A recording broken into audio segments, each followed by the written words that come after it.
Hypocrisy. Hey, what's up, guys? Welcome to Law-Splaining the Interwebs. I'm your host, Nick Rekieta of Rekieta Law, a small law firm in central Minnesota. And with me today, returning, is a very special guest, Elijah Schaffer, man. How's it going? I'm not drunk tonight. Sadly, if everyone wants to know, I polished off a knob at one point in my life, and that was the last knob I've polished. At least I can say on camera. Wait, hold on. I'm checking something. It says I doubt it. I don't know. It says I doubt. No. I am so happy to be back here because it's nice to know that everybody in life loses something special, including you. I saw that you got banned off of the literal shitbag of society, the cesspool. There's a few places other that like, I think the only place where you can't catch monkeypox that's worse than the places that you can catch it. I saw that you left us on the sacred grounds of the Twitterverse, and I cried a little, dude. I cried a little bit. I'm not joking. Like, there's a few times when you see someone leave this world, and it's like there's at least 9 people that could have physically died that I would be less sad about than you actually getting kicked off Twitter. That was sad. Oh, it was certainly an interesting morning. That morning, it's like, well, you know, what's 124,000 follower Twitter account? I mean, that's not even worth any money or anything. No. Okay. Can we talk about, I don't even know what you want to talk about. We can talk about anything. I want to talk about that with Twitter. I had one of my old bosses told me a quote, and he told me that Twitter adds no value. And we had a disagreement because he goes, Twitter adds no value at all. It just causes problems. But to me, I feel like the problems are the value.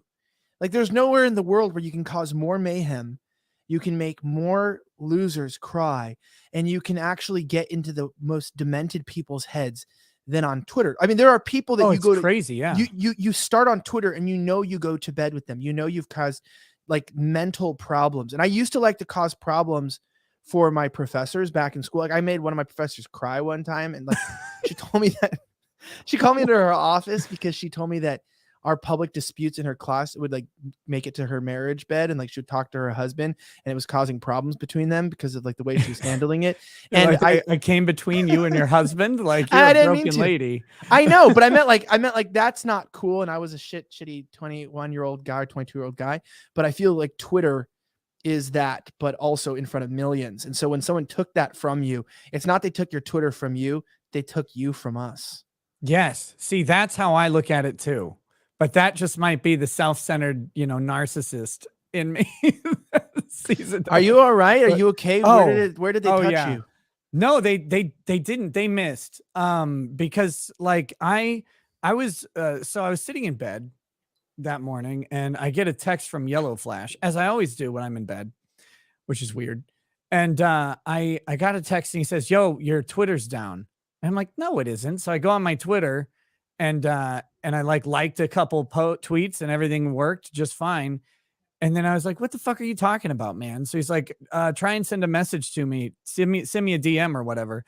And so then I went on and sent him, or tried to send the DM, and it just failed. Right? It's like, your account can't do this. And I was like, "Ah, fucking hell." So then I checked, and sure enough, I hadn't gotten the email yet. So that's why I thought there was no way. I mean, it must have just happened right when he had sent the message. So then I got the email a few minutes later, and it was like, your account has been suspended for ban evasion. I was like, oh, okay. I mean, I guess that's a thing. So yeah, but ban evasion is it okay? Because remember, they also did this to multiple people. Like, they did that to Sav Hernandez, and she didn't have any bans at all. She just got retweeted by Donald Trump. And then they took her account away because she was a journalist, and they were mad. And then Like you have people now, and they stretch it, right? The people attack you. Like people are like Elijah Schaffer. They can't even peg you down. They want to peg you down is the truth, but they digitally come on, and it's like Gavin McGinnis says. I was talking to him today, and he was like showing me these people that were talking shit, and I was like, why do they do this? Why do they come after us? And I think the key thing that he was saying to me was because they can't come on us, that they come after us digitally, and they were just like ugly twerp boys Yeah. who never had like pretty girls like them. So instead they go after nerds who made it. Yeah, it's a weird thing because like I don't like go after people on Twitter, or didn't, I guess. It was more like I would occasionally come across something funny and make fun of it or whatever, and then forget that that person existed for quite a while because like I think probably limited experience of Twitter is when you get a significant Twitter account size, like you just you stop worrying about what other people are doing so much and more focus on what you're doing, right? Like that makes sense to me. It's like, oh, I'm going to run my Twitter account. But people on the other side of this, particularly people who hate you, they won't follow your Twitter account, but they will stalk it, right?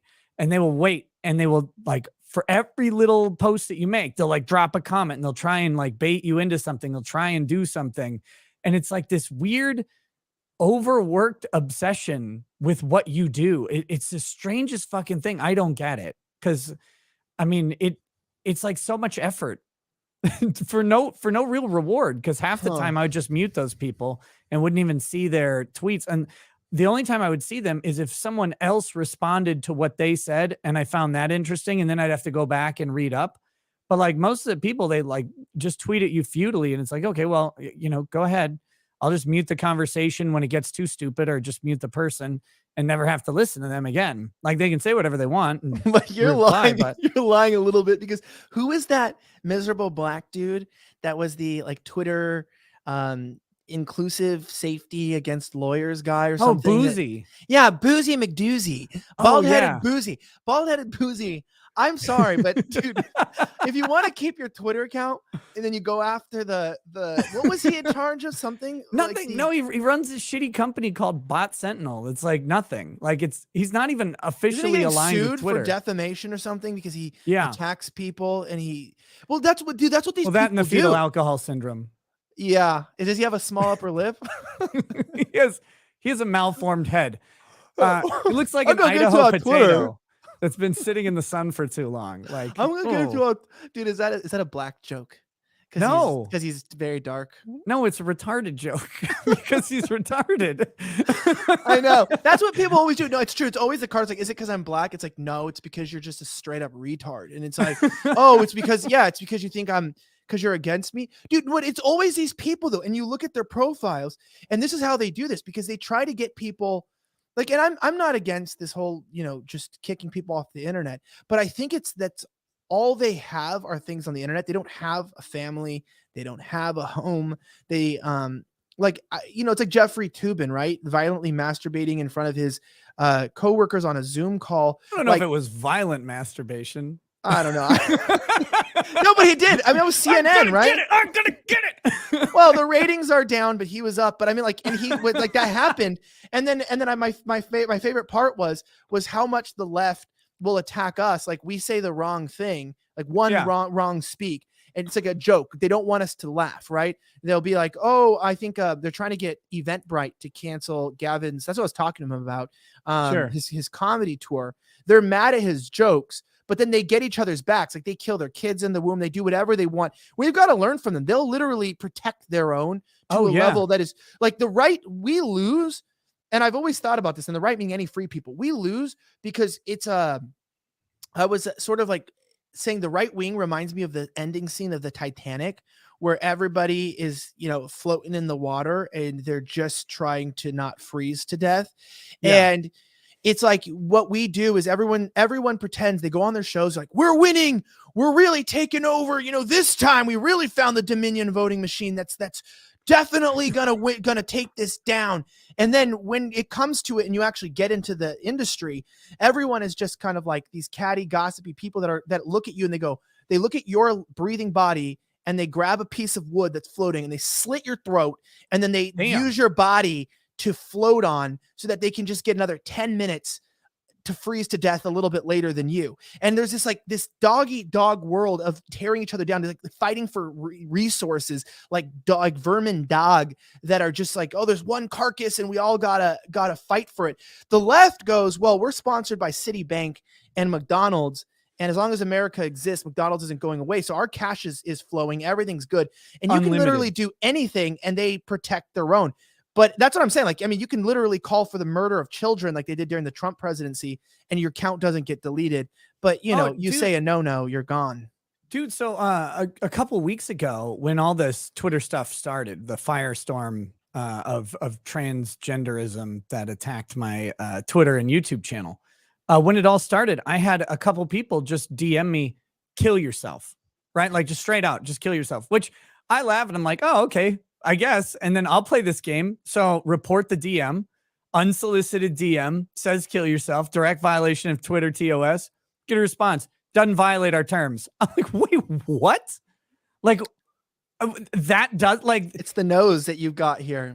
It's the anti-Semitism. No, that should give me more power. Yeah. I was going to say that should give me more power. No, you only get power at the nose if you take it. The nose only gives you power that you take from other nations. It doesn't give you any power. You have. Did you see that actually? That story. This is a shocker. So I was going to talk about this on a show, but it was shocking. In Guatemala, you are talking about this on a show. I know, so I'm really happy because I didn't get to talk about it until I get to be on the #1 banned show in America on Twitter. But there was there's an extremist group of Hebrew nationals, and we'll just call it the Hebrew National Hot Dogs, right? For the sake of this story.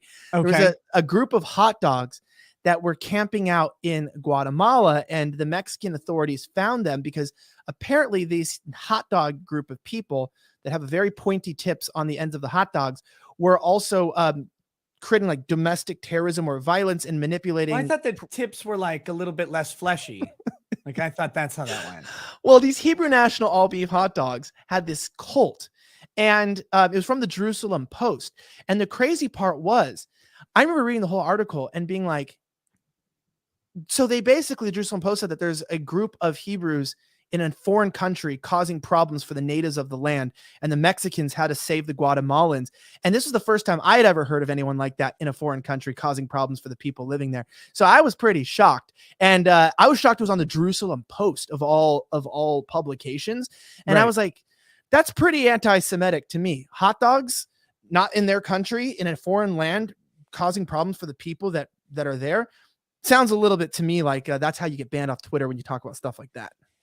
Or it's, do I get to follow up with the joke? Or it's how you start a world war, Elijah. Oh, it's how you fight both sides of it, actually, and you decide who wins. No, but I was like, the banks are shutting it down. No, but it was like, I just thought it was funny. It's like Jerusalem Post, a group of Hebrews is in Guatemala causing problems. We are shocked to find out that there's extremist Hebrew groups that are causing problems around the world. And I went, damn, this is the first I've heard about that. It's a good thing I don't roll in those circles, but I don't know. I thought it was kind of ironic. 2022 is full circle when it's the Jerusalem Post. Is that a liberal publication or is that conservative? Dude, I don't even know anymore. Like, I don't know what anything is, because like one day something will seem conservative and then they'll come out with like the most anti-freedom take I've ever seen ever. And it's like someone just wasn't thinking through it. And I'm like, okay. And then other times I see like liberal publications come out with like an occasionally critical story about something unimportant, of course, but like they'll actually do it. They'll like have a guest writer come in and they'll write something. It's like, oh, wow. Like they get it for 1 second, but then of course they just go right back to it. So I just assume all publications today are liberal publications, because I don't know who's reading print media anymore. Like, in all honesty, like, I know there's like Bounding Into Comics or whatever, which is in the kind of nerd sector. They're like on the right, but like, I can't imagine trying to run a right-leaning blog space anymore. Cause I think most people producing content on the right, even ones who are like really successful bloggers, like if you look at Matt Walsh or whatever, like they really, though, like they're more into like Twitter and broadcast media now. Like that's where they go. And so I don't know, maybe I'm crazy on that, but like I used to read a couple of the like Hot Air and shit like that. And now like I wouldn't even think to pick up like a right-wing journal ever again. I Well, don't know. I don't know. it all sucks too because like using the Titanic reference, it's like we don't really get to have our spaces. Like we don't get to have Yeah. anywhere to talk because what happens is dude, do you know about Uscreen? Do you know what that is? I've seen it. Okay. So I went to literally build my own like website, my own platform. And I was working on it. The reason why I ended up going to Locals, which is down there, and I ended up working with them was because I went to go build this whole network behind my website. I mean, you can go to it, slightlyoffensive.com. You can donate, you can buy, we have cool merch. It's all really cool, but it also is not a great website in terms of like, there's not a lot of functionality to do other things. So I'm like, all right, Right. cool. Well, you know, I YouTube is gay. They suck. They block everything. I mean, you watch your impressions. Like I'm so happy with my people because we can still get 40,000 views easy on a random posted video that gets 100,000 impressions. I mean, and when I mean that genuinely, like just last year, we would get impressions are directly how you get views. Yes. And so you get if you're a very successful account, that's about 10,000 views per 100,000 impressions. If you're doing good according to YouTube, that's considered a high impression rate. In fact, they actually give you less. They say you're good if you have 3,000 views per 100,000 impressions. So a lot of these accounts that they juice that have, 500,000 views, 1 million per video, get millions of impressions, and they really just juice them up. And then no one actually cares. It's just the shotgun shell where they give you 25 million impressions. So you're bound some jackass is going to watch your footage. Yeah, So, it's just math because right. those impressions are either like it's on your homepage, it's as you're scrolling through, and your thumbnail and title render in the screen. That's an impression. But the other part of impressions are like it's suggestive videos or in the little scroll down below, like, oh, this video you might like this one, and that's where you get like when YouTube turns on the faucet, man, your views go through the roof. Like there were during the 2020 election stuff. I mean, there was a time where I couldn't put out a video that would get less than 100,000 views because they were just pushing election stuff so hard that everything got impressions. And because they knew it would make them a ton of money, and they probably had a bunch of Republican ad money that they needed to spend somewhere. Yeah, I actually heard about that from a friend too that was saying that works in their premium program is that basically there was like some companies that wanted to spend to not look biased on so what happened was YouTube got this money from premium advertisers that they were kind of getting portrayed as being politically discriminate, and so then they needed to invest so much amount of money into right-leaning channels, and YouTube went, oh, we don't have any right-leaning channels in our premium ad partnership. So they had to literally add people that they thought were right-leaning, but were really just centrist into the ad program to spend the money. But what's crazy is I'm going, look, dude, my chains are off. I'm free. I can say whatever I want, but obviously I have to hold to these stupid guidelines. I'm fully demonetized. I don't know, you know that, right? I'm fully demonetized on YouTube, and I got fully demonetized on YouTube for the same shit that I didn't do anything on YouTube. That's what people are always like, oh, it's a grift. Bro, I don't make money on YouTube. That's not even how I make my money. Okay. Prostitution is still legal. It's like basically legal prostitution that people do through YouTube, which is they just like sell their soul to make stupid content. If you really want to sell your soul, that's fine. Yeah. Well, yeah, but people also say that but that's not how you would sell your soul on YouTube. There are like 9-year-old children that unbox presents that are making $11 million a month on ad revenue. Believe me, if you really want to sell your soul, you would just use your child's face. You become Blip, or you be Blippy, right? Like, you know about that Blippy guy? That guy's he's a fucking weirdo. He was like a late night shock jock radio guy, and now he does children's content on YouTube. Like, this dude was doing all sorts of crazy stuff, which is fine. Like, he doesn't do crazy stuff on the children's content, but he just realized, oh, I can dress up like somebody with autism, and I can throw shit in a pool and see if it floats, and just go, does the rake float? No. Like, this is and it's like 50 million views on these videos. But you can't blame the guy though. No, I'm not blaming him. But yeah, because I was thinking that I'm like, I watched I guess we'll get back to the Uscreen, but I watched this interview between Sneeko and baby, what's that guy's name? The TikToker famous. He's like, they're like, You know those guys, they always make fun of them. You know, tomorrow on TikTok, they always make fun of them. They come in front of, they're like, my name's Jake. And they're like, Tristan's coming up, and they do like little dances. And then people are like, who fucking cares about these people? I do not watch that much TikTok. One of All the these, TikTok I ever see is like just hot chicks in lingerie. hopefully they're of age, because TikTok is known for exploiting children. No, they're all like 39. That's really true. Like 30, it's like the trend or officer. Whatever. They were like, 39. How'd you know that? Wait, you're younger than me, so your TikTok probably is tailored to different stuff. But for I deleted me, TikTok. It's a good idea. I deleted it because it was giving me cancer. And like, I started to think in TikToks, no, but these guys, everyone's always like, oh, you're, you know, whatever, you're fag, you're this and that. And everyone always gave them like, you know, degraded them and stuff.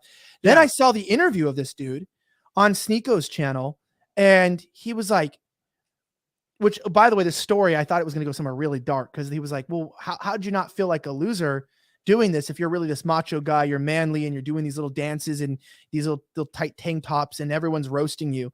And he was like, well, we would all get in a circle after we would film. And I go, where is this going? Because the guy goes, we'd all get in a circle and we would pull out our phones. And I was like, okay, I was going to think this is going to go in a bad direction. Yeah. And he goes, and then we'd all show each other our bank accounts. And then when I realized I'd be able to buy my mom a house and my family a house, and like I can use spare change for a Lambo, like I thought, well, you know what? I mean, yeah, maybe people are roasting you, but you're laughing to the bank because you're doing these dances. Everyone's calling you a loser, and no problem with not making a lot of money. And I totally understand. I mean, I've made all different types of income, but it's like, you know, some guy making 20, 30 grand part-time is roasting you, but you're making $3 or $4 million a year by simply putting up 2 15-second TikToks a week. And it's like, so what if people roast you? Like the guy made a lot of money. And I realized, like, if you actually want to grift, there's a real grift on the internet that you can do. And that would be considered, what would it take for you to put on a little tank top and do your little dances? Tristan, here's Nick Rakita. Oh, I'd probably do it for free. If you had the opportunity, if you still had your Twitter. Dude, it all depends on what kind of mood I'm in, man. When I came back from vacation, I was still in vacation mode for a little bit. I mean, I would have worn a tank top anytime, dance around. I had the music going in my head. Like, I was in vacation land for like a month after I got home, and it was fucking great.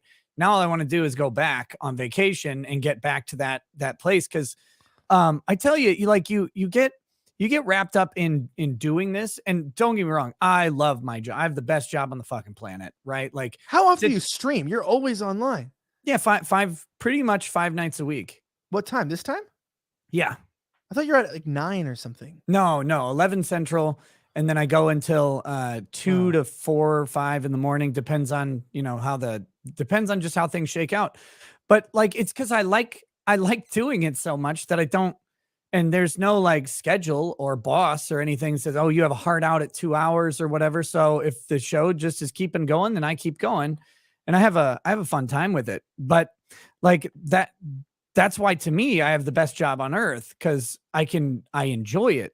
But at the same time, like, man, sometimes you just want to go like, it's not so much you want to get away from the streaming stuff. Cause I think the next time I go on vacation, I'm going to do more streaming while I'm there, but it's, and just find the right time for it. But it's more just like getting your mind out of everything else that you have to do during the day that complicates stuff. Cause for me and my wife, we have the 5 kids, and it's like dealing with their schedules all the time and like trying to make sure they're at all their activities.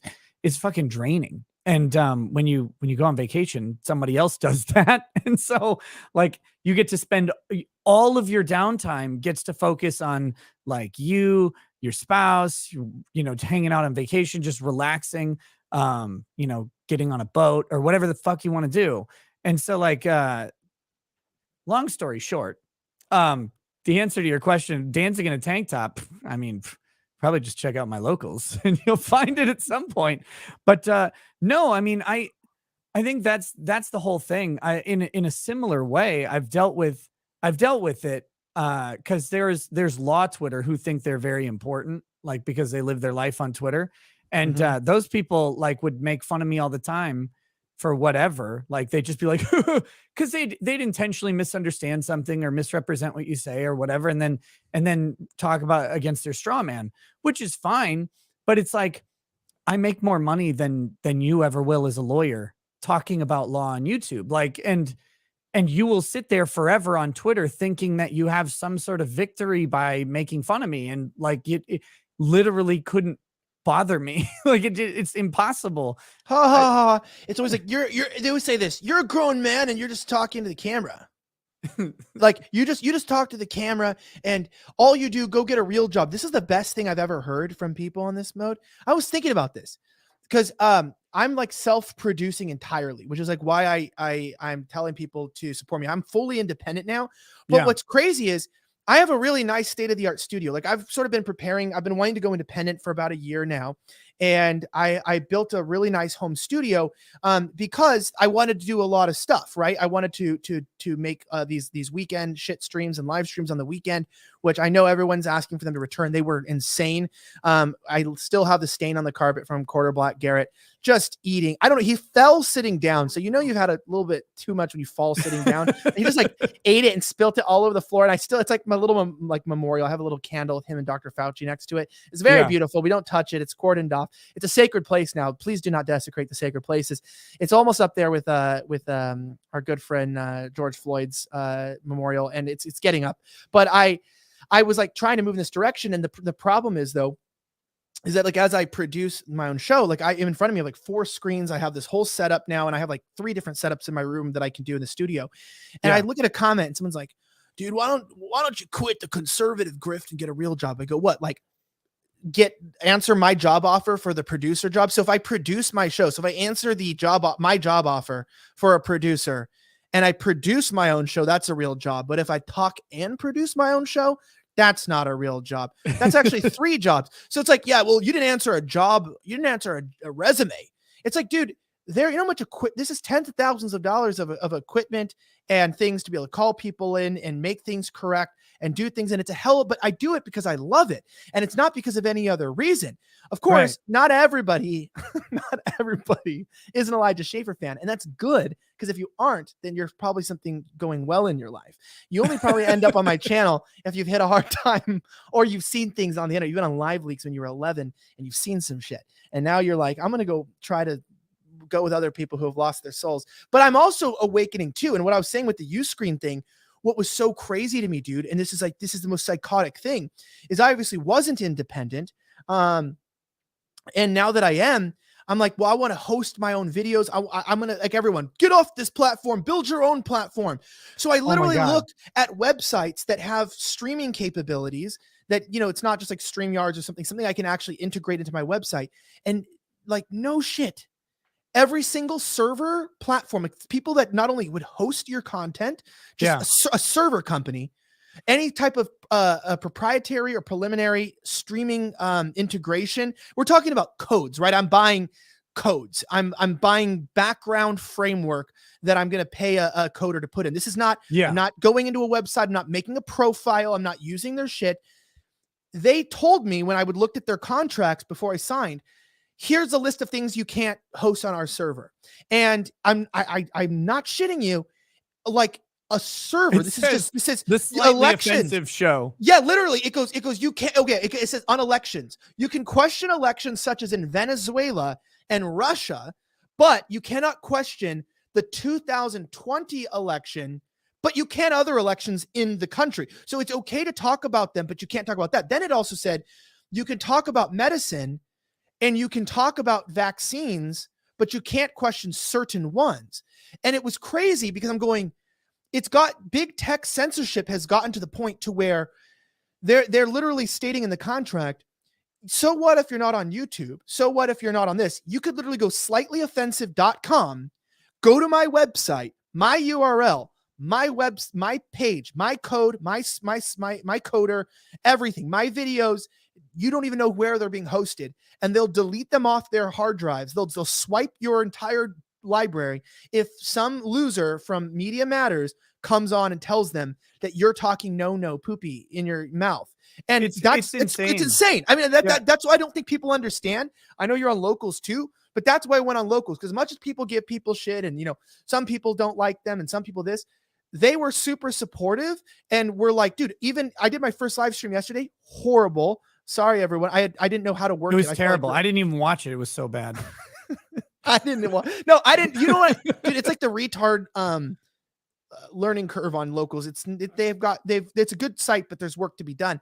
And it like expired. I didn't know I was live streaming for another 40 minutes to nobody because it cut off at an hour.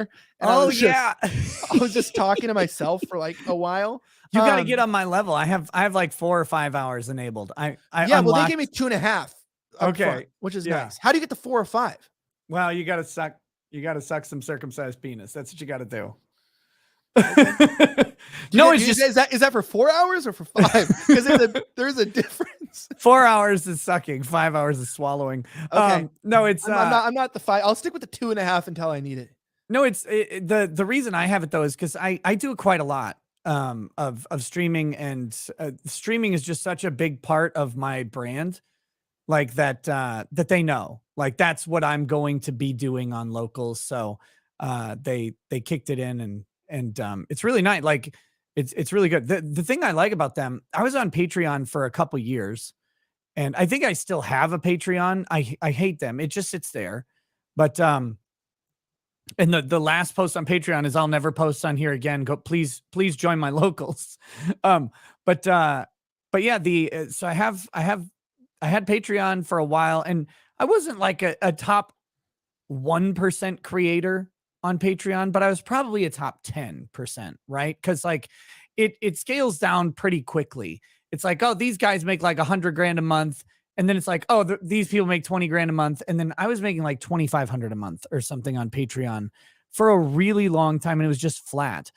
And they never once talked to me at all about anything. And I'm like, nobody at Patreon, no one will reach out like ever to say anything. Okay. Locals contacted me and they're like, hey, we want you on the platform. We see your Patreon. We know that you can do better over here. Please give us a shot. And I did, and they're like responsive. They work with you. They like, they give you ideas on how to grow your locals thing. They like, I'll get text messages from my locals person like, hey, here's a thought, try this out. And I'm like, oh my God, it's nice. And when I have problems like tech issues on my side, I send it to them and I say, hey, here's my thing. And they're like, okay, we'll do a live stream. We'll test it out. We'll talk to our programmers and see if they can figure out what's going on, because they want the site to work well. Yeah, this is my favorite part. I've never worked with a platform like this where I'm like, I think I told the people this. I'm going to tell you this. Do you use, what do you use? StreamYards? You don't use OBS or something? I have both, but I use StreamYard most of the time because it's just convenient for interviews and stuff. Because I use vMix, which is sort of like OBS on Hunter Biden crack. Like it's next. It's really, really excellent because it also has built-in call features that are really smooth, where you can kind of monitor them on the other screen and bring people in and out without doing, I know it's like StreamYard, but it also has an output. And I go, I was like, hey, okay, I want to know about this. So yeah, no, it's so good. It's trust me, it's so amazing. And you can have remote producers come in and control the other screen for you. It's super awesome. And I'm like, hey, so does locals work for this? And they're like, we've never had anyone try this. We don't know how to do it. So here's a link to a video of someone who had a similar question. I'm like, and now I have a producer who's helping me. I'm working with this guy named Brian, and we are engineering locals to work. Like, we've downloaded all these patches and things that I'm now going to probably put a blog up about it, how to make locals work with that, like more complicated software that we're literally, I'm making it work entirely from Mac and PC, how to do this. And I feel like that's sort of the energy at locals but here's the key thing. I'm not shitting on them, because it wasn't like, they're like, oh, we don't have this feature. They were like, hey, if you can figure this out and you can let us know, then we'll let other creators know on the platform, and we'll help them to know so they can join. So maybe other people aren't joining locals because they don't think it has a proprietary connection to have more advanced live streaming software. But then they were like, we're going to help you. And I think that's the interesting thing is the UI, dude, it's kind of rough, man. I have to get used to it. Been out for 3 days, but I'm pretty happy because the amount of support of people who came onto locals up front, like I announced it in one day, and the love that came through on that reminded me that I would rather jump on and do streams for, a couple hundred people that give a shit than go onto YouTube. Because I think this is the key thing. Like, it used to be you work your butt off, you're trying to present information to people, and they were appreciative. And now commenters are just like, they think you're like a monkey, and it's like, you didn't say what I wanted you to say, so fuck you. And it's like, I gave you $5. Do you name the tribe? And it's like, bro, like, like it's like this. Levites, it's Levites. Shit, it's Levites. It's always the Levites. Who ruined Joseph's coat of many colors? You know where they came from. But yeah, who threw them in the well? But I mean, like, people are more like demanding, where it's like, dude, we're also trying to figure out how to make an internet where we can say ideas, and we're trying to figure out how to get these ideas out to the public too. We're not trying to nuke ourselves. Like, I mean, I love the Muslims and all, but I'm not trying to suicide bomb for Allah anytime soon. So why not, coward? Yeah. Just do it, pussy. Hey, it's always, that's what I love. It's like a Telegram. It's the anonymous account. It's like, you're a cuck, you're a grifter, you're this, you're that. Why don't you say this? And you go, you're an anonymous avatar on an obscure social media app in a chat room. I don't think that's the epitome of bravery, but I just meant Locals has been cool. So I'm growing the community. If you guys want to join at ElijahSchaffer.locals.com, join Rakita's, of course. If you're not, you should already be on there if you're not, but I think it's free, right? They can join for free. Yeah, you join Locals for free.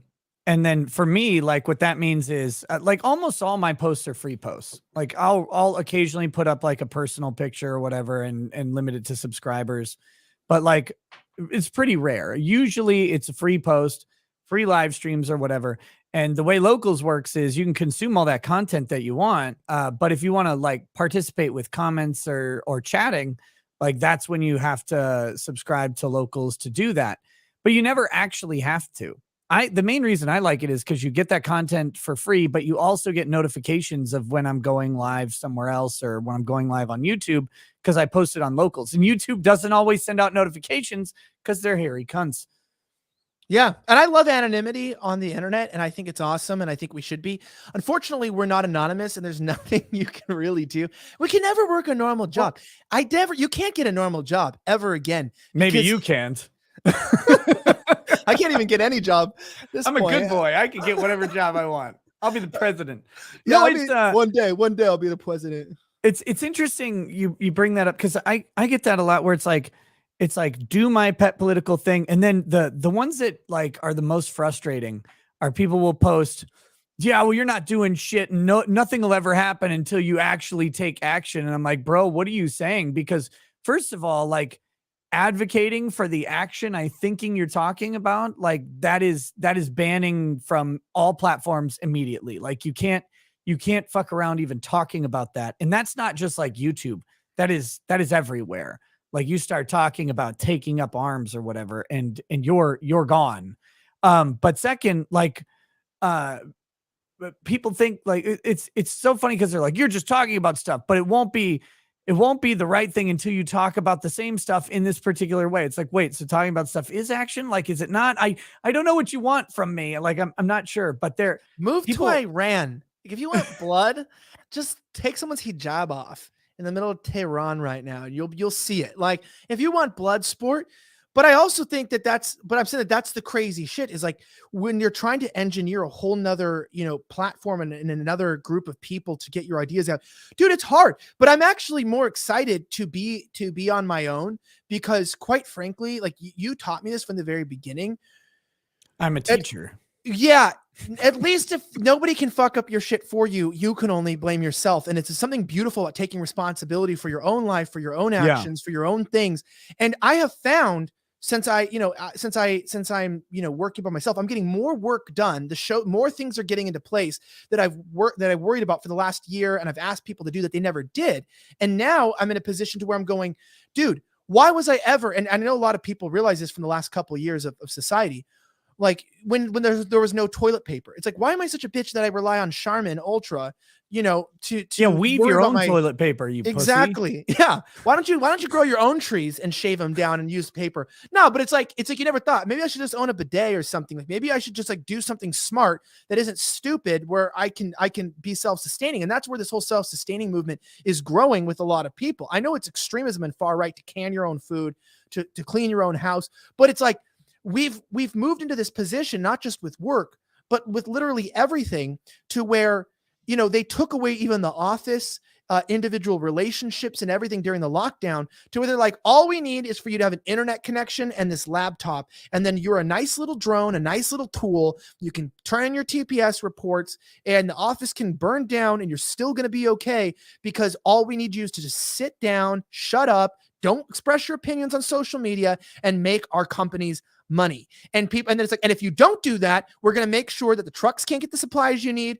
And if you do a job that isn't on a computer, we're going to shut it down. You run a salon, you don't get to work. You work with your hands in your construction, sorry, you're going to die if you go out on the field. You're a trucker, sorry, you're not allowed to park in the main square. Well, let's They not only get too rewarded those people. hasty. Let's not get too hasty. There was one job that where you work with your hands that didn't get stopped. The world's oldest profession was always in, it's always in business. Didn't STDs rise during the scamdemic? God, I hope so. Like, because at least people were having fun then. Yeah. Hey, well, how was your weekend? I'm still inside, but I have herpes. I don't know if that's fun. I'm really itchy now, but it was pretty good though. Like your lockdown was itchy, Nick? Why was it? Mine was pretty cool. Mine was actually itchy. My life got itchy because I've got a heat allergy. That's serious. I'm dead serious right Dude, that's now. the widest. I know North Texas is not a place for a very pale white person to live, except for all the pale white people are here. That's why the Indians are replacing us here. The India Indians, like Sniper or Tomahawk. What are we talking here? Like kick the Muslims into Pakistan Indians. Kick the Muslims into Pakistan, but then ask their women to open Bob and Vagine. Got it. Okay. Yes. Perfect. Yes. No, dude, North Texas is like almost entirely. I noticed like in Arizona, in like Chandler, and a lot of these areas that were white areas are now basically all Asian Indian. I don't know. You build one Motorola office, you build one Motorola work center and an Amazon warehouse, and then it's like you automatically every place is a non-bread depot and a curry hut. That's what the phone companies out there doing like this dance. It's like, we got telemarketers, dude. I love my Indians. So no shade being thrown. None. But it is weird because Indians don't use deodorant. I found out was an interesting thing. They don't. Okay. And that's so you're saying culturally they don't use deodorant. Like, this is a bold statement. I would say that everywhere I go, it smells like BO. And this is a very great North Texas is, I don't know if people know this, but North Dallas, North Texas is like a utopia. It's like the third fastest growing metropolitan area in the country. It's beautiful. The only bad part about it is there is always traffic because the roads are always being expanded. Like, there's always construction. There's always another level of like overpass. It's like when you do the hand thing, that's like overpasses in Dallas. They're like 15 high now. And I'm like, Jesus Christ, they don't even go anywhere anymore. They just go back to where you came. Literally, I swear that like, because we're a red state, they didn't know what to do with all the retarded people. So they gave them all blank pieces of paper and they like gave them pencils and like draw the overpasses. And like, well, I think it will go like this. And then you're all civil engineers now. Yeah.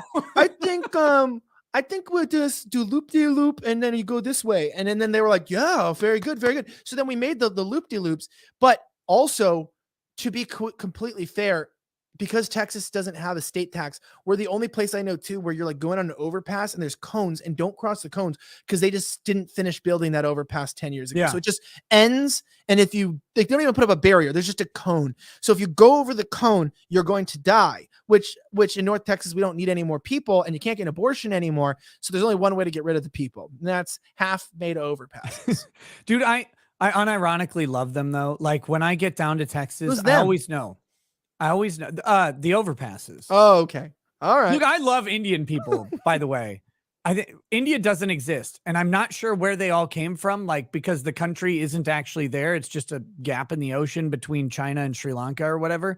So I know like that's India is not a real place, but Indian people are fucking funny. I have so much love for them because when I worked I love the Indians. When I worked at Wells Fargo, man, like Travelers Insurance would hire India, people from India. They'd bring them over and they'd, get like a 2-year work visa and then go back for 6 months and then come back. And so they would always come into Wells Fargo. Like they would bring because I worked downtown St. Paul, right by Travelers. It was just in the Skyway. And so they would always bring like the new guy in. And so it'd be like 2 veteran Indian guys who like knew the American banking system and 1 new guy. And they're all sitting there at your desk. These guys are great. Like I had such great conversations with them. Love them very much. I think they're hilarious. But I was talking about overpasses because there's like there's 2 things in my life that make me just like remember Texas every time, or three characteristics. Sorry. Oil derricks just in random fields all over the place. Like, the little things just up, down. Like I love them. Yeah. Like they're comfort for me and calming. I'm going to get one on my property at some point. I don't care if it's non-functional or if it actually like operates my water well. Like, and you don't have to live on this earth as long either. Once you have it, you don't have to, the fumes and everything help give you an expedited experience. No, like it wouldn't be pumping oil because it's in Minnesota. There's no oil here, but it just like it could operate my well, right? Like just pump water into my house. Sounds suggestive. You want to operate my well, pump some water into my house. Well, that's also on my Tinder profile. I'm looking for a wealthy person to pump some water in my house and drill an oil well on my land. You know? Dude, dude, can I just say this though? You just described Texas in a nutshell. It's like oil derricks randomly everywhere. Overpasses, giant overpass. And here's the third thing. Here's the third thing is when you get to Texas, you realize how fucking big Texas is because of how far everything is away from the freeway. Like, and I don't mean like, oh, you have to get off the freeway and travel. I mean like the frontage. So you have this freeway or highway, either one. And then you have like a 1/4 mile between it and the businesses of all this like grass and then like a frontage road. And it's like, there's so much space that they didn't have to pack everything in. But when you get up to like Minnesota, there's not as much space. So like you have the highway and then the businesses are like right on the edge of the highway. It's all crammed together. But when you're in Texas, you like look and it's like all this fucking green between you and the businesses. And it's a weird thing you probably don't realize when you're in Texas. But if you go out of it and you start looking and you're like, everything's so close to the highways here because there's no space. And that space is at a what's also this too. The driving experience in Texas is one of the most one of the scariest. It's horrifying, yeah. Right. So when I spent some time working in China, I remember the first thing that I noticed, and confirmed Chinese intelligence here, is that the lines were not. Wait, how many U.S. congressmen did you have sex with? Well, you mean spies? No, because you were the spy, right? Oh, 7. It's a lucky number. I usually just cap it at 7. Did Fang Fang peg Swalwell? No, I did. Wait, is it pegging if you're just gay? Like, is that? I don't know how that works. Like, if they call them swollen well after that, but but I will. If it's a penis, though, is that pegging or is that just a dick down? Like, what is that? No, yeah, we just call that service to the Communist Party. It's called. It's what we do. Is it gay if you're doing it for communism? Maybe not. That's a true statement. But I was gonna say, like, I noticed that the thing about China was the lines on their eyes went this way and the lines on the road went that way. And so because of the lines on their eyes that go this way, there's no to see the lines that way. And so then they don't follow the lines and they just kind of swerve. But I think I've talked to you about this on your show. I realize it's not that Asians are bad drivers. It's that Asians are actually the best drivers in China. We're just think that rules matter on the road. So like you think like, how did they hit me? It's because you didn't swerve away from them. Because in their country, they don't get in car accidents because they just kind of swerve. And you have to think about it. It's like, just move, you idiot. And that's they're the ones who invented the blinkers on the side mirrors of cars because that's all the eyesight they have. And so they just go blink, blink, blink, and they go, and then they dodge all the cars. And so their vision is purely horizontal. Yeah, and they just know. And so they know that there's a car coming. And so then they go the opposite direction. And I realized that, I thought we were going to die about every 9 minutes or so. And then I realized, oh, they're communists. Nobody values their own lives. And then they take their lives into their own hands. And so out here, Asians just try to drive and they don't know what they're doing. But in Dallas, there's not that many Asians here, but Yeah. everyone drives like they're Asian. Now we have a lot of brothers here, you know. Oh, really? We have a lot of brothers, not in North Texas. That's why people live up here. But I also Oh, Jesus Christ. brothers Don't in lie. Christ. I've been Brothers to in Dallas. Christ. It's not true at all. Yeah. No, if you're ever here, where I'm at, it's people live up here because like the only way to get up here is a tollway, and so you have to pay money to get up here, and that just like that $1.25, just like they did that on purpose. It was like it's like a what poll kind of- tax, right? Yeah, it's like like, let's just cut. They literally Very cut South racist. Dallas. They literally cut South Dallas off. They're like, how do we build these freeways to cause a problem? And they also made it so that homeless can't get up here because it's illegal to be homeless up here.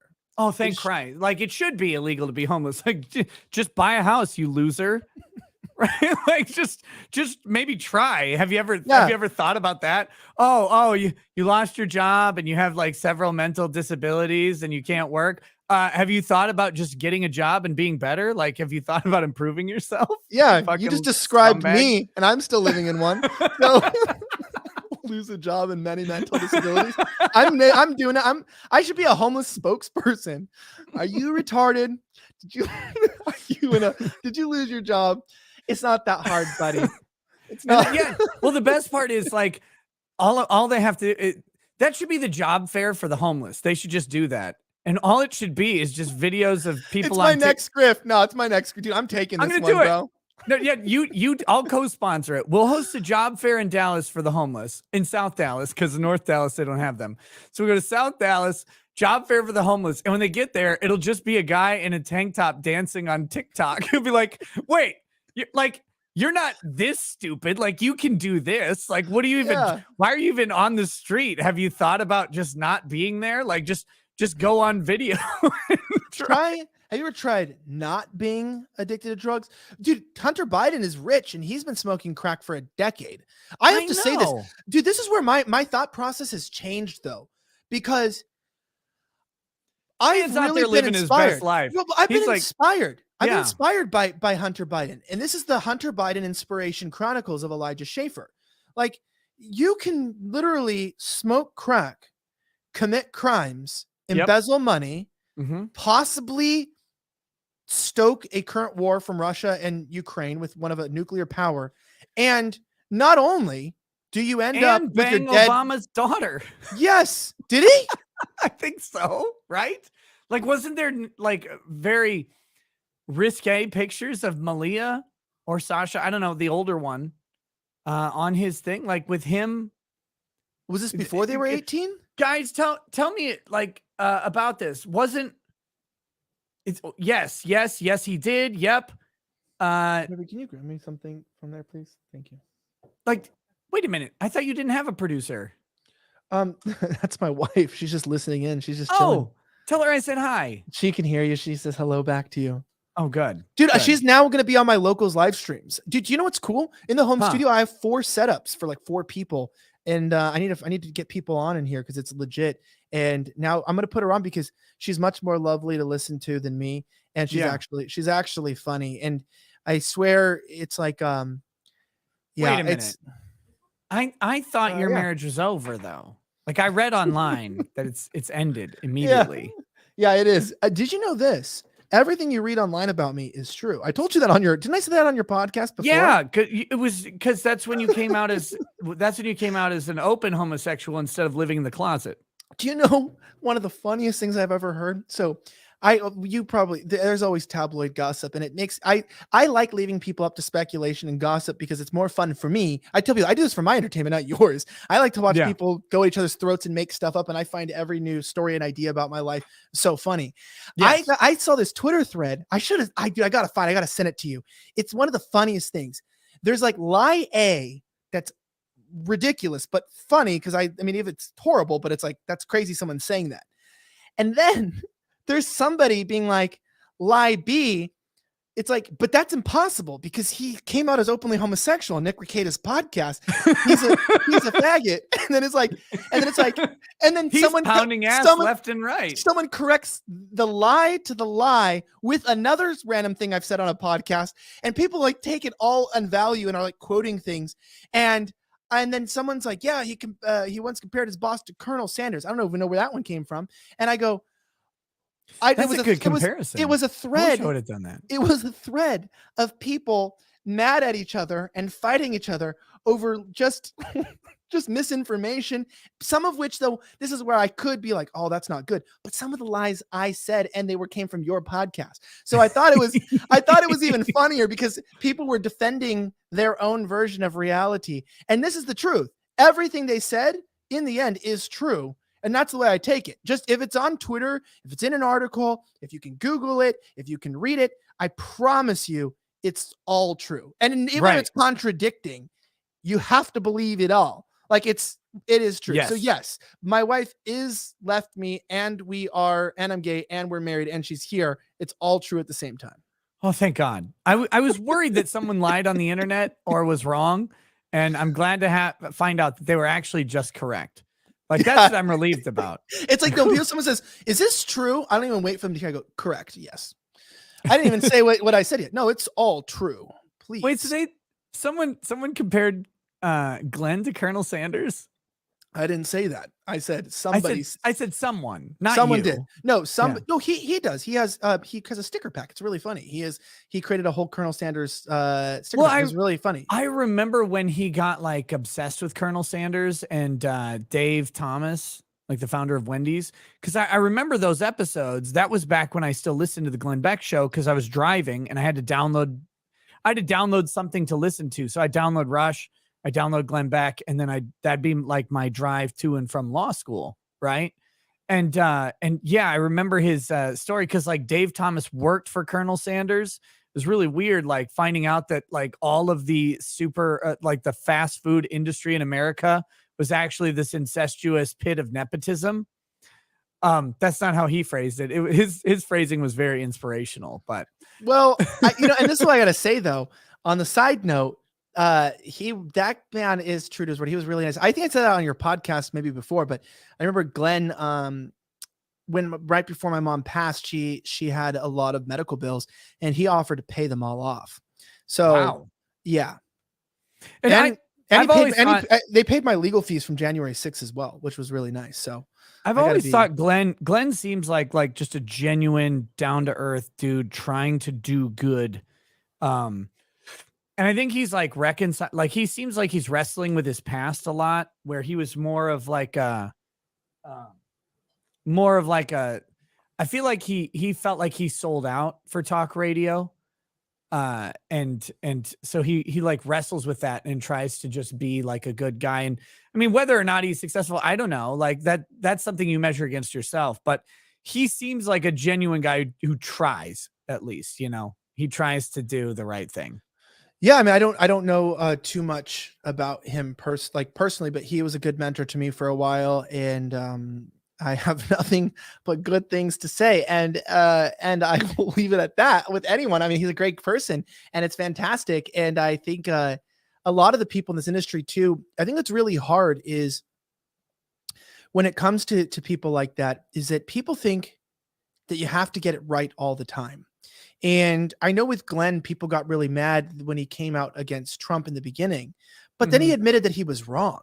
And he said, dude, I was wrong. Like I had this idea on what I thought was true.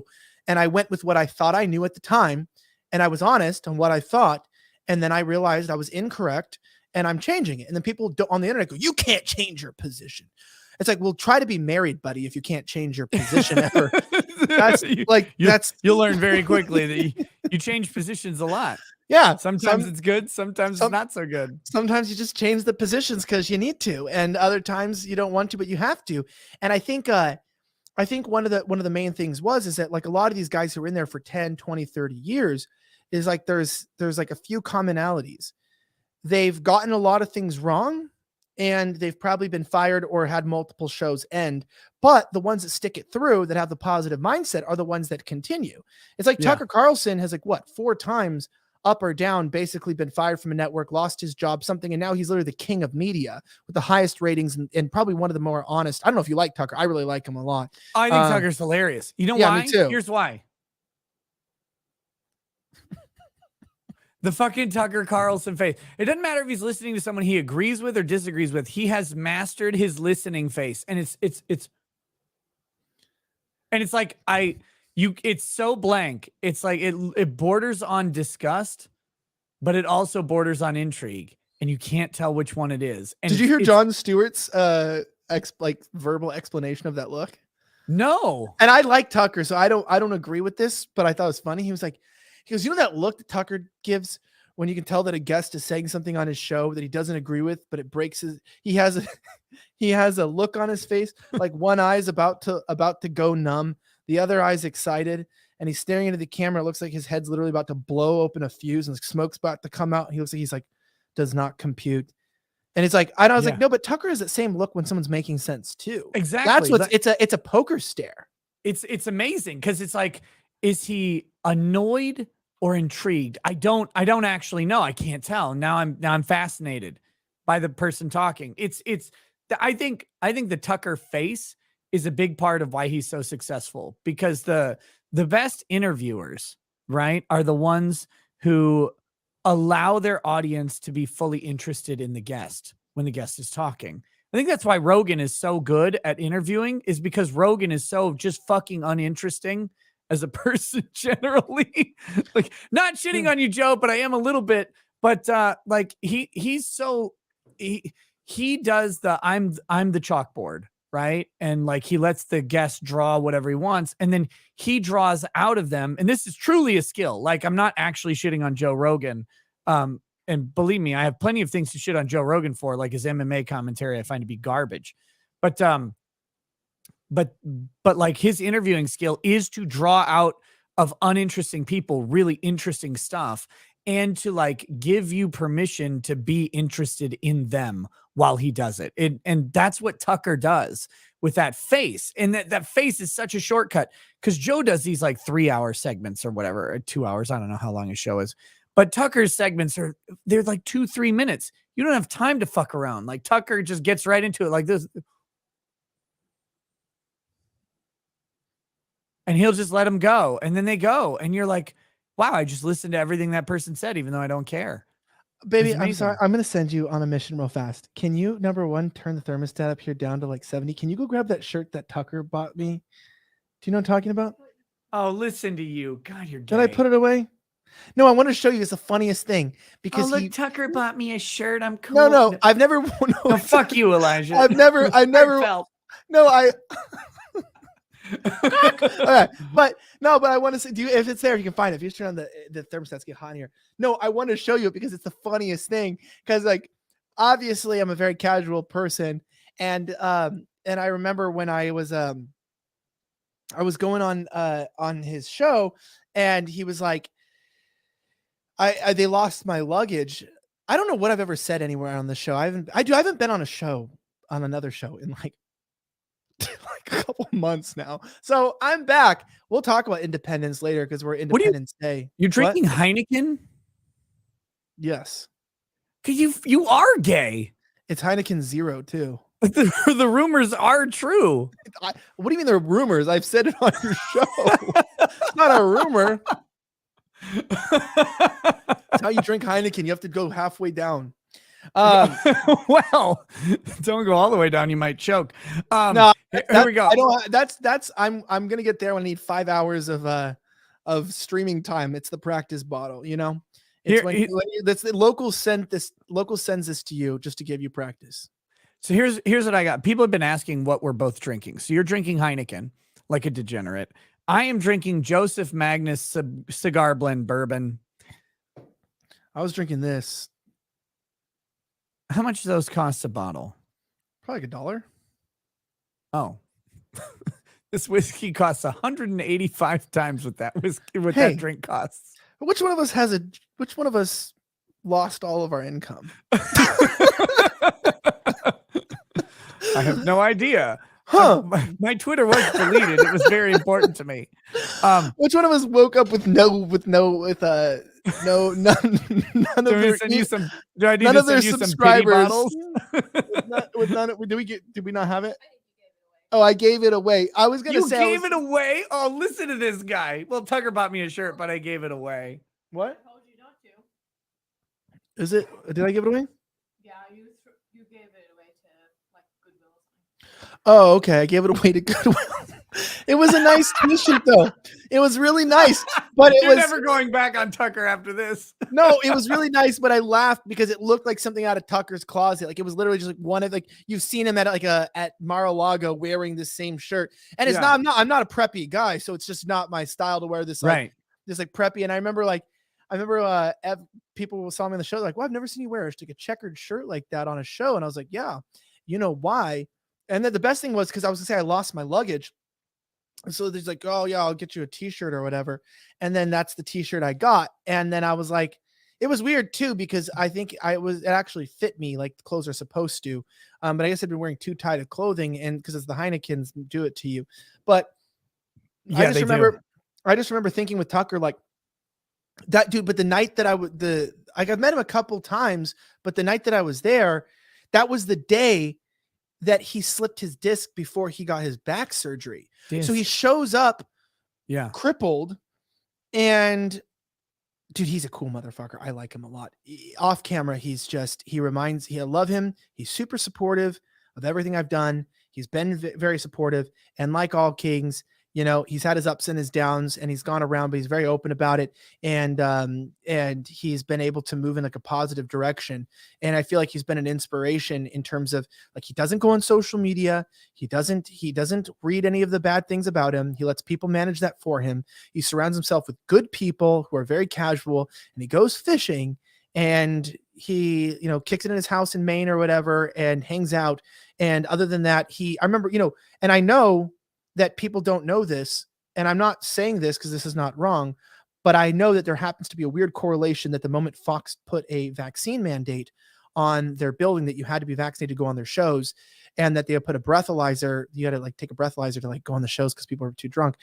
His studio suddenly moved to Florida, and Maine. So it was interesting that he totally accommodated all of his guests to not pressure them to medical tyranny by moving his whole operation. And I respected that a lot. Like he just was like, you know what, I'm doing this. And he also, that was a big FU to the networks of like, dude, I don't have to be in New York. I don't have to be in this fancy studio. I can literally build his studio is like the size of the studio I'm in right now. I mean, I'm in the producer's seat. So it's, you know, believe it or not, that's not a real city behind me, but, what? No, I know.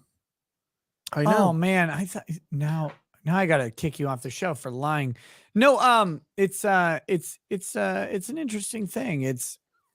It's amazing what is becoming of the ability to independently produce. Like technology has moved so fast, because I mean, that's what I do. That's what you kind of cheated and did at the Blaze. Like, oh, you had an assistant or whatever.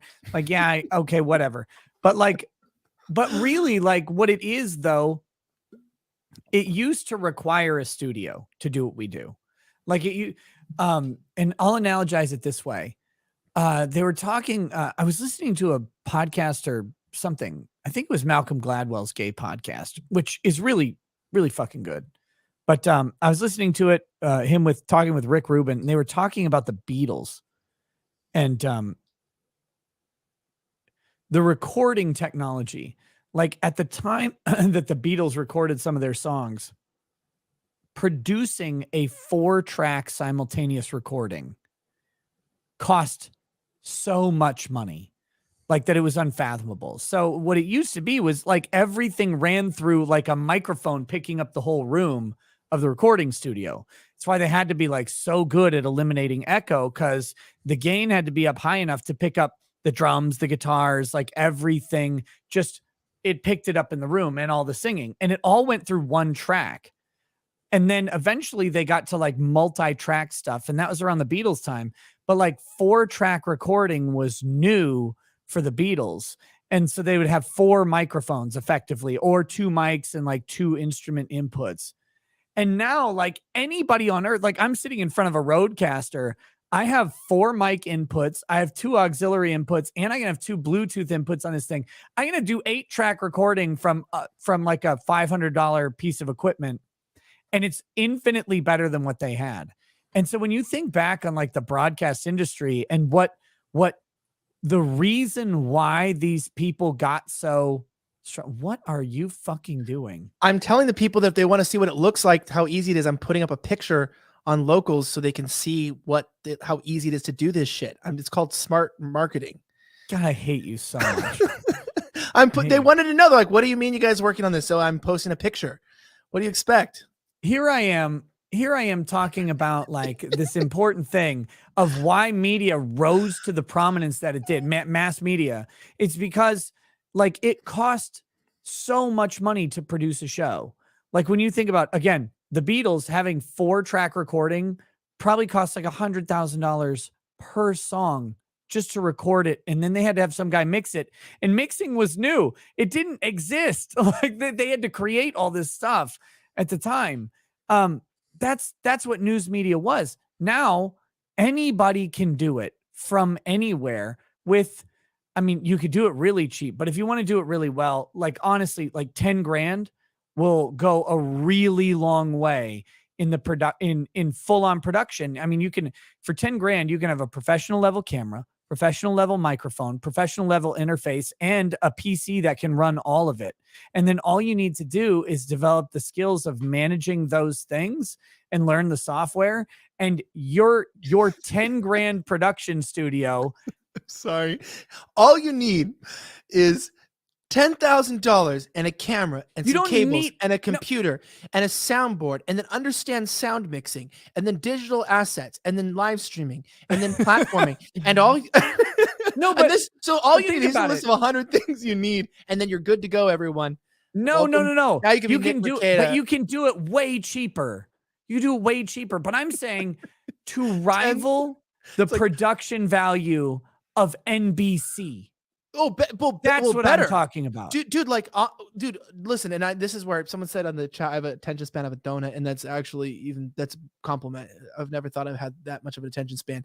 No, but I am absorbing what you're saying, and I'm 100% with you on the fact that, like, I tell people this studio in here costs about 30 grand to build, and to be completely honest, it has better quality equipment than any studio I've ever been in terms of the quality. Like, of course, I got to figure out lighting because I have the bisexual lighting. Isn't that what they call it? The blue and the pink? Dude, yeah. Every time I look at your fucking hair, I think you're going to explain your pronouns to me. Like, what is this? What is this pink shit coming down on you? Like, what the fuck is going on here? Well, so the real reason why. Tell me from your longboard, please. Okay.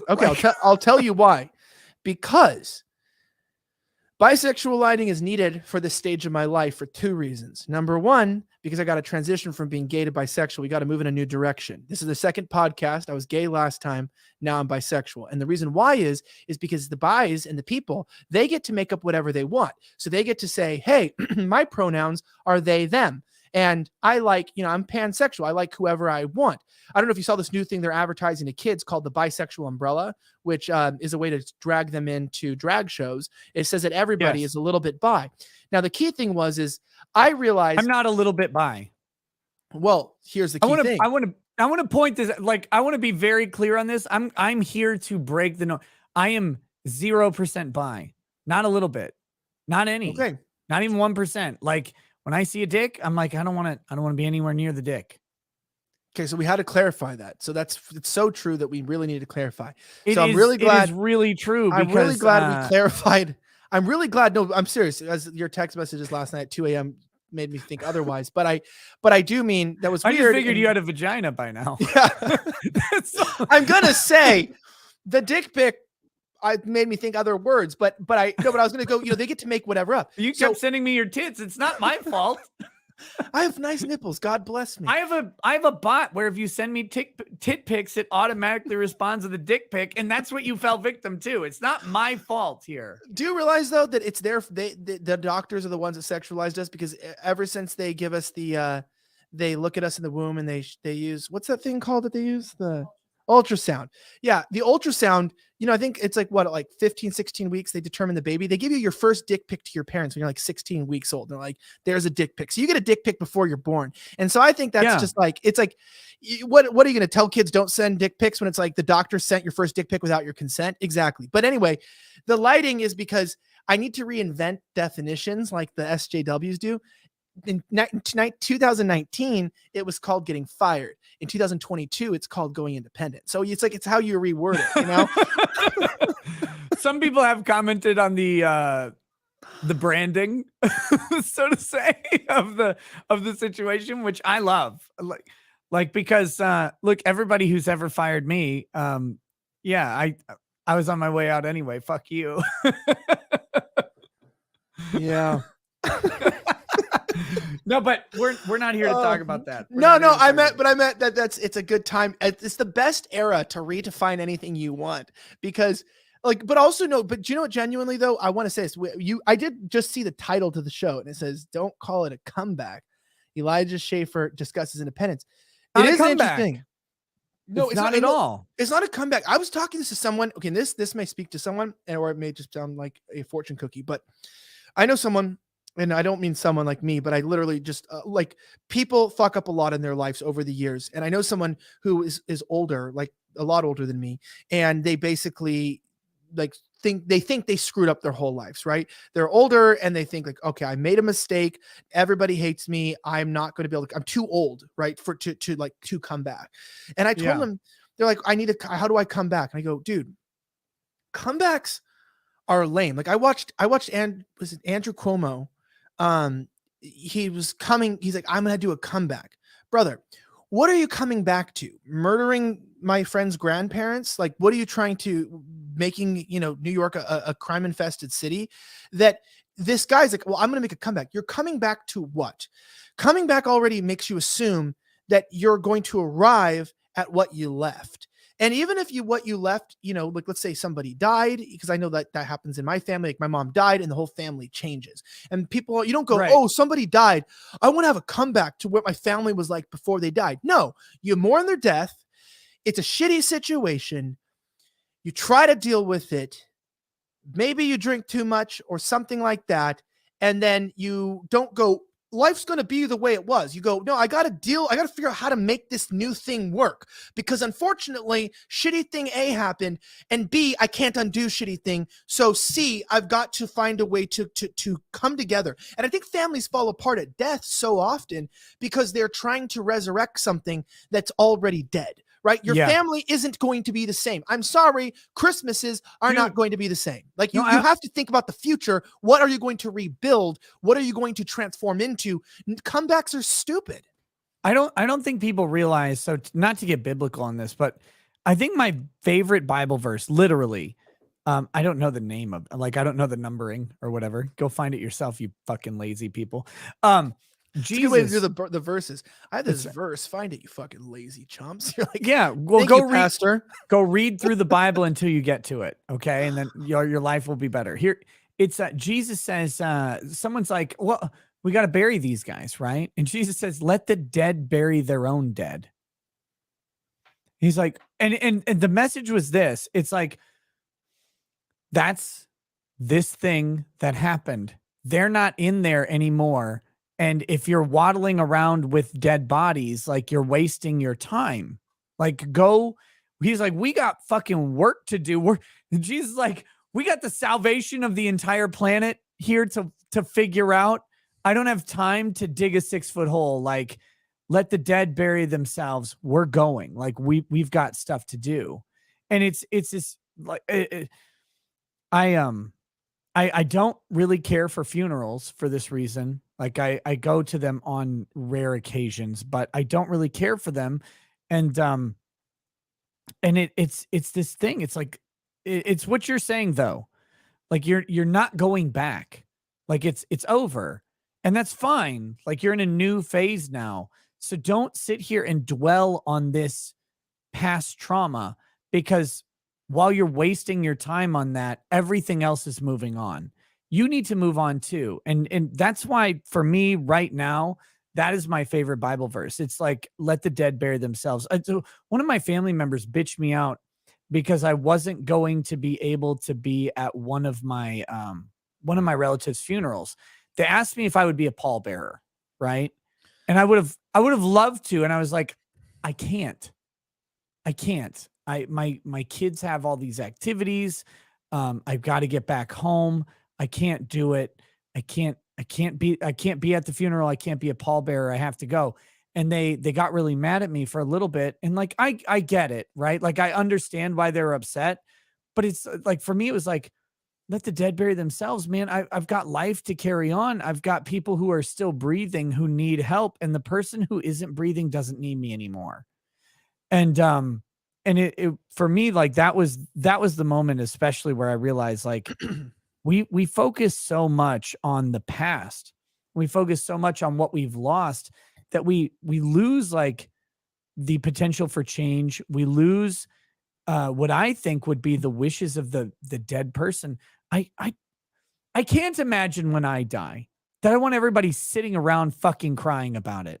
Right? Like, I want my kids to go, like, marry women. Well, for the girls, marry men. Like, go be functional. Go on with your lives. When I'm done, like, if you have, I hope they're all in, some sort of committed relationship at that point. I hope they're, like, having kids. I hope they're raising the next generation. I want them to do that.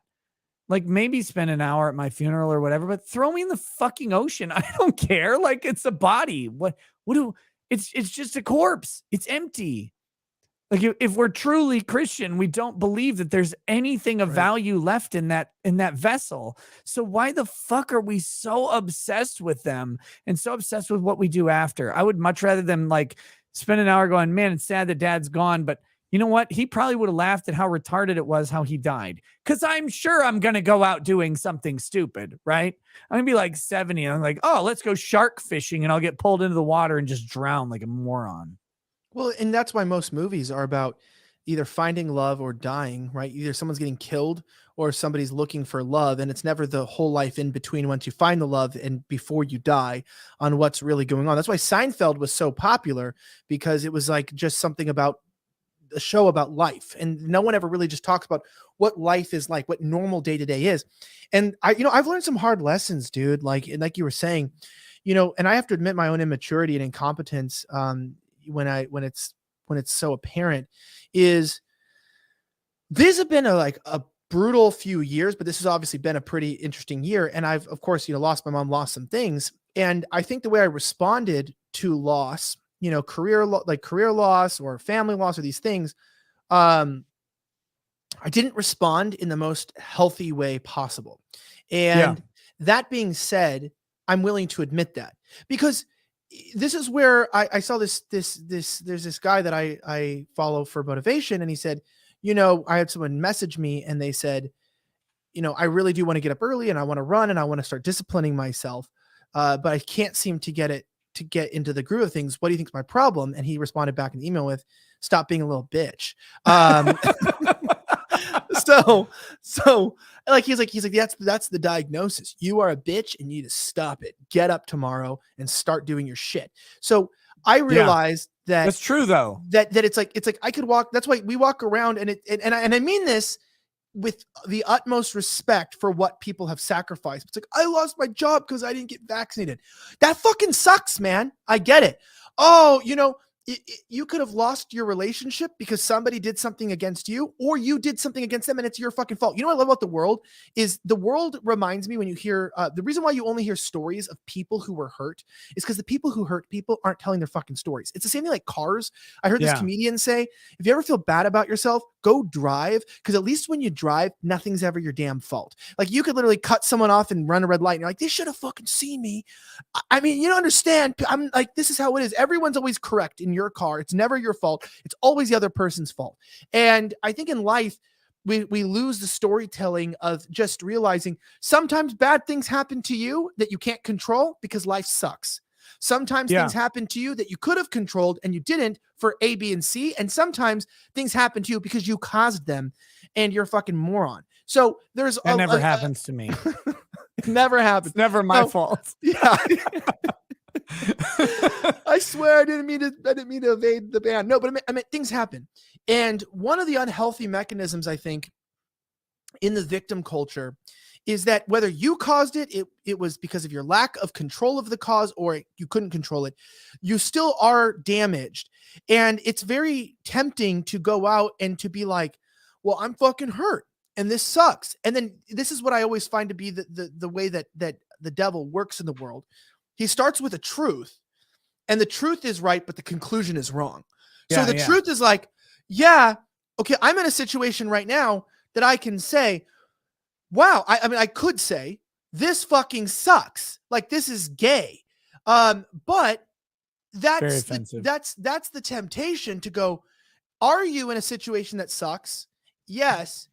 But it doesn't have to suck, because sometimes if you make a mistake, you learn something about yourself. If a mistake happens to you, you learn something about the world and yourself. And if something happens to you couldn't control, you learn and you get smarter and you learn how to get better. And so every bad shit that happens to you, every bad shit you cause, all in between is a lesson. It's a constant test, and it's the way we respond to it. And so now I've chosen to take a situation that was lemons and I turned it into going independent.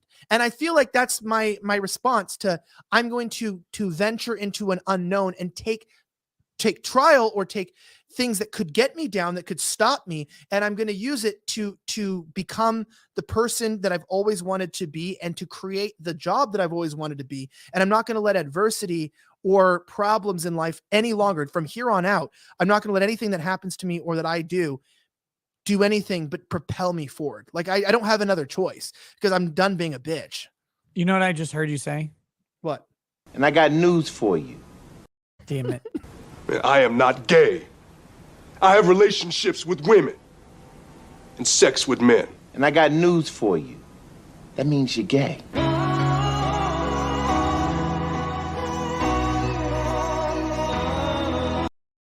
Fuck you, Nick. That's everything I just heard right there.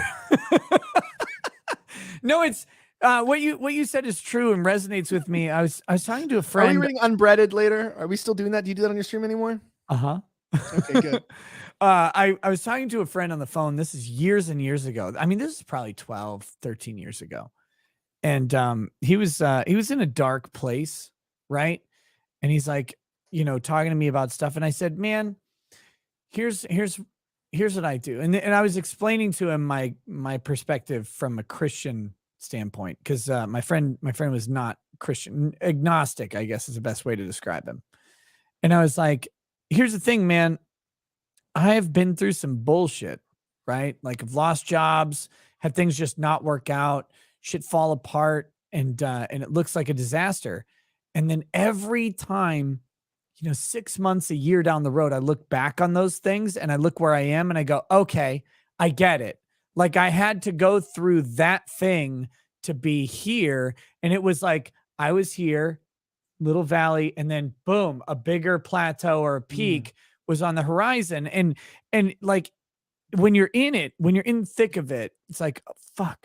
Like, I got fired from a bank. I worked there for 3 days. It was the only time in my life I've been actually fired. And I was fired after 3 days. And I was like, what the fuck just happened? It was the wildest shit in my entire life, because I had done everything they asked me to do, but they ended up firing me anyway. And I was like, I felt like just a piece of garbage for like 2 days. Right. And then I was like, oh, okay. Like, I guess I'll just go do something else then, which is fine. I got another job, and things looked up really quickly. But for those 2 days, it was like, dude, you suck. Like, you're not worth working at this basic bitch job. Like, how the fuck do you even like live with yourself? And you're then Jewish and you're not allowed to bank. You understand that, like, son? What You can't even bank.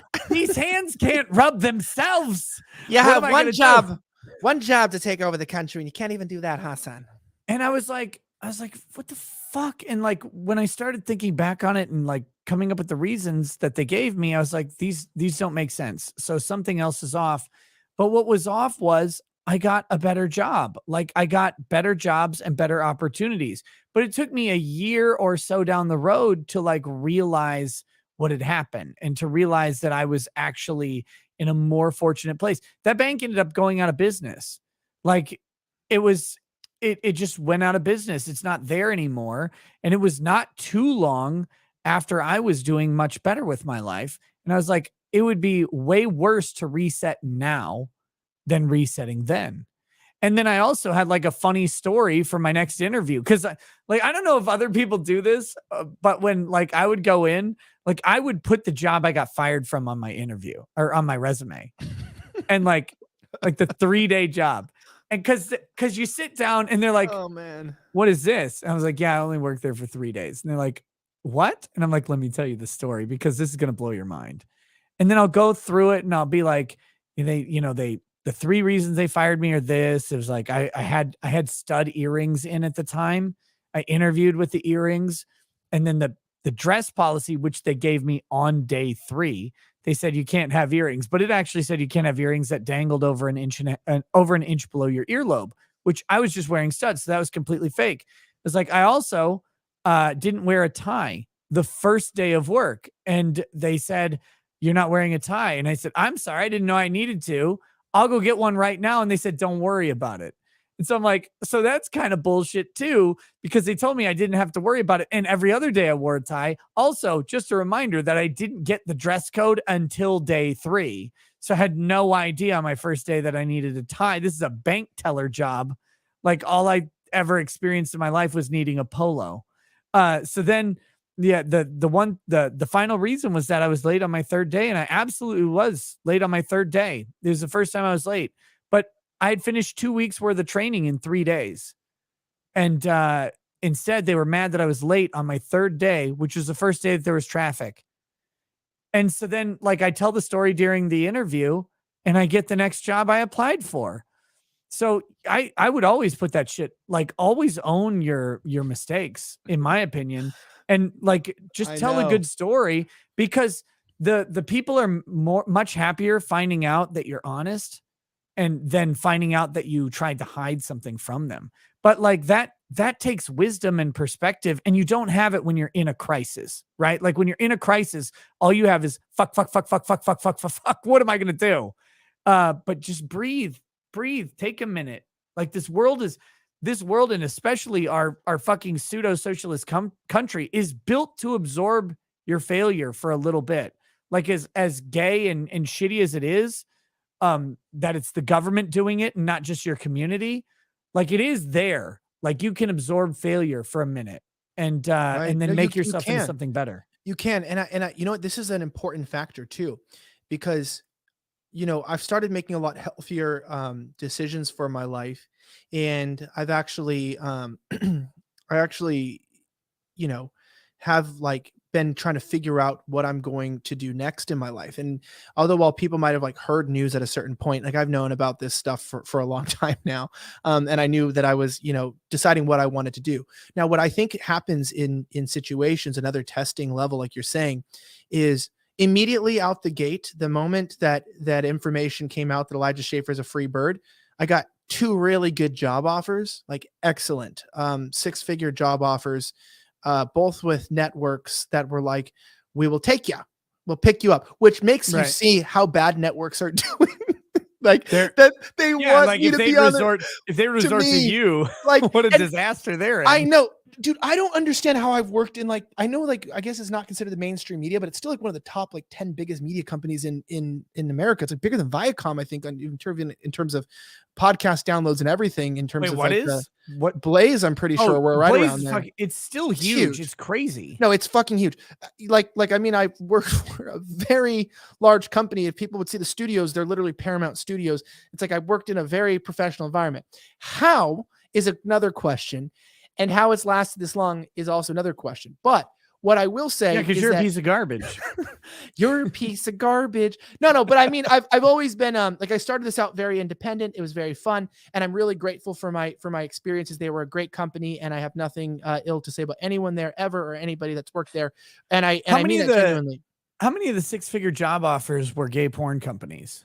Those were 7 figures. I didn't get to the 7-figure jobs yet.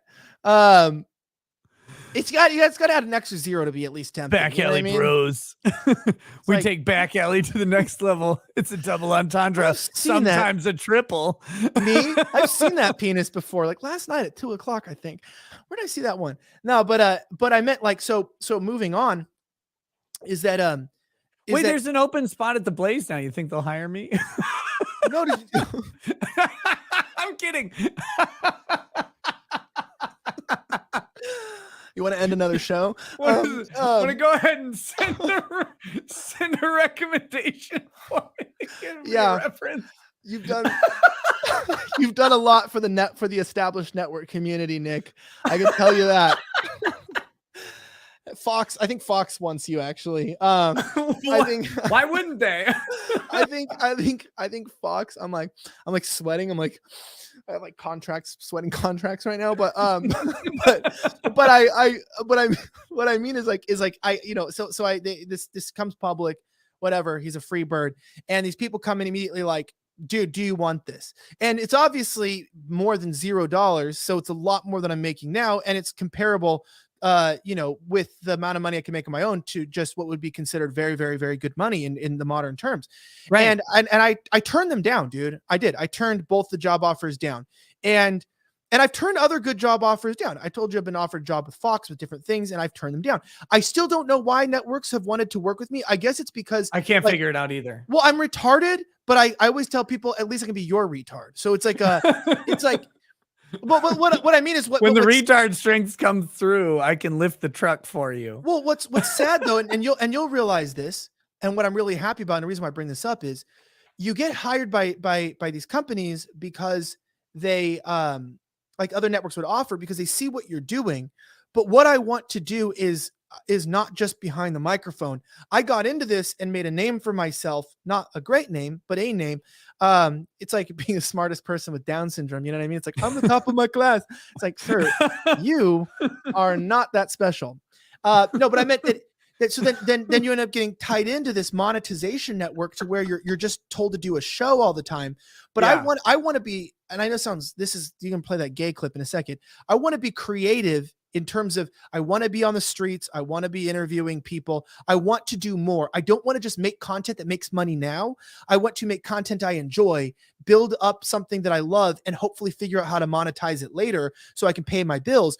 But you can't do that when you have the golden handcuffs. So I said no to the networks. While I'm grateful to them, and I want to thank you to the people that came immediately and said, we're going to offer you this great job.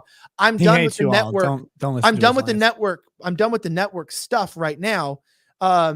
And I've picked up a great Friday show. I'm working on the Next News Network now, officially picked me up for the Friday evening news show. They have 2 million subs. So that's cool. I'm working on a Friday show, but I don't have any there's no stipulations. Stay fully independent, just get to host their Friday evening show. That does really well. Does a few 100,000 listeners every Friday. And then on top of that, I just did this crazy thing where I'm like, I'd rather be poor and build what I've been wanting to build than to take money from someone again and be told who I am, what I should do, what I should be. And I'd rather take adversity and problems and issues in my life and make a better version than take that. And you know how many people have contacted me that got fired for not taking a vaccine, but got a better job? Do you know how many people I know, like you, they fucked up at their job and they're like, dude, I lost a job. I'm never going to do better. How dare you? God damn it. I didn't. That was the thing that blew my mind. I didn't fuck up. I tried. He's like, I didn't. I mean, I was like... I was late one day of my employment. I was late. That's literally like what did it. I'm not even joking. It was one day. No, but I was only there for 3 days. I didn't have time to fuck up. Like, no, this is when he gets drunk with his wife. It's like she'll just be there. She's like, Nick, are you drunk? He goes, I don't listen. Do not accuse me of being drunk. It was one fucking day. I was late one day, okay? It's like this comes up every day. I'm telling you the truth. Problems over this. I'm telling you the truth. I am so fucking bad at like banking. Like I worked for Wells Fargo, and for a year I disappointed them every day. Like every single day of my employment, my manager would come up and be like, do you like want this job? And I'd be like, no. Why won't you end it? Why do you keep making me come back here? And they just wouldn't. Like, at this bank, I didn't even have time to get there, Elijah. I was trying because I always they always do this. I go, banking especially, because banking is a special people's profession. And so I'd go in and they'd be like, hey, so we want to hire you for this job. I'm like, okay, let me tell you right up front, I am a bad salesman. I'm the worst salesman you've ever met, actually. Like, if you ask me to sell people stuff, I will fail you. I will be the worst salesman on staff. I 100% guarantee you will never see numbers this bad again. And they're like, well, it's needs-based sales. And I'm like, do not put me in a sales position. Do not do it. Just don't hire me. It's really simple. You just say no. And they're like, no, it'll be fine. And they hire me for a sales position, Elijah, every time. And I'd go in and then they'd be like, why aren't your numbers higher? And I say, bitch, I told you I am the worst salesman you've ever met. And they're like, but like, it's just needs-based sales. And I said, I didn't say I was the worst non-needs-based sales. I'm the worst salesman of all time. I warned you about this. And they get mad at me. They get mad at me. This bank, I didn't even get to the sales part yet because I was still in training. So that's what I'm saying. I didn't have time to fucking depress them. I would have done it. Don't get me wrong. They would have regretted every single decision they made and every dollar they put into me. They were probably smart to fire me after 3 days. But I didn't get to demonstrate my lack of skill. All I demonstrated was actually good skill at that point. Well, yes, but I also think, number one, I'm surprised on the banking thing. Number two, I think what are you surprised about? I've worked in establishment media for a while. I've seen your kind around these parts. I know who paid my bills. Okay. No, but I mean, and of course I'm talking about the Indians, the bloody Indians. Oy vey. That's why I shop at the Curry Huts. Gotta build up the stack. But I agree with you in the terms of, like, I think that people don't understand. That's why I'm not jealous, but I respect what you're doing, because I think I can't last another minute. Like, I also too walk in and I'm like, hey guys, I literally call my show the best worst show. And I literally have tried to get retard merch past forever. And then they're like, oh, you're actually retarded. And I'm like, you just found that out. I was on my job description. I'm retarded. I told everyone that. I thought I was clear on that. But I also realize that that's how shitty the industries are. And that's how rare talent is. I like to find people, like, because what I mean is this, if this passes for, in the industry, they call it talent on paper. If people that are on YouTube that hate being called YouTubers or creators, wait until you get into a meeting and they call you talent. And you go, yeah, I think we have different dictionaries, because I wouldn't call fucking dumb. Yeah. I don't consider myself, this isn't a talent. That's like a girl who's on TikTok and she shows her ass and it's like, that passes for talent today, but it isn't the same definition of what talent was. Let's be honest. Some of those girls are really fucking talented by that definition. Okay. Let me do this. First of all, I got to say this about your story. Nigga, you gay. Okay, next. I'm gonna read. I'm way behind on super chats. I gotta catch up on some of these super chats. This is a grift. Also, everything's a grift. It's just some people make more money doing it. Right. I always say this, like, you work at a machine shop because you were 4 years old and you told your mommy you wanted to weld. We're all grifting. It's just, you got to choose how you do it. Yeah. It's all respectable if you make money, though. Speaking of grift, I don't know if people realize, but I was on your show a long time ago. Your other show. And there was a bunch of super chats that did not get read. Oh yeah. Did you bring them up? We can do it. You can do whatever you want. Baby, can you real fast? Could you grab me one more of these? Sorry. Thank you. She might want to grab me. Can you grab me a here? Wait, she's grabbing two. Can you grab the yellow, the peach looking can, the hazy IPA one? Thank you. Just grab one. Just keep going. You might need it. You might need another one. Because I'm on like my third glass of liquor, fourth now. I don't even remember. It's Friday, so I stopped counting. Do you know these are non-alcoholic beers too? Are you serious? Yeah. Oh wait, so you're like not drinking anymore, like at all? I am working. I'm in the best shape of my life, and next week I start professional bodybuild training with Mark Lobliner, IFBB champion, and I'm actually working on becoming No, but that's great, baby. I'll still drink it. Why are you drinking non-alcoholic beer? Like, why don't you just drink anything else? I don't know. It tastes good. Do you not like the taste of beer? Non-alcoholic beer has never been described as tasting good. Well, you never seen any of these new companies? Like Cernovich got me on them. You've never had like Athletic Brewing? Athletic Brewing? Yeah. Athletic Brewing, if you want a sponsorship with my channel, that'll be fine. Hold on, I'm going to just jump off this bridge. Nah. No, I've never heard of Athletic Brewing. No, I actually haven't drank in like almost 5 weeks right now. A single drop. That's awesome. Congrats. Like that. Seriously great. I know it doesn't sound like anything for people who like to drink. People are like 5 weeks. That doesn't sound bad. And if you like to drink, it's like 5 days is a lot. 5 days, minutes. Yeah, no, I know. No, but I'm actually going to be like training with a champion bodybuilder who's like, it's going to become a social media thing for his like sponsorship for his company and everything. And he's basically, he saw me, he goes, dude, I'm not going to let you get fucked and let people like get you down. I'm going to take this time of adversity and we're going to turn you into a fucking beast. And he's so he's like, you got to get your shit together and you got to stop. You got to get all your unhealthy habits out and we're going to train the shit out of you, literally. But I'm going to tell you what, literally, it was crazy. When I stopped drinking for the first week, I basically just ate like 3 gallons of ice cream every night because there was like sugar cravings.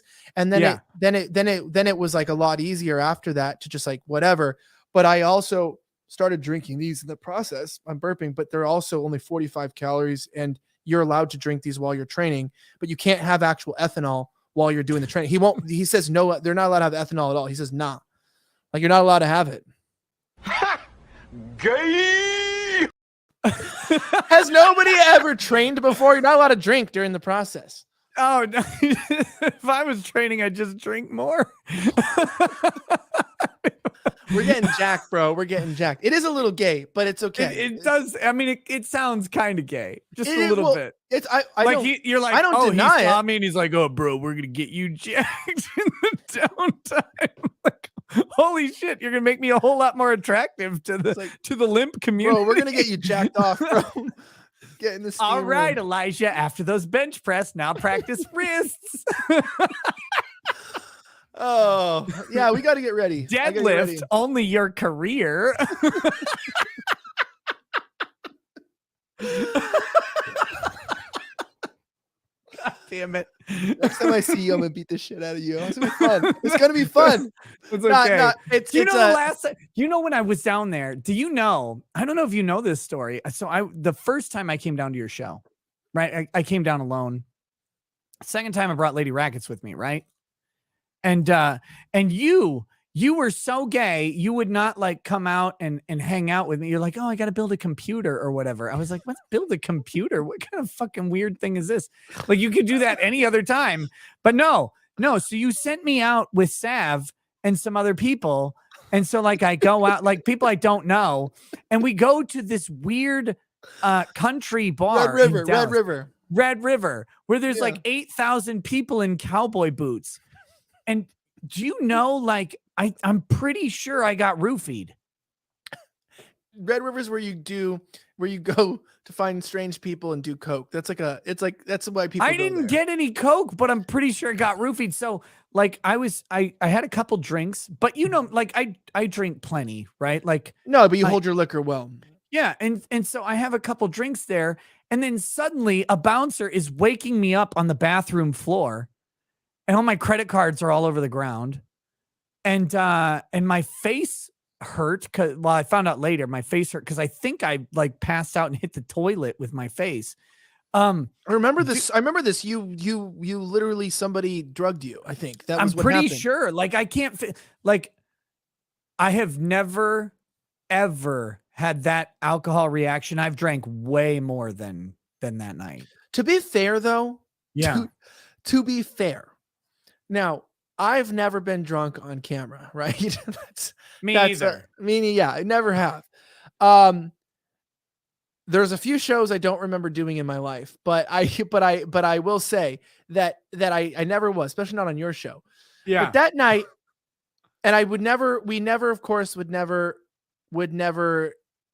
open a bottle in a moving vehicle. But I do remember the fact that there was some sort of, because young Pei Cheng, who still does this in my life right now, he sends me super nice, expensive bottles of whiskey as a nice thing. Like every few months, he sends me 6 like rare But collector's this bottles. wasn't the moving car night. You're conflating the two. The moving car night Oh. was the other night because you didn't hang out because you were such a bitch. You're like, oh, I gotta go put together a PC.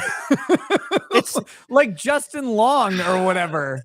Yeah, there's some serious faggotry going on sometimes in these parts. I'll just embrace it.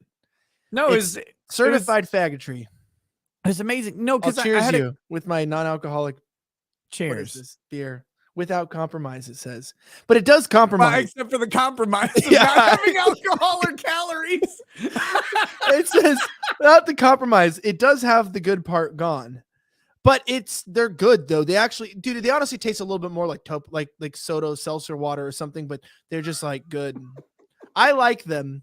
And if anybody out there doesn't want to drink, but you'd also like to hang out and you like to taste a beer, it's like a ritual, like you just have a few beers at night or drinks. This is a great and if you're like me, you have like all different types of everything always in your fridge because you can't ever stick with one type here with drinks. A guy in the chat says, does anyone laugh at Nick's jokes harder than he does? God, I hope not. when you do this every day, like you realize that there's only one person you care if they're laughing, and that's you. Like, that's okay. Like, because honestly, your jokes are going to fail most of the time. So as long as you laugh at them, it's perfect. Okay, let me hit these super chats. So I was talking about curly leg hair. Can we finally get an explanation of what happened with the You Are Here show? Nick goes on as a guest and Sydney never shows back up, and is there an official comment on Ralph's insinuation that Elijah is into orgies with men? Yeah, it's true. Yeah. I've literally confirmed 3 times. How many shows do I have to do with you? Yes. More of them. So how many of those orgies with men have women in them? 0, I hope. There are some women women to men. So they were born women, but they're now men. Oh, okay. So men and trans men are all that's allowed. Correct. How many pumped penises have entered into you? Like where you have to, like cause like you don't have like so you got like those Reebok shoes in the 90s. Yeah. You know, that's not a joke. They use I'm serious. Yeah. That's a real thing. I know. They cut their like forearms and legs off, wrap it around an inflatable thing, and then they pump it up with a nut. Mine would be like a clown balloon, like, and the thing just goes whoop, and it's like 20 inches long. That's what I would have, but they don't. But yeah, so that's what I wasn't joking. I was serious. This is a very honest question. Yeah, I think. I had too many non-alcoholic beers, so I don't remember the exact number. It's at least 3. It's at least 3. 3 is in the conservative estimate. Because of inflation, we'll make it 4. Inflation. I see what you did there. Real Hydro PX. Yeah, I've been suffering with inflation the last couple of years. I'll tell you, kids, you don't want to try it. While we made fun of Sydney, who made fun of Sydney, by the way? She gained followers. New show with the quartering while Elijah got pegged by a jewel. Love it. Next time, pick Sav. I can't respond to any of these messages. Yeah, that's okay. You can read them. I just won't. I can't respond. I won't respond to what I cannot respond to. I don't remember making fun of Sydney ever, by the way. Yeah, I don't think you did. No, I did not. No Curly Leg Hair says, Elijah, how is John Doyle in bed? Clearly, the two of you have a special connection. Which of you is the pitcher and which is the wide receiver? I wish I could answer that, but some things are best left to the imagination. I met John at that bar, but I don't remember any of it. Very nice. He's a very nice guy, and he's. Yeah. I think you'll have to use your imagination on that one. I love this. Is what people pay you to ask these, or this is. I like that. This is what I love about. I miss super chats, dude. I do. I really miss super chats. I want to get my channel remonetized because I just want to do super chats, not even for the money. Because I can't believe someone will give you $5 to call you like Elijah, Five. Jar Those were- Jar Binks. That was 20. Oh, it's $20 to ask me if John or I are the Guys, the if pitcher or anyone the wants catcher. if anyone wants to insult Elijah for $20, I'm here for it. I'm here for it too. I'm liking this. Trent Johnson says, "Am I wrong for just wanting a housewife? It's one of those things where I increasingly don't care about what the woman does as a job." No, that's right. It also seems to me whenever I tell a woman this, and also being a practicing Catholic, that they get turned off. Here's the thing, buddy. They're told to be turned off by this. Like they're conditioned to be turned off by like you're telling them, "Hey, I actually don't care what you do. Like, can you just hang out around the house and like raise the kids or whatever? Like that would be pretty sweet." They're told that is anathema to their state of being, when in reality, like it's this wonderful relationship that you get to build with someone where they get to focus on the home and you go slave away or whatever. But maybe just keep it to like the third date or whatever, like while they're in bed later. Like, just, I think your timing is probably off, but no, your heart's in the right place. And believe me, when they get past all of the bullshit that's been crammed into their brain by major media, a lot of them go, yeah, actually, it does sound pretty sweet not having to have a job. Like, it does sound pretty sweet to just like take care of a house and make it into the thing that I want. Because that's the converse, I think, that guys don't realize. Like, the reason the man cave has become a thing is because you go, okay, well, you're going to be around here all the time, so I'm going to let you deal with most of the house, and like you get to decorate it and buy fucking candles or whatever stupid weird thing that a little shit from Hobby Lobby, like mini shelves all over the place with odor reduction on them. I don't know what you do. Like, I don't know what women buy. It's the weirdest stuff, but like, I will let you buy whatever and decorate the house however you want, except for one room, which is mine. And the trade-off of this is that you like me. And then also I go to work and you don't worry about it. And I think like there's a fucking lie that's been passed around that women are not supposed to want that. It's like, wait, why would you not want to design your castle? Well, I think people also, I found the weird thing, dude, literally the same argument that people make, like I said, about how, oh, go get a real job. It's like, I'm literally doing a job that does take years of production to get right. Regular, like what I'm doing, I can do a lot of things. I used to work as a producer, but if I produce my own show, that's not a real job. It's like, okay, so being a housewife is not a real job, but if you go get a job, then you have to pay someone to clean your house, to take care of your kids, and pay the state and taxes to raise them. So it's not a real job to desire to want to raise your kids, educate them, train them. But if you go get a job, you literally pay people to do all those jobs. So it's a fucking lie. It's just, it's ridiculous. And also I mean, I have a lot of them have gotten me in trouble, views on women. But one of my thing is that I don't think women were made and designed to want to work in the capacity that men are.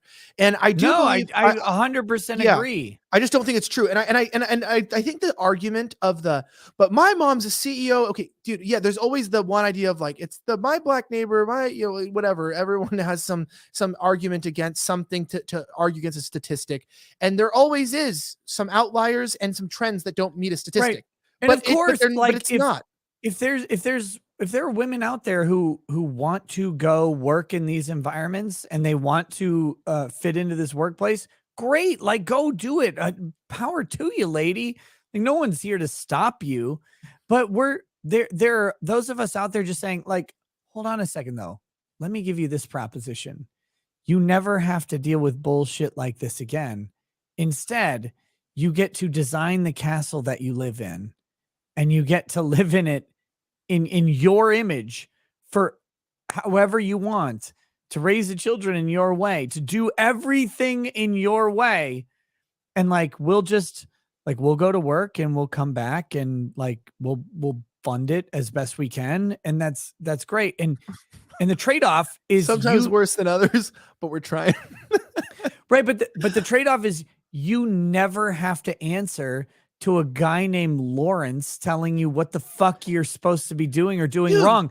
Whereas we do. Like Why the fuck do you want to work change. with Lawrence? Do you know how shitty? Do you know how happy? Do you know how great it is to just be in my fucking home studio and not around a bunch of fucking people? I'm so happy here right now. And here's the problem: is it's like I have to be so careful, in the way that I say this, but I think there was a time when working was about work because it was about providing.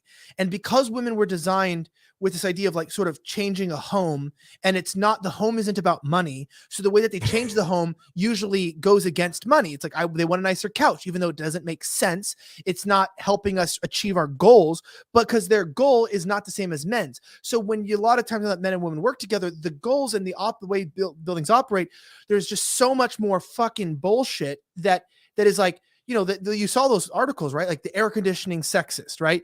Like, life is good when you can argue about air conditioning. Like you have a great time. But now jobs have like HR departments and all these things to make everyone happy. They have like food kits and food courts and snacks. And it's like childish, but it's also because then when women join the workforce, they have to make the workforce like a home.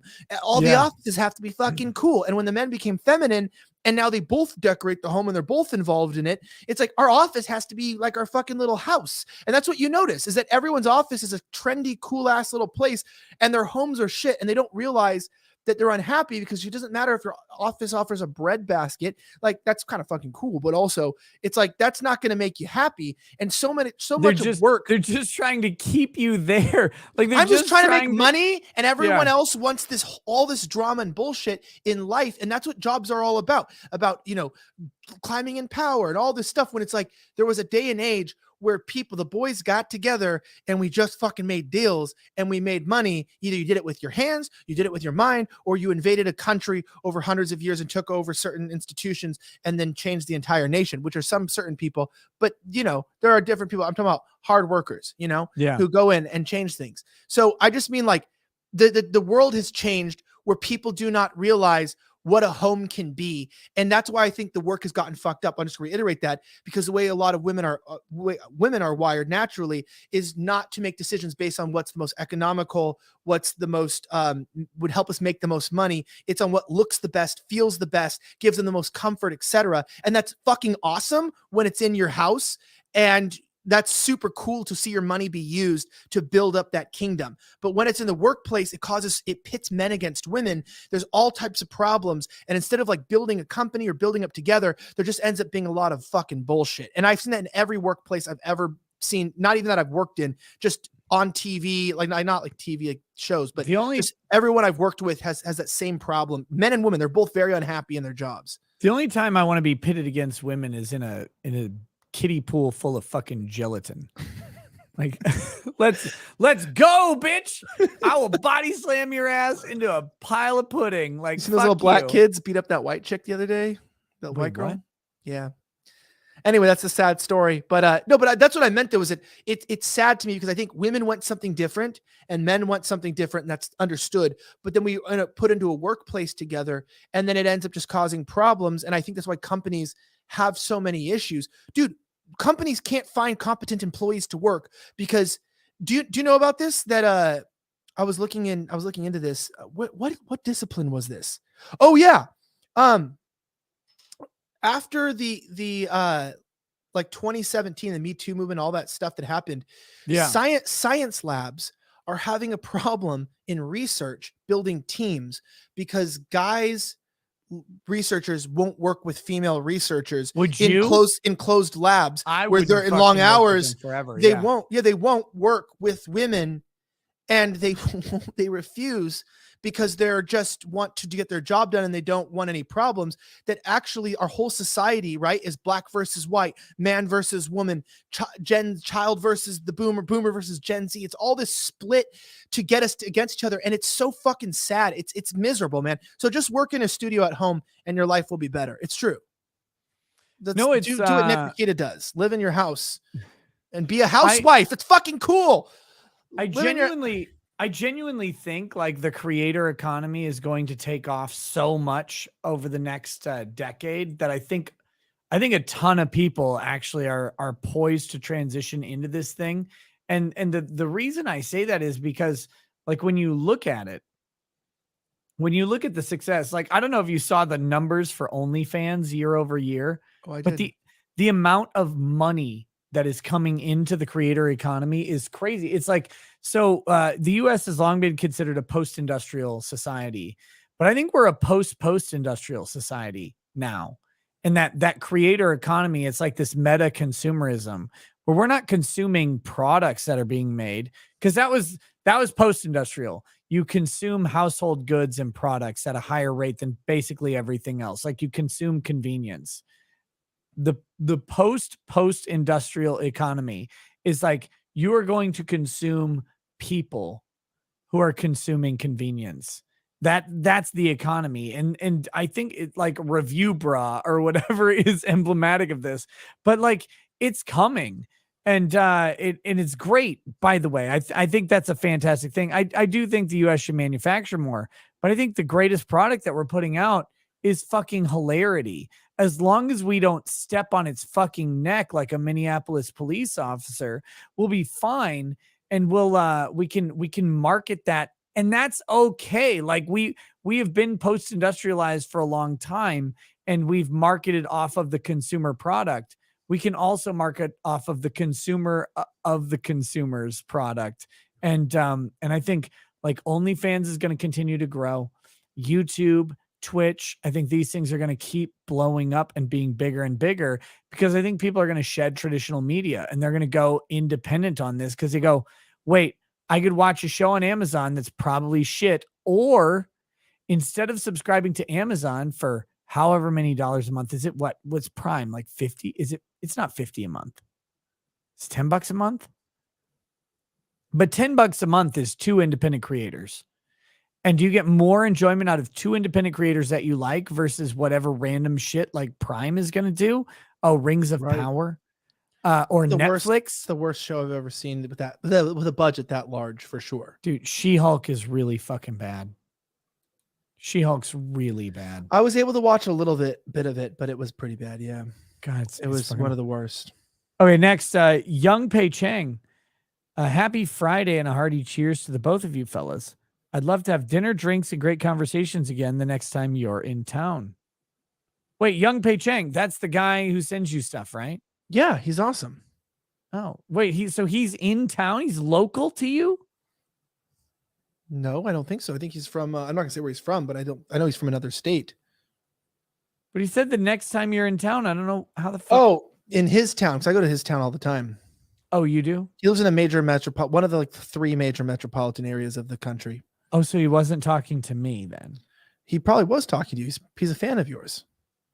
Oh, well, tell me offline where he is, and the next time I'm in town, I'll absolutely have dinner, drinks, and conversations. Yes, you'll have dinner, bitch, drinks, and conversations, and that'll be fine.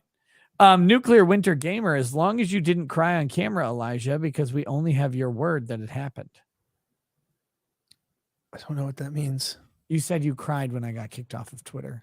Oh, yeah, I was lying about that, but there was no tears, but I actually thought it was fake when I first saw that someone was trolling Twitter because I didn't know how you'd get kicked off because I don't feel like you cross any boundaries on Twitter. And then I didn't. Yeah, then I realized it was because of the ban evasion. That's why I thought it was a joke. I'm like, okay, this is stupid, but then you realize what it is. I think the ban evasion's actually wrong too. Me too.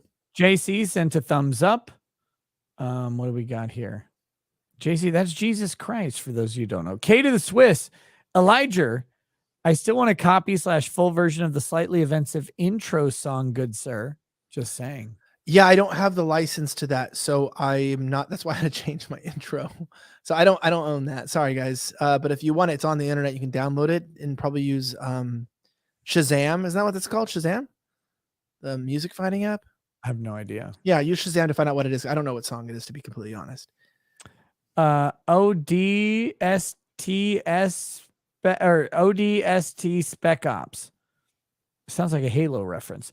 The man, the myth, the legend, huge fan, and keep up the awesome work. Look forward to your shows daily. Now shill my channel on Twitch, lol, ODST Spec Ops. I do chill chats, Monster Hunter games, and more new games coming.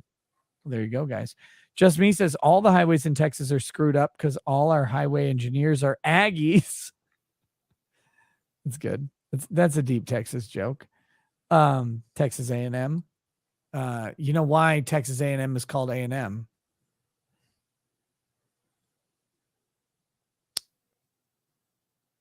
No. Because it's ass and then mouth and then hand. I don't know. Because I was hoping you'd have a funnier like follow-up for the joke than me. I was thinking like Texas A&M. No, because isn't that where Rittenhouse goes now? No, you know what? I got beef.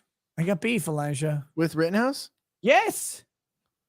I've invited this motherfucker on my show like 100 times. And he will not talk to me. I don't care that he has handlers or whatever. I got to put this fucker on a fucking grill for his TikTok videos with his girlfriend that are. Don't you dare. You don't get to cover for him. You know, these are the gayest things I've ever seen in my life. Like, okay. I could have a picture of you sucking Hunter Biden's dick, and I would say that Kyle Rittenhouse's girlfriend's TikTok is infinitely gayer than that. Okay. So, God, this is like the podcast. This is like the podcast of things. No. Here's the thing. You are entitled to your opinion. I love Kyle, like personally as a friend. I really do. Me too. He's my best friend. Okay, I don't know. Fucker. I do. I love him a lot. Like I consider him like a little brother, and I genuinely do. And I give him a lot of life advice and things like that. And I really appreciate the fact that not only that nobody killed him, that he didn't take his own life, and with all everything that went on, that he made it out, in a positive mindset. And so I'm glad no one had a camera on me when I was 18 because that's the key thing. And I think that he's just enjoying life as an 18-year-old. And sometimes when you're 18, I got to say this. I saw this one meme and it was really awesome. And it had this guy making a heart at the beach with this girl. And it said, "Damn, the things you do for pussy." And so I will just say that I respect a man and whatever he's got to do to get what he's trying to get. I'm just saying whatever he's I don't want to interview him anymore. Okay. I'm you can tell him. I want you to tell this to Kyle. Like, I'm going to hold you to this. Say, Kyle, okay. Ricada Lawn no longer wants to interview you. Did he ever want to come on? I don't know. Like, because I could never get to him. I was always dealing with a fucking handler. But why not? Just because you don't like the videos? What? No, because I just want to interview his girlfriend now. I'm telling a joke. I would love to interview him. I think it'd be great. I think he should have come on my show a long time ago. I'll tell him. He's a good kid. We don't talk all the time, but he's a good kid, and I think he's. I know he's a good kid. I know he's. I can never pierce the veil of his fucking like corporate handlers who are like, ooh, like if these dumbasses don't realize, like, I'm not out to fuck Kyle over. Like, well, we can go ahead and work with some like off limit topics and stuff like that, and just have a good show about who he is. That isn't. Like, look, you mentioned loving Tucker Carlson. I think Tucker's great or whatever, but he did the corporate circuit. And I feel like the corporate circuit interviewed him in the most expected way possible. And it's like, I want to know about him more than I want to know about like, well, what's your reaction to the events? How do you feel after the lawsuit ended? Like, come on, like, let's talk to Kyle about who the fuck he is. I think that's interesting. And I don't know that many people got there. Like, they're so focused on the event. I feel like that I could do like a better job and just have a fun time with him talking about Kyle rather than talking about shit that happened to Kyle. You know what I mean? Mm-hmm. Yeah. Well, I'm planning on having him back on my show. And I think most importantly, though, the problem with some of this stuff is I want to say this genuinely, because I know you're just shitting around totally, and he would know that, and Kyle loves you, and I know that, but I also think that I've always had a really hard time because I feel like I know a lot of people really well, or at least know them. And so I think some people on YouTube are just like, oh, I see this person do this or do that. And then there's like a lot of judgment where sometimes my mind is like, dude, I just see that people fuck up, people make mistakes. And also too, like, I fucked up my life in a lot of ways throughout my life. And definitely when I was younger at his age, I was doing a lot worse off than he was. You know, I mean, I was pretty screwed up, still blowing through a lot of, you know, illegal drugs and stuff at that age. And so the fact that, you know, he doesn't do drugs and do anything like that. It's like, you know, if you want to just do some silly things with a girl, you'll figure it out with your life. And I just wish him the best. That's all I'm saying. I hope he finds love. I hope he's able to like move on with his life from all this. Like you said, I kind of just look at him like I want him to just go to school. I want him to have a happy life. And I mean this from my heart. My heart hurts for the way that he is treated by the public and the way that people still do look at him like a topic. My heart hurts for those TikTok videos. I'm not going to get away with this. Anyway, I'm just going to conclude. My heart hurts. My dick is sad. I'm just concluding that like seeing someone try to like just figure out their own personal life despite all the shit.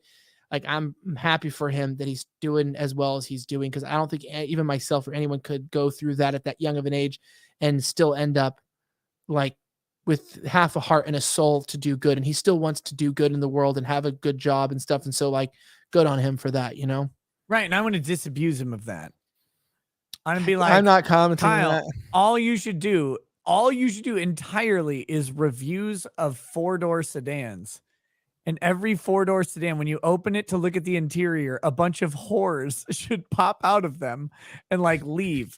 Like that would be the funniest fucking 4 doors, channel. more whores. It would be the funniest channel on the planet. Like we're gonna review this Mercedes AMG CLK 63 or whatever it is. And it's got 4 doors in it. Guess what, boys? And he opens it up and a bunch of hookers come out in mini skirts. Like that'd be the funniest fucking podcast I've ever seen.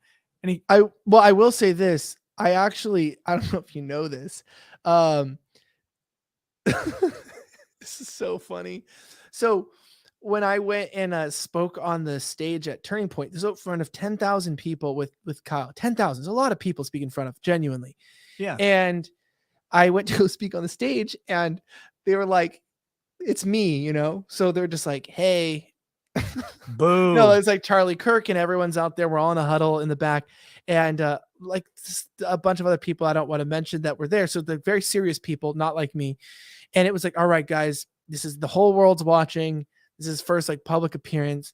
Like, please don't do or say anything that would like make headlines or would, you know, discredit this event. So of course, like we're walking out on the stage and like my mic's hot. I have my mic and like right when he like comes out, I'm like, ladies and gentlemen, 4 doors, more whores in front of like 10,000 people. And Jack Posobiec like looks at me and Charlie, like they looked at me and they were very cool about it. But I was like, and then Drew was looking at me like, dude, 4 doors, more horrors. That's what they were saying. I think they were trying to say, don't do that. And that's what I immediately did when he came out. That's he came with the fireworks. best. And everybody loves it. That's the thing. Everybody loves it. If Kyle Rittenhouse did gun reviews and he had custom gauge Grosskreutz, who's trying to change his name right now, silhouettes for his gun reviews. Like imagine if it just had one massive bicep with a target on it. Like if he's like, okay, let's see how this gun does against the bicep. Blam, blam, blam, blam. Like 10 million views. 10 million views. Let me be his manager. Elijah, these managers are all worried about protecting him. I am here to make Kyle every dollar that ever existed. That's what they're afraid of. They're like, Nick's calling. Hey, it's like, hey, why does his handlers keep picking up? Hey, who is on the phone? Oh, 1 second. It's just Nick Rekieta. He's saying he wants Gage Grosskreutz forearms, remake silicone with exploded sheep blood packs on the inside so we can recreate a riot shooting. Oh yeah, that's like. Do you think they'll strike on YouTube? This You're not gonna strike. this segment of the gun review is called "Does It Mist?" It's like Forged in Fire. Like, will it kill? No, like, does it mist? And it's just one big bicep full of sheep's blood, and you just blam and see how the mist goes. Like, this is, I will, he will, Elijah. This man will never have to do a weird gay TikTok again. He'll never have to be like lip syncing to Black Velvet by Alana Miles in his entire life. Every time I'm on air with Nick Rakita, the next step involves me losing one more important factor in my career? It's like I can list everything I've lost career wise by just like, when was the last time I was on air with Nick? Oh yeah, that's when I lost that. And I have like $12 in my marriage left, so we'll see which one goes next. We'll see if I'm single and if I have $12. I might be homeless, but at least I'll scan off of my Boost Mobile Obama phone. I'll just agreed to this. I actually do love it. No, but I find myself in the crosshairs. You know, like I think the biggest thing that I fucked up in life is actually caring about people that I've been around, and trying to help a lot of people in life. And I realize this is not an industry that takes kindly to people giving a fuck. So I know that, and I've and it's, yeah, maybe it's call it being a bitch, but I think I come from the community side where even if I got hardened by the world, there's still that like back end, like youth pastor vibe thing that comes out to where, yeah, I realized that like what I was doing then wasn't really fixing any of the issues. But at the same time, I also kind of see the world as like just a bunch of broken people. And I feel really bad because, dude, there are shitty people in this industry. There actually are. There's shitty people everywhere.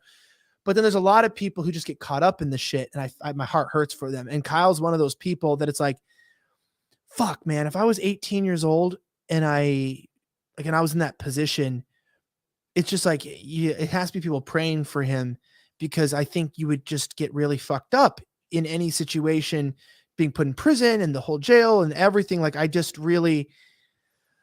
look at that and I go, it's hard for me to even like, give him shit for anything, even like just give him life advice, because I'm going, damn, this is like, it's a miracle that he's doing as well as he's doing. And I mean that from the bottom of my heart. It's true. But it's like, it's just a miracle. And like, that's what's hard, because then I want to be an entertainer and laugh and like make light of things. But at the same time, I'm like, I fucking know that guy and I love him a lot. And, and I just really hope that the world doesn't win, because everybody's rooting for this kid to fail. And I think maybe that's a little bit of the my moment too. It's like, I don't come from money, and I also understand coming from a position to where people want you to fail. There's a lot of people my whole life have wanted me to fail, even today. And so when I see a kid like that, and like everybody hopes he just kills himself, that's what they want. The people are so shitty in this industry that they're not going to be happy until you blow your fucking brains out. Yep. And they'll celebrate. 100%. If I killed myself today, more people would be happy than upset. And that's what's so sad about it, when you put yourself out there, that people care more about your downfall than they do about you succeeding. And that's got to fucking drive you. It's got to like be under your skin. And so with him, it's like, I feel like he's such a product of like, there's so many potentials and lawsuits and this and that everyone wants a piece of Kyle, or he's a monolith of like some idea to the left and to the right. But then I just try to be like, dude, to my friendship with him, I just try to keep it as like, I just know you're a fucking cool dude. I'm just a dude. I'm not Elijah, some show guy or whatever. Like, let me just, any questions you got, whatever you need, I'm here for you, bro, because I don't need anything from you. And I hope you succeed. I just hope you live a good life, that you get married and you get off TikTok. You know what I mean? There you go. Yeah, especially that last. That was a nice soliloquy. Soliloquy is gay for a long speech. That was beautiful. All I heard from it was got hard from the back door, like back end, hardened from the back end. That's all I heard. No, it's true. And I wish Kyle the best. And actually, I was thinking about him today, because there's a headline: Gage Grosskreutz is trying to change his name. Is that real though? I'm looking real. it up right now. Is that real? It's a real thing. He's trying to change his name. And I thought, and the headline says, man who survived Kyle Rittenhouse shooting tries to change his name. I'm like, oh, that's one way to say it, you fuckers. Like, Jesus, the country does not end. It just keeps going. And it's like, Man who survived Kyle Rittenhouse, for fuck's sake. Dude, have you seen, dude? And what's crazy is, so one of the crazy, dude. So actually, now that I'm independent, I'm working on some cool discussion on this stuff with some of the people involved, and I'm really happy about it. But I think when looking back at some, like, people have offered me, books, book deals. I got offered a book deal on like Kenosha and some of this stuff, and it's like, dude, what do you want me to say? Why didn't they ask for? God damn it! What do you want me to say about this? I want a book deal, Elijah. Like, I oh, gee, don't know how to write. How did you create this gay thing called LawTube following the Kyle Rittenhouse trial? Like, how did you interest hundreds of thousands of people in a case that was dominated by the mainstream media? How did you buck that trend? I want to write that book, Elijah. Actually, I want to pay some like Peruvian to write the book for me with broken English, and then like I just collect the paycheck at the end. But what did you even do? What did you even do for this? What did you do? You're like, oh yeah, he shot people. Like, oh yeah. What did you even do? Tell me one thing. What did I do? What did I do? Write a book about Kenosha. Were you there, bro? Were you even there? I mean, yeah. I mean, yeah. I mean, you were in Kenosha? Yeah, all the footage of Joseph Rosenbaum dead is all mine. That's my footage. What? No, that was that Robbie McGinnis guy, Richie McGinnis. No, Richie wasn't filming. His phone cut out. That's my footage. You were there? Yeah. Name 2 things you did. I was there every night. I'm just kidding. Wait. I had no idea I didn't know that was yours. Yeah, that's my. Why weren't you called into as a witness? Because I said 3 days. I went on air 3 days and called him a fucking hero on the internet. And then they looked into it, but I said that it wouldn't be wise to call me as a witness because they would find implicit bias. Yeah, dude, I saw Joseph Rosenbaum get shot. I didn't know you were there. I was just making fun of you. I don't, maybe people don't know that. It doesn't really matter, but yeah, I was there like every night, and I was there at the car lot, and that interview with Kyle. The chat's like freaking out. Like, you didn't know this? I'm like, how the fuck would I know this? I don't care. The first interview of the night with Kyle. So one of the Kyle said it was his first TV interview ever. I did the first interview with Kyle before the shooting. And I interviewed him first. And then you groomed him into on, shooting those people. I'm still not free on certain certain people called the feds. I gotta be light my life's been a fucking tragedy the last couple of years. Damn. But I will say, yeah, I mean, I saw him shoot people, and I don't cry ever. I think that that was so close to my mom's death, that watching multiple people get killed, and then just that was like multiple nights of rioting, and I had been up like all night for multiple days doing news hits. Yeah, because it's fucking sucks, man. You go to a riot till about 4:30 to 6 in the morning, and then you go to bed for about 45 minutes. You take a quick power nap. Yeah. And then you take a couple shots of vodka to wake up, and like 6 coffees. And then you do like news hits at like 7 a.m. with like 40 minutes of sleep, with literally like tear gas and shit in your ass crack in your eyes. And you're trying to like talk in your hotel room, and you can't even, because it takes too long. You have to soak all your stuff in the bathtub, and then it turns the whole room like in a toxic wasteland. And then you're like, so then you're 3 days into this, you're beat down, you're bruised, you have cuts, you have burns, and you're like tired, and you see people die. And that was one of the few times I've genuinely just broken down, because I just went, this whole country's so fucked. And that was like one of the more miserable few days of my life. Pretty bad for Kyle too. So that's why I don't feel bad about it, because I'm like, I didn't know who he was or at the time. But I always tell people, like, I knew they were going to turn it into a white supremacy thing. And it is, this shit does stick with me, though. I mean, it's fucked me up a little bit in the head, but I also, dude, there's like, I had no idea. Literally, like, legitimately, I had no idea you were there. Yeah. No, how would I, like, I'm going to say this, it's going to sound retarded, but how did I know? Like, people don't realize this about me. Like, I don't follow like what's going on, because my focus is usually on the law. And so what I'm doing is I'm following the aftermath of what's going on, right? Like, is there a criminal charge? Is there a civil case? And that's when my attention gets turned. So for me, like I saw all the stuff with Kyle, but you're not mentioned anywhere because they didn't call you as a witness, and the police didn't mention that you were there.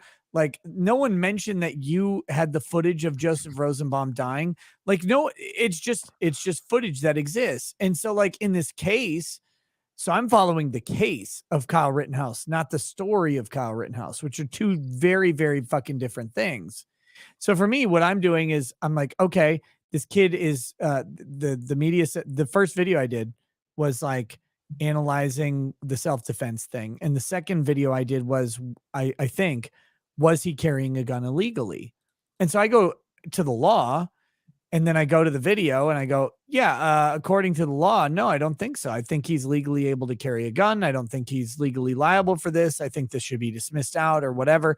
But that's my coverage. Like your coverage is like on the ground. Cause I know like like the whole reason you got like into this business is because you got beat up by some trannies or weirdos at some sort of event, right? Like I was in Kenosha. No, I was in Kenosha even during the trial too.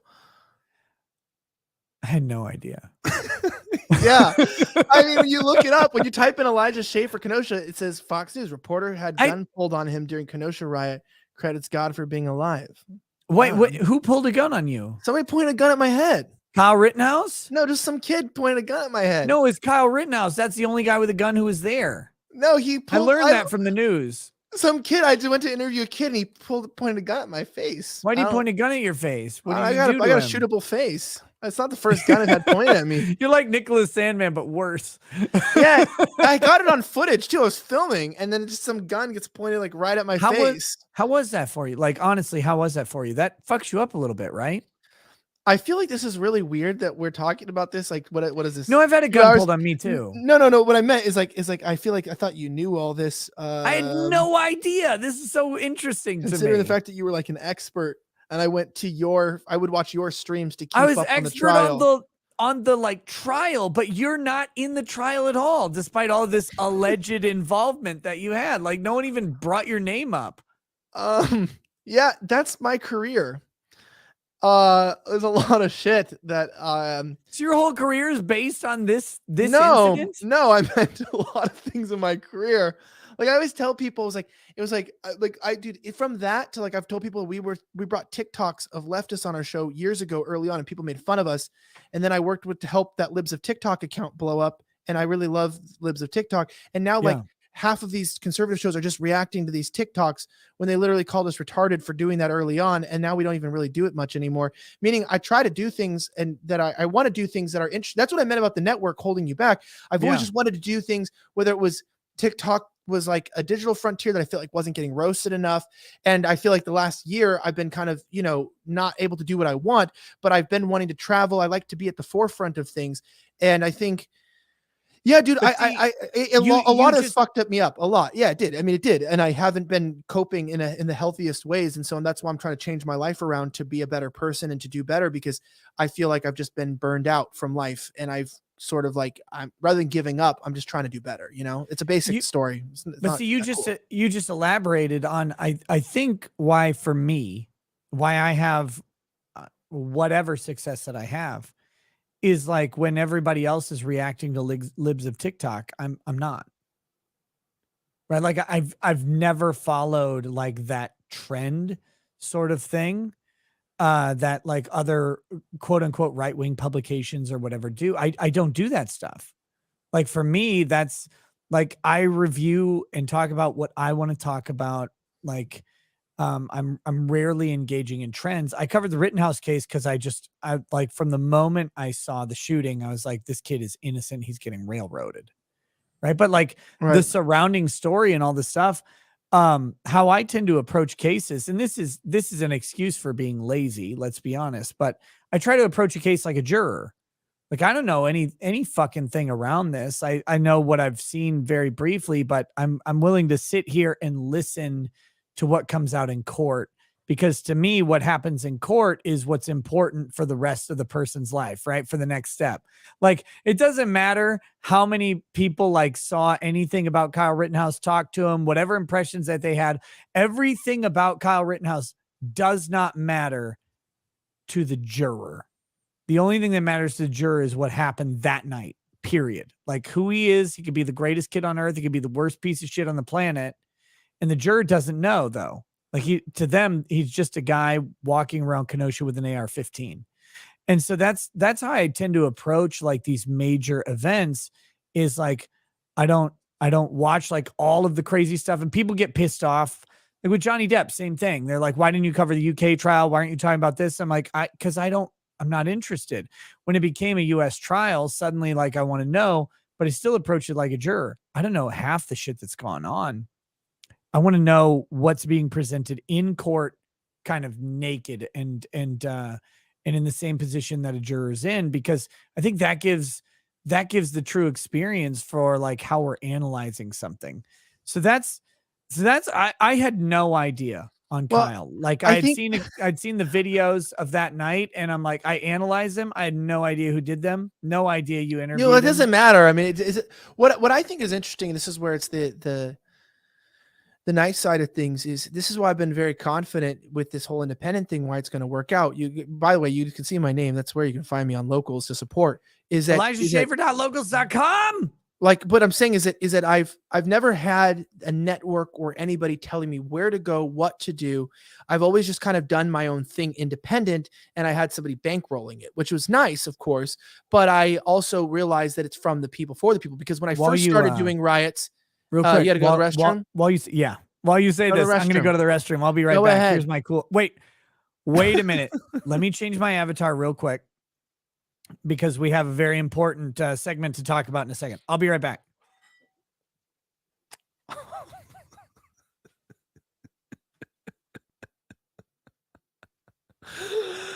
What is that? Is that called a front butt? Some people call that a fupa. Others, when used in a violent clash, call it the Fupanza smash.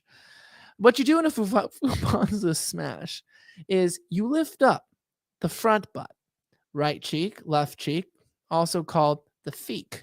They're the feeks, they're the front cheeks. Now, the feeks often smell like stale corn chips. You guys know corn chips? Yes, specifically the ranch flavor. Now, have you ever smelled stale corn chips? Was that what they're called? Corn pops? Something like that. I don't know. And you smell them. What you'll find is that while it looks like a lack of self-control and a tumor growing out of the front, what you really find it is a incubator. It can be used for multiple things. The heat that's generated through natural thermodynamics and physiology is that you can grow cell cultures. So you can do cancer research, and you can store, any type of eukaryotic cell you want, any cell line, cancer lines, carcinomas. It's all good. Put it there inside. Now, because of the crease, there's a split, like when you buy a nice ice chest, and it comes with the split in the middle. And so you can like put your beer on one side, your drinks on the other. You can, separate the ice. You can, basically it's apartheid for your food. So we call that the apartheid crack. It's essentially whites and blacks separated. You have cancer cells under one frump, a feek, and under the other, it's nice because when you think about it, you can always buy a hot dog from Costco, $1.50. But who wants a cold Hebrew National? So you can stuff it under there. It keeps the bread moist, and it adds flavor, ranch corn pop flavor. So it's really a multi-use and multifunctional. How is his show still on the internet? Why am I demonetized and I've like lost half my shit? And this show has this as the thumbnail, and it still exists. Wait, what? What? So how many times did you get me banned while I was gone? No, I explained to them what the chat can tell you. I explained to them a very detailed understanding of the uses of a front butt and the front cheeks, the feeks, and the apartheid crack, and how you can store cancer cell cultures for cancer research in an incubator under one, and then like your hot dogs under the other, so you can both feed yourself and develop the future of modern science. And people thought you were lazy and had no self-control. And in reality, you were developing the future to save your grandparents. So good on whoever that was. So So I walk out of my office. I have an office, and then I have a little library music area where kids like play violin and stuff is right Yeah. outside my office.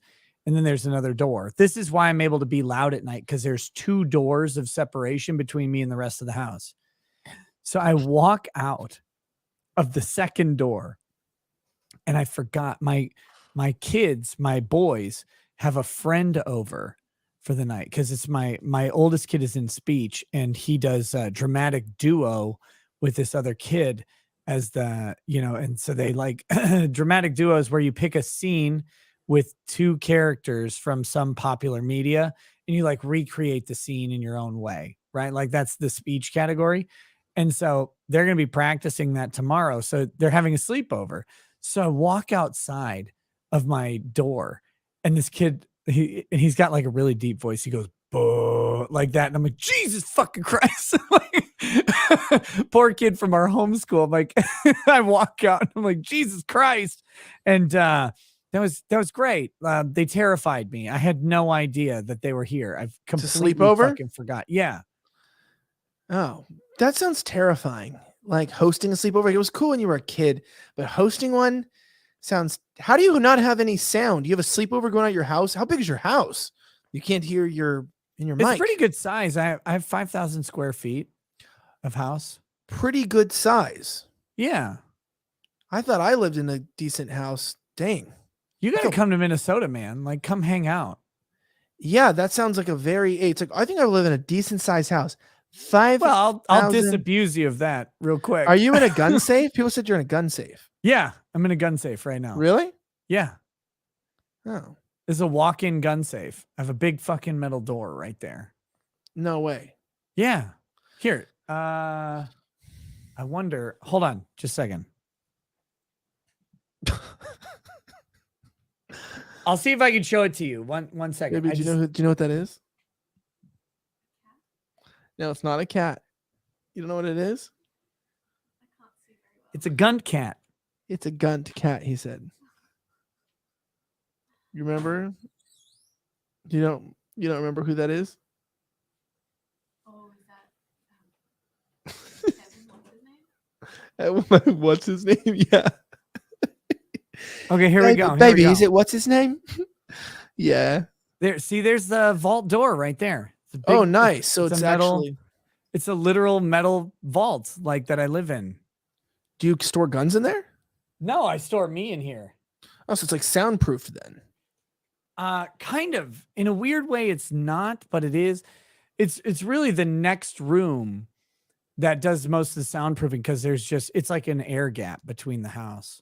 It's like, so don't support Nick Rekieta. I'm currently in an ISIS watch. No, I actually am. It was really cool. The house I live in built one of the rooms with no windows. I think it's like a home theater room or something. So I just turned it into a studio because it's got no windows. So you have sound issues, and it was soundproofed when I moved into it. So it's like, I got a soundproof room, like raised grounds. I can put my producer's seat up here. And so I'm pretty happy about it. I'm pretty happy, but I'm not in a gun safe. Yeah. What you need to do, legitimately, you and the missus ever want to come up to Minnesota and hang out, you won't stay with me because I have a big house, but I have a bunch of kids occupying all the rooms. Oh, don't worry. But I have a separate place that you guys can stay for free, like, and have your own privacy. Is it Airbnb or something? No, it's my parents' house. They're just never here. Oh, yeah, It's Minnesota. like it's 5 minutes away. So on the lake, you guys can like go and look at water and stuff. I think I'm gonna go hang out with Richie McGinnis up in New York in a couple weeks, and a couple other people too. So That sounds way gayer than what I just said. well, we're gonna go make content. Like I'm gonna make some content with him. Oh, make content. Make content. Elijah, you're trying to build your locals. And here Well, I am. No, you shut your mouth for a second, you man whore. I am here. I'm like, oh, all you have to do is come out to my house. I have a hot tub. We can do a hot tub joint local stream. But no, you're like, oh, I'm going to go out with Richie McGinnis. Richie McGinnis? Really? Like, you think that's going to build your locals? No, you want content. You come out and do the gay hot tub stream. Like it'll only hurt for a little bit, but your locals will grow dramatically. No, what I'm saying is that I'm traveling right now and I'm traveling to make so thanks for cutting me off.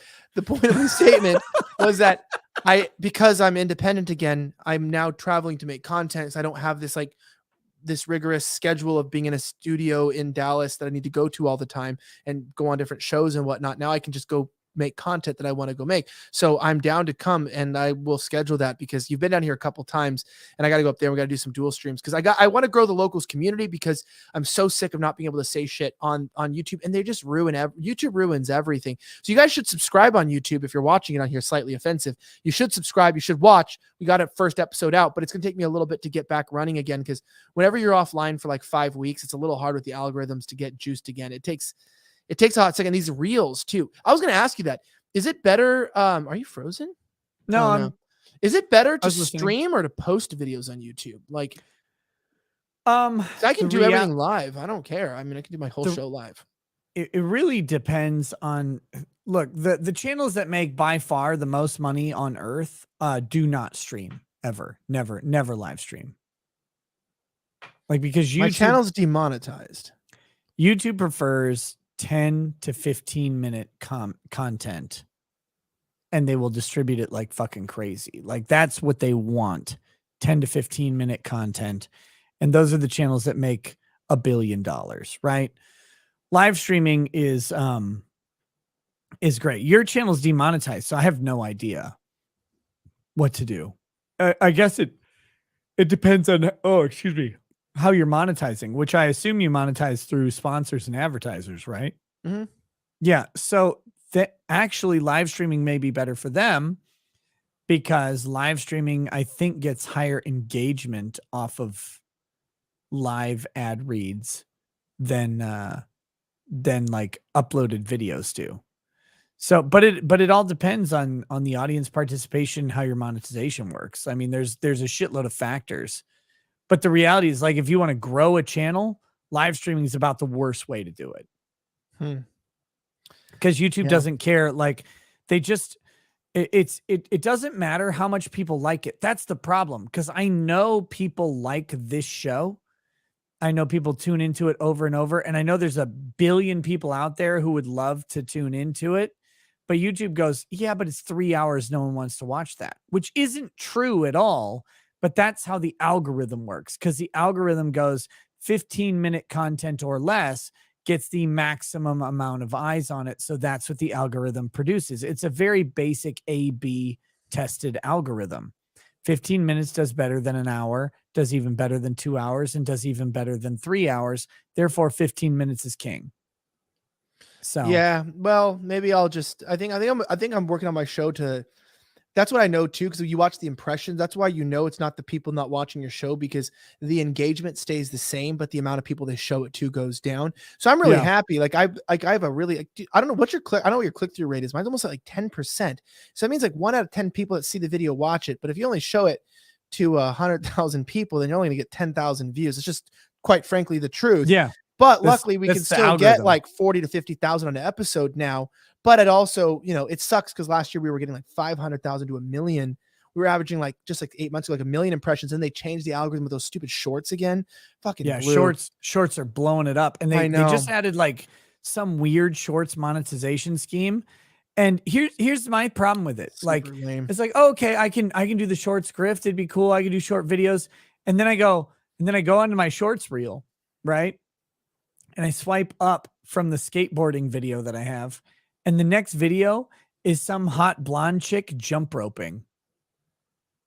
And I'm like, how the fuck do I compete with that? Like, Dude, that's how I feel, dude, with these. What do you even do? Well, how do you compete with chicks in general on YouTube? Because what happens is that's why I have to kind of like rebuild, like you do, the whole community, where I might need to like have posted videos, do some live streams, like vary what I do for content, because it's really tough when I go, dude, I'm so thankful. The SOBs, the slightly offensive backers, are honestly such a dedicated group of people. Just like you, like there's different kinds of retards on YouTube, and you get your own little retarded group. But what's the problem is, man, and I know it sounds like a sob story, but more or less it has been a tough year. But I mean this really. Like I've built a few things which have which I don't which have been handled ways that I didn't want to. And so that being said, is like, I feel like I've taken people on a little bit of a roller coaster in the last year of like, we're going to do this. And then it's like, then there's like a wall put in front. It's like, now I'm going to do this. Now that I'm in control, I'm not going to cancel my own fucking show ever again. Right. And so I have control of my life. Now I need to know how to make it fucking cool. Cause I like to work hard. I know how to make everything and I want to do it. But like the numbers you get on your show are incredible. I mean, it's insane the amount of people that watch your show live this late at night. It's like, I'm not just because of you, but just because this time of day, it's like, who the hell is watching anything at this time? So it's like, I think you've been good. You've been consistent. You've built that. So I just got to figure out a good model. Promising them a dick reveal forever. And that's the grift, right? It's like every night they're like, oh, maybe it's coming out tonight, but it's not. It never is. It's a lie. Well, and that's all I'm going to add. That's why I'm like, I got to figure it out with the people on locals, but I just got to talk to you a little more about the structure on like how to build something consistent, because now I'm looking for a year plan. And now that I can travel, this is cool. So I can go make content with people all around the country. So I'm happy, but I got to buy tickets. I got to buy plane tickets. So I can't do that with no money. A Fatal Paper Cut says Lauren jumps. Haha. She's awesome. Yeah. You know exactly what I'm talking about. Hot blonde, horny bastards who does jump rope content. And it's like, it doesn't matter where I go. Like every time, Elijah, I pull up my YouTube channel or like my YouTube app and I go down to the shorts. There's 2 shorts sections. There's like 4 videos, then shorts. And then there's like 2 more videos and then another round of shorts. Right. And she's on one or both of them every time. And I'm like, I don't even watch these, but she just fucking dominates the shorts thing. This is what I hate. Like, the short content, if I'm going to just start finding a way to make the thumbnail of the short content into a chick in Hooters pants. Like, that's all I'll do. I'll get 10 million views every time. And I'll be like, let me tell you about Gage Grosskreutz trying to change his name like a fucking weirdo. Like, that'll be the video, but the thumbnail will be a chick with like her tits mashed into a tiny, tight white shirt. Yeah, they can have it. I'm not working with anybody anymore. I'm working for myself now. I'm done. I fucking tried it. I'm over that. When are you gonna put on a sports bra and I've taken my shirt off. I showed my titties. Dude, you know what's crazy? It's like the Saturday night shit stream started doing really well. I started the Saturday night live stream, which now is officially on hold. And it was doing good. Between audio and downloads, it was doing like 100-something thousand downloads per Saturday, which I thought was really good. But all good things must come to an early end. And there was one episode too, I think, where I pulled out an AR-15, which is pretty fun. Which I guess you're not supposed to do that on YouTube, maybe. But anyway, I thought it was a ton of fun. I had a blast. But meaning, we can do whatever the hell we want. So I'm hoping when you guys come on locals, what I'm really hoping for is the people on locals, you guys that come, that you can help me to know like how we can build something fucking cool, so that like one of your commenters said, oh, we're just a bunch of drunks that don't know what to do. It's like, well, I'm going to be honest. This is the key thing. And I found this really encouraging. It's not that I think that I'm really good. It's that I think that most content is shit and I can be shitty too. You know? So you look at it, it's horrible. So bad. I can make, it's like all the biggest shows suck. Have you ever seen any of them? They're not even good. They have so much budget and they're not even good. They're not good.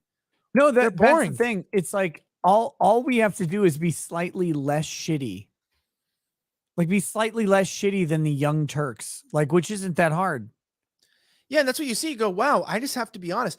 And if I can just get people, like, that's what I'm saying. Like, my only problems in life have been that I have cast my pearls before swine.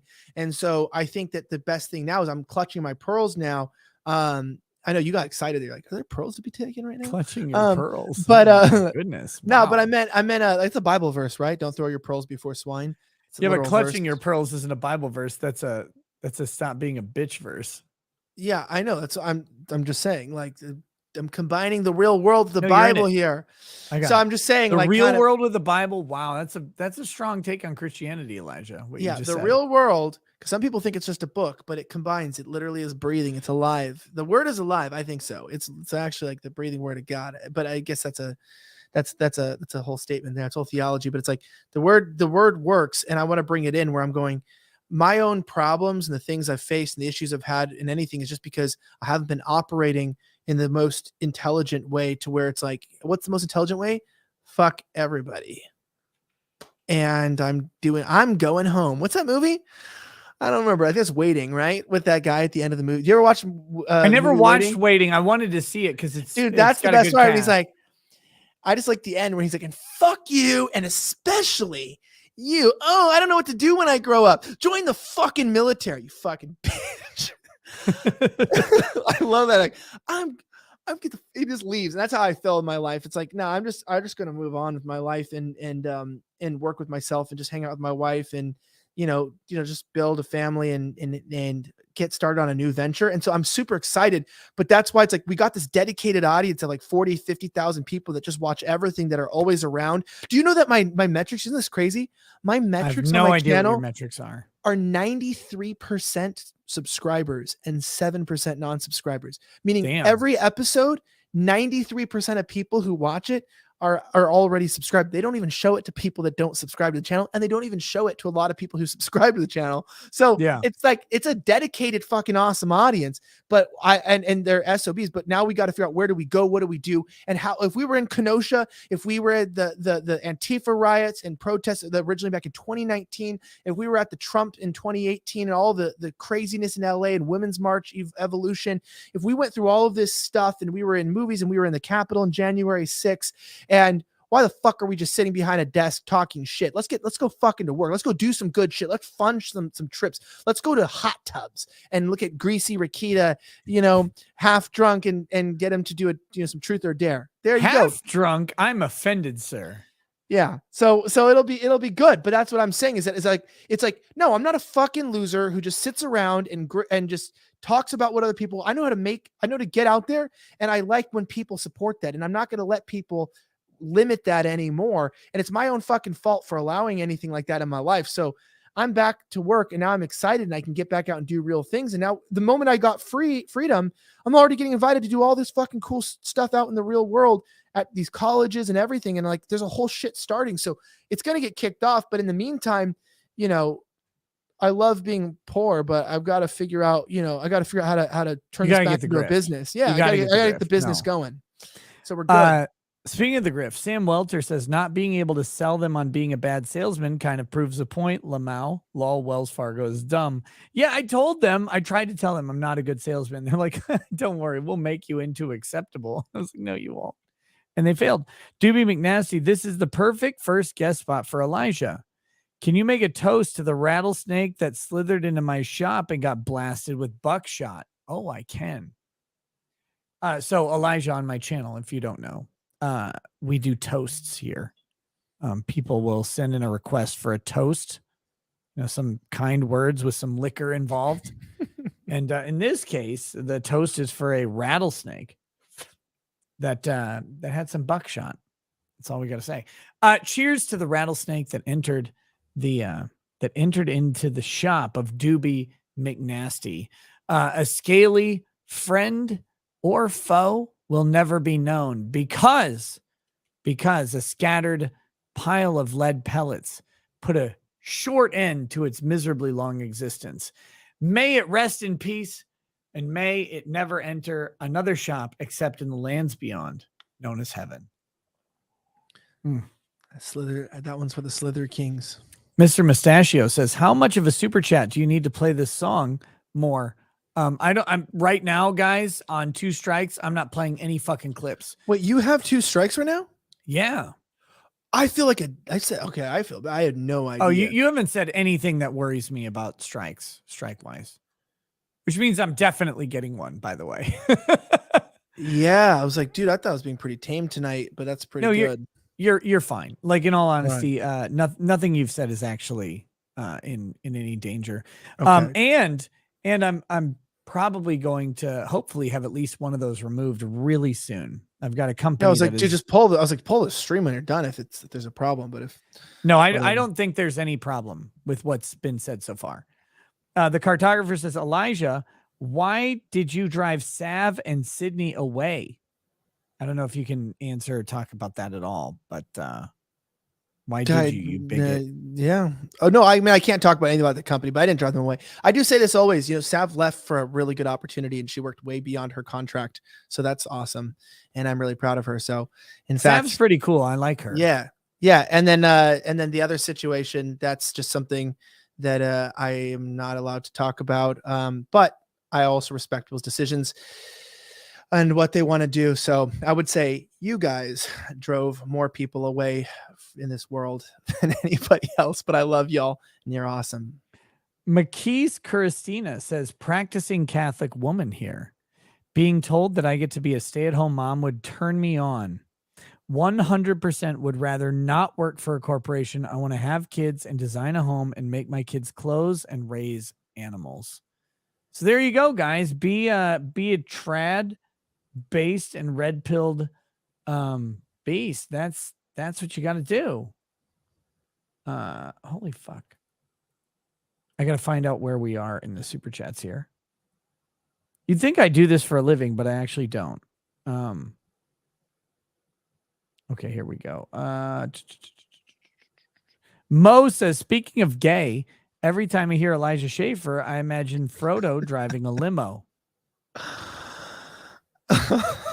I don't know what that means, but I don't know, but yeah. Doogie Pounder MD, from my medical research, episode 349 is where the raw data can be found to confirm last stream statements.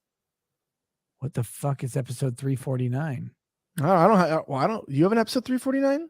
I don't number my episodes because I am not gay. Do you remember your episodes? Well, they did. I actually was thinking about not numbering them because they did number them, and I guess it's helpful for people if they're numbered. I don't know. I don't know how to number anything. Like I don't do basic counting is very beyond my ability. Okay, let's do this. It's time, Elijah. We are coming to time here. And I have something that people have been asking for a long time.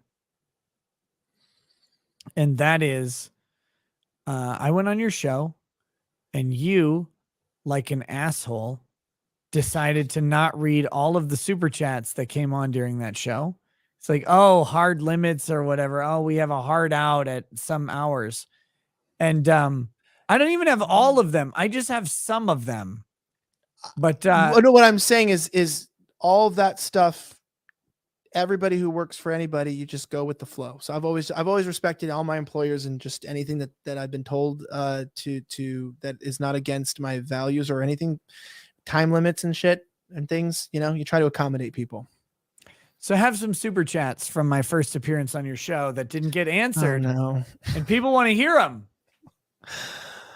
People want to hear these super chats. So this is not all of them. Unfortunately, the Internet Archive was not kind enough to give us all of them. Oh, wait, shit. I got to read these Rumble rants real quick because I don't have a thing right now. Base Crocodile says, make a Twitter bot named More Than Ralph. Whenever someone tags it, replying to a tweet with a $sign next to a number, it says, this is X more than Ethan Ralph spent on his son. Holy shit. Oversoul says, a toast for Mr. Schaffer's future success from Sydney Gang. More voices mean more freedom. Cheers to your future success, Elijah. Thank you. This is from the Sydney Gang. I think everybody thinks that you and Sydney hate each other.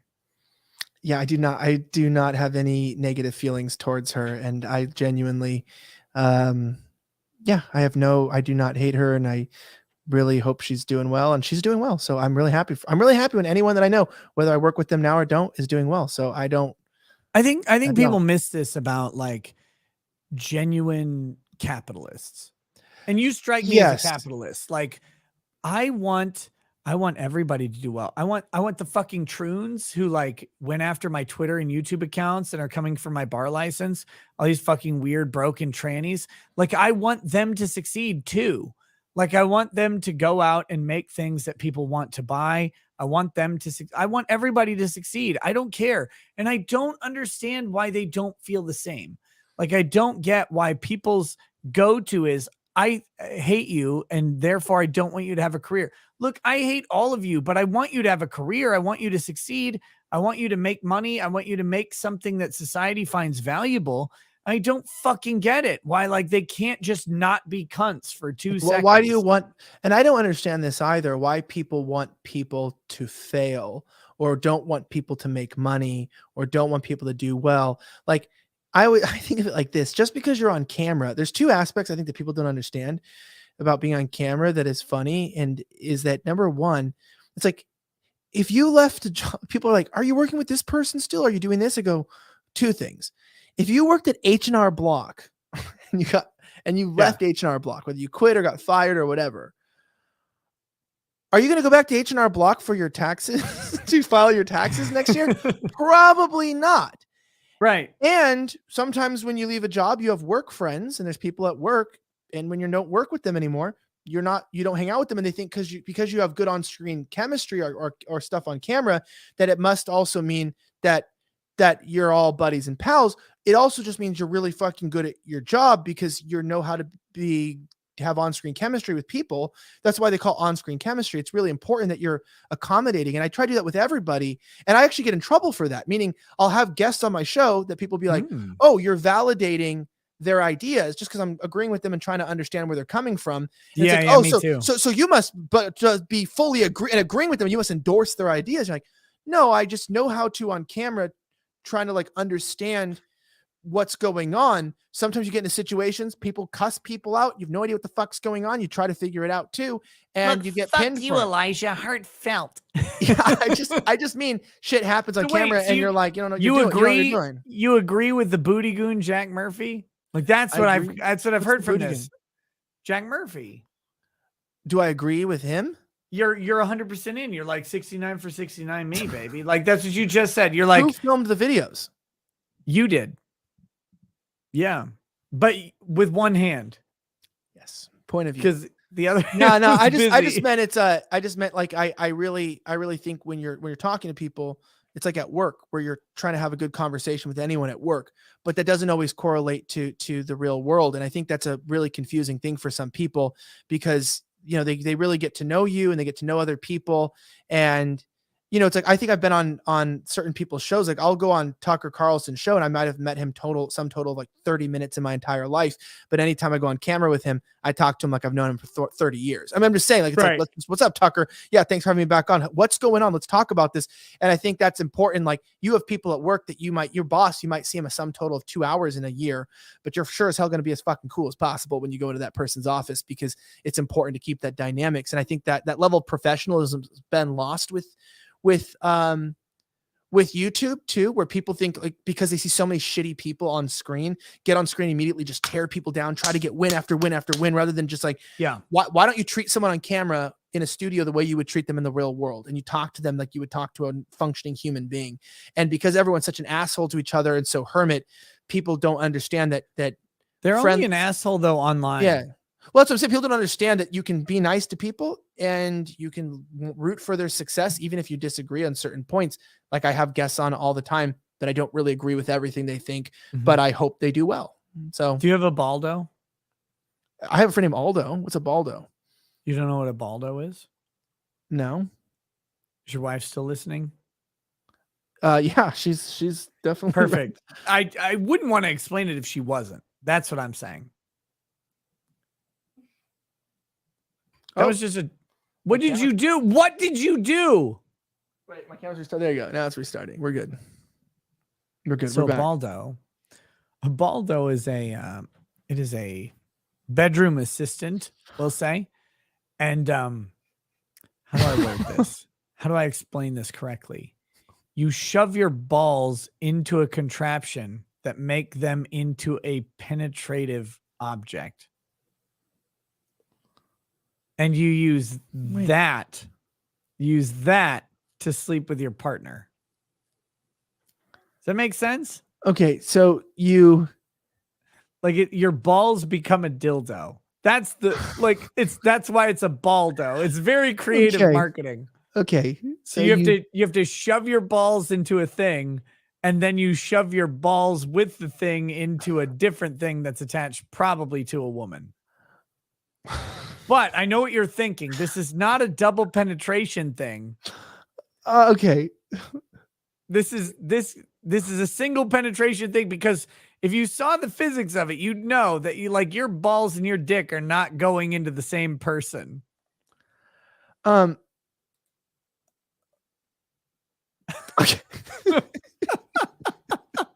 Okay.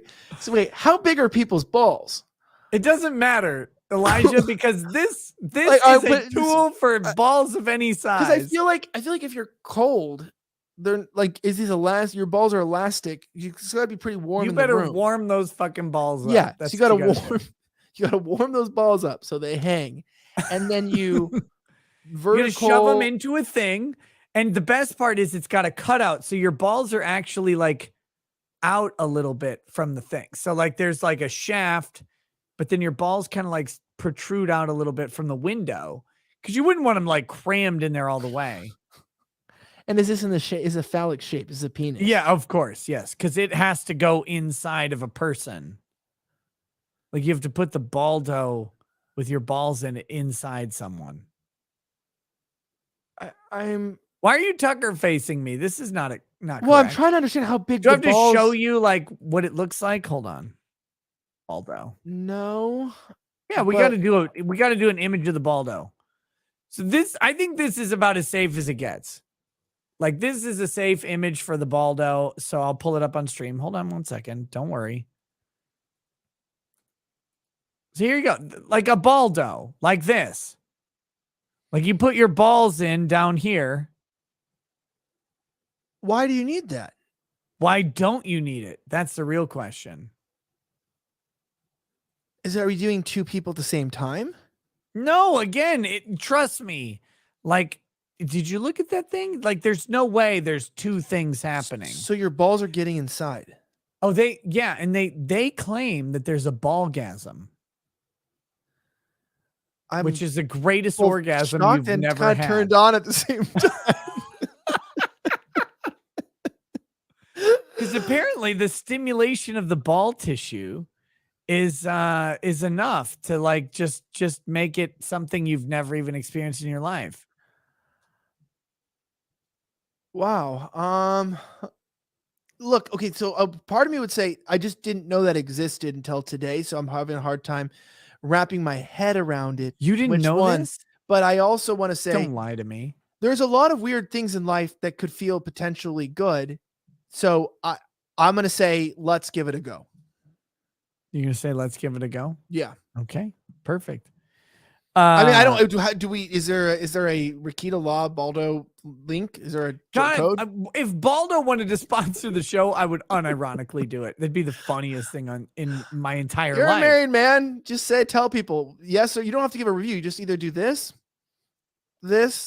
or this. That's the whole review. Is just hey. I just want to know. I want to know if the ballgasm is real, Elijah. It's like I don't even like. I look at it and I go, okay. On one hand, I get it. On the other hand, I don't fucking get it at all. Like I don't understand what this does for me. Like I get like so if I become a dildo, like okay, I can conceptualize this concept. Like I can get there, like where I just lay down.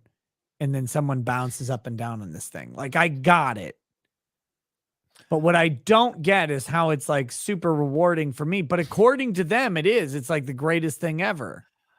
So then I'm intrigued. And then I'm like, okay, well, now I'm more than just a plastic phallic shape. Like well, what I'm okay. So here's the three things. So let me get scientific here.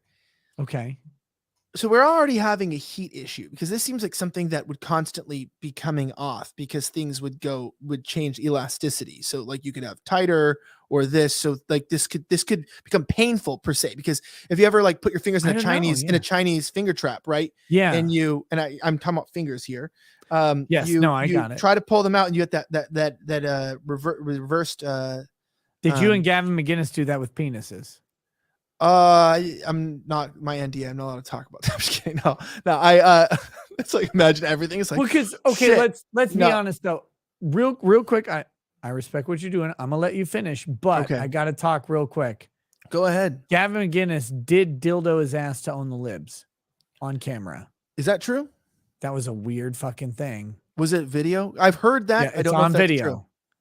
It's on video. It was a strange thing. He's like, "Here we go." Like that was. You wait, you motherfucker. You looked at me like, oh, you didn't know that was my footage. You didn't know Gavin dildoed his ass on camera to own the lids. I know he made out. I saw him. He made out with Milo. I know that. He made out with Milo. I didn't know about that. Okay, so I don't know the other aspect. I don't know. Look, he shoved. All I'm saying is he shoved a dildo in his ass on camera, and that was weird to me.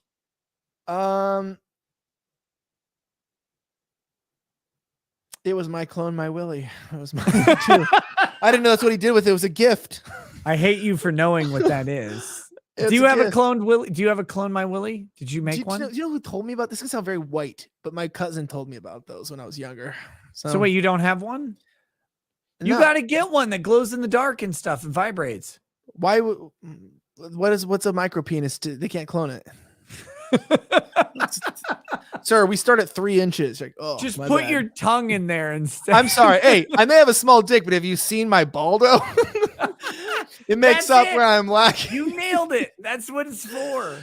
Predominantly an Asian market, is in mostly in the baldo. It's like, why is Southeast Asia our #1 hitting market for the baldo? It's like, it's weird. It's like we see huge sales here in Africa. It's just not a thing. You're like, I don't know.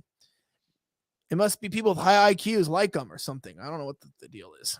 Wow. They're big in Israel. If you haven't done a clone my Willie, you have not lived.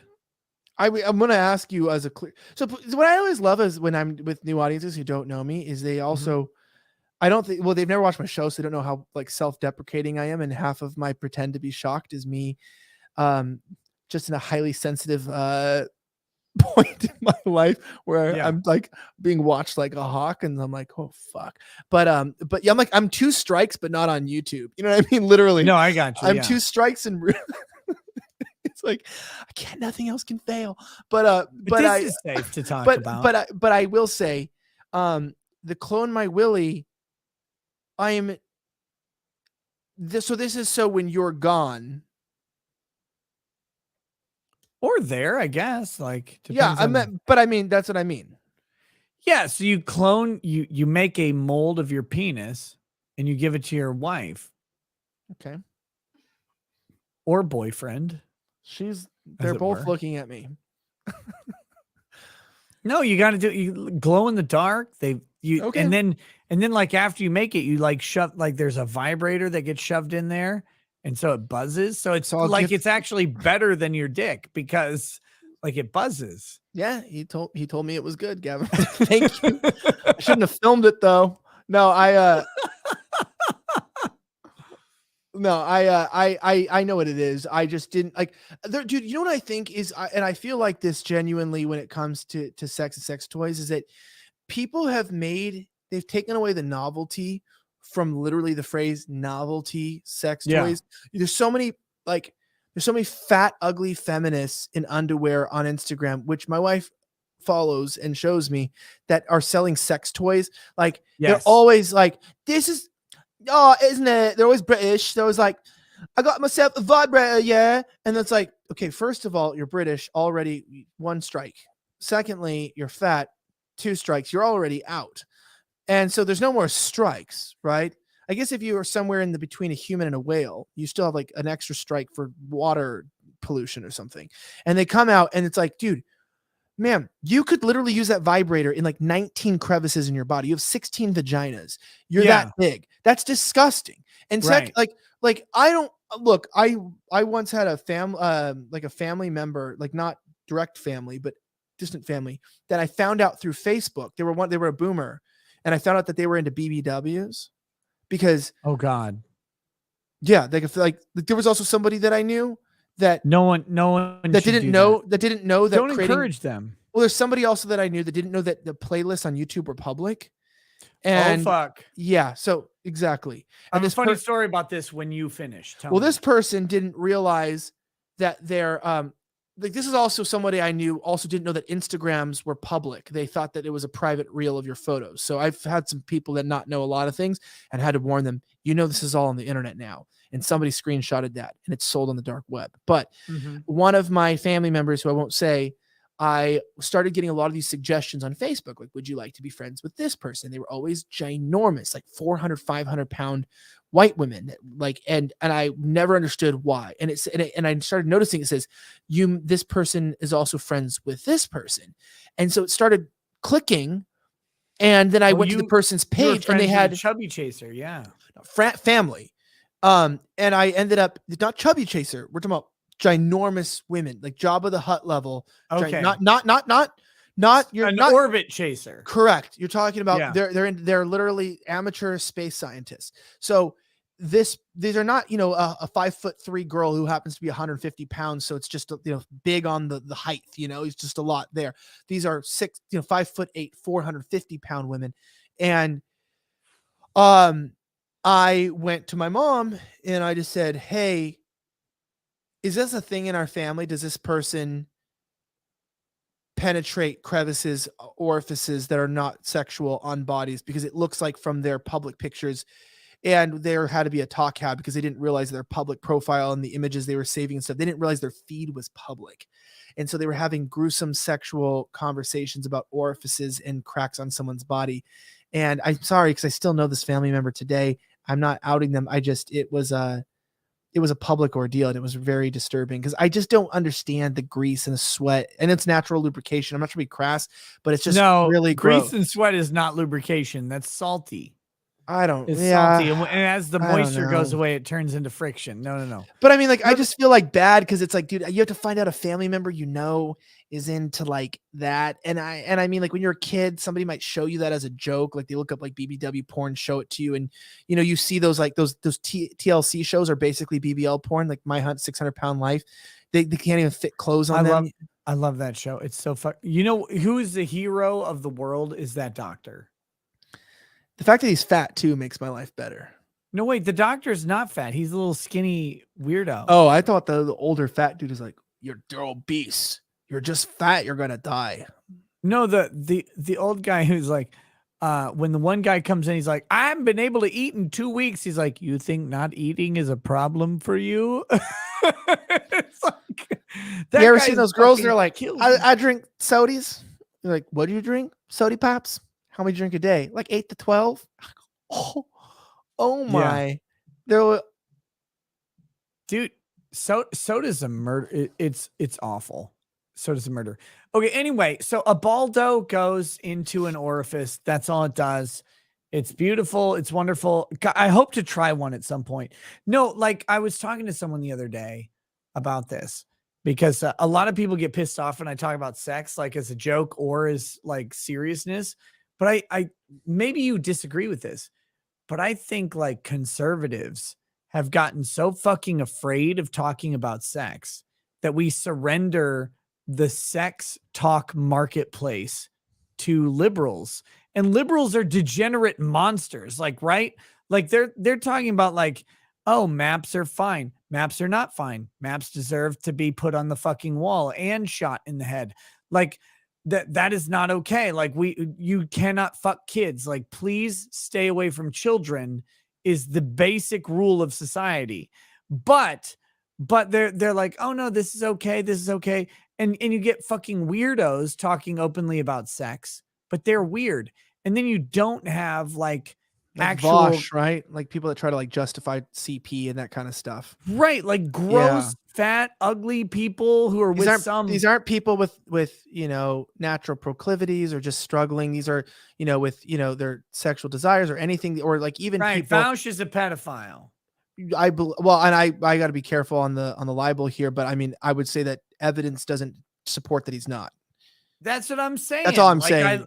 I've listened to his statements about how the age of consent is I all wrong. I would say that there's staunch evidence. Like there's staunch evidence that the FBI should do a hard drive search there. There's definitely, and he jokes about it too. Like, ha ha ha, more people are him. He's like, ha ha ha ha. Well, how does he? He's always just here like this. Ha, yeah. So people, I don't watch Vouch. He's a fucking weirdo. I think it's quite hilarious actually that people say I'm a pedophile, because the truth of the matter is all I did was make an argument and said that CP should be a legal tenure because we're a capitalist society, and you're like, and you just go,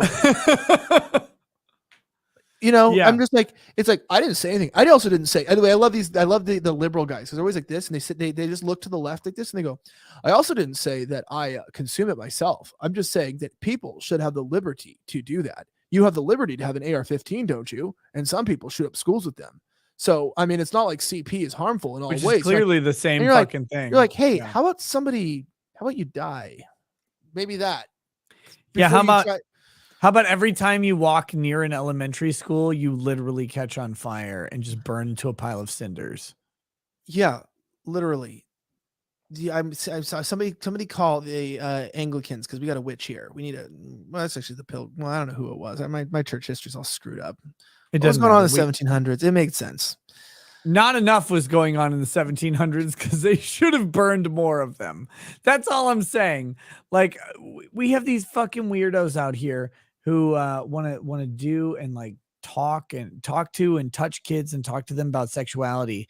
And all I'm thinking is this: when conservatives are so afraid to talk to married couples about their own sex lives. And we wonder why we're losing to weirdos who want to talk to everybody about fucking kids. Like the left is so unafraid of sex that they'll tell you about, oh, you fuck your wife, oh, you fuck your boyfriend, oh, you fuck your wife's boyfriend, or you just lick his butthole while you bring him snacks. Like you do all these different things, and that's all good. Now let's talk about kids. And they do that. Like they go straight to the fucking pedophilia stuff unapologetically and without hesitation or irony, Elijah. And we are afraid as conservative, right-leaning Christian men who believe in freedom, we are afraid to talk about sex with our wives because people are like, oh, I don't want to hear about that. And you're like, you wonder why we're losing the fucking culture war? Because people want to fuck people. Like that's what people want to do. They want to fuck people. People on the left want to fuck kids. What is this? What does this say? Hold on. Let me blow up your screen. Talk about safer sex practices during ass eating. but this, All right, so that is literally, I got some email and it was like, here's 5 tips to spice up your marriage. And that was number 4. And I went, why are you talking during ass eating, Elijah? well, Just eat ass. Why do you have time to talk? If you have time to talk, you're not eating ass properly. Get in there, buddy. I think that was actually the best advice ever, because my theory was that they even invented ecstasy to break down barriers between. It was a marriage counseling drug, right? That was ecstasy was used. Ecstasy. It's so fucking great. I'm not gonna lie. Ecstasy was used to break down barriers. It's how me and my brother became friends again. Literally, like he used to hate each other. He used to hate me. And then we did ecstasy together when we were teenagers, and we became friends since. So it literally healed our entire friendship as brothers. And you do ecstasy together? I did a ton of ecstasy. Like that was like all I did for many years of my life. Vaseline into his face or whatever. We did the other stuff, the mint stuff. You put it right here. You put Vaseline. It on like a face mask. Not Vaseline, but you like were those face masks before COVID existed, right? Yeah. Parachuting it and stuff. Yeah, I really fucked up my kidneys. Actually, a lot of years of ecstasy abuse. I used to you can't do that shit all the time. Like it's really really horrifically dangerous. Yeah, but I didn't know, so I did like 12 or 14 pills in like a 24-hour period. I didn't know that would like shut down your kidneys. I got hospitalized. Not good. The problem with ecstasy, like this is the real problem with it. It's really fucking fun. But I was a child. I mean, I was like 14. I was a kid, you know. So yeah. So that was when I was a child. That was a long time ago, and I was a minor. So I don't do that anything like that anymore. And so I'm like, well, I don't do that anymore. That's just like something. I mean, I don't know. I'm just saying, like, I think as a kid, those kind of things, it like changed a mindset. And I think moving forward, that the ass eating I think ass eating is legal in most countries, and it's also a vulnerable position. And so it doesn't require doing anything that's against the law, but it still puts you in a vulnerable state.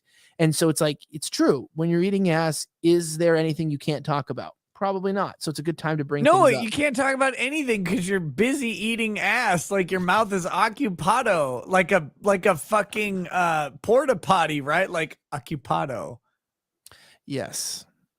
All I would say is no, but it's actually legal now. In treatment. I think is the U.S. it's legal now. I'm pretty sure. I know it's Wait, legal. Eating ass has always been legal. Are you talking about ecstasy? Yeah, I think it's legal again. I think they use it for treatment now again. So it's If legal. they get, I'm pretty sure it's used now. I'm pretty sure they it's used did in legal not give treatment. people ecstasy for treatment. I'm pretty Treatment sure they from do. what? What do I need to get hooked on to Marriage be counseling. Given, to be given joking. ecstasy as a treatment? Yeah, it's really big in the Netherlands, and I think a few European countries have legalized it for treatment. So it's like legal in a lot of countries for treatment. It cannot be. This shit should not be legal at all. It ruined my entire day. It was fantastic. Yeah, so it's being used for PTSD now, depression. They're using it clinically. It's a clinically used. So I can talk to my doctor. You can about literally getting, like, look, doc, I want to be an e-tard. I need a prescription. I'm depressed, doctor. I mean, it's probably better than SSRIs, which don't work. So at least Look, if you give ecstasy as a treatment, I will be depressed tomorrow. dude, I know. It really ruins everything. I once described it to somebody of like practice. The next day is like practicing for when your mom dies. It's true. Dude, okay, I'll It's tell like you you practice. You're like, how do you feel like you can't smile? That's how it is. And it's used. Yeah, it's saying it's used legally now all over the world for different treatments. I'll tell you. So I've told this story before, so this is not new, but I'll tell you because it's new to you. So when I was at Anime Matsuri in Houston, I procured some MDMA from a trusted source, we'll say, right? And like so this is all like he had tested it, he made sure that there was not any contaminants in it. Like this person was careful and gave them to me. He said, "These are duds, I think. Like this isn't real. Like I've tried them, they don't work." So Elijah, I take one.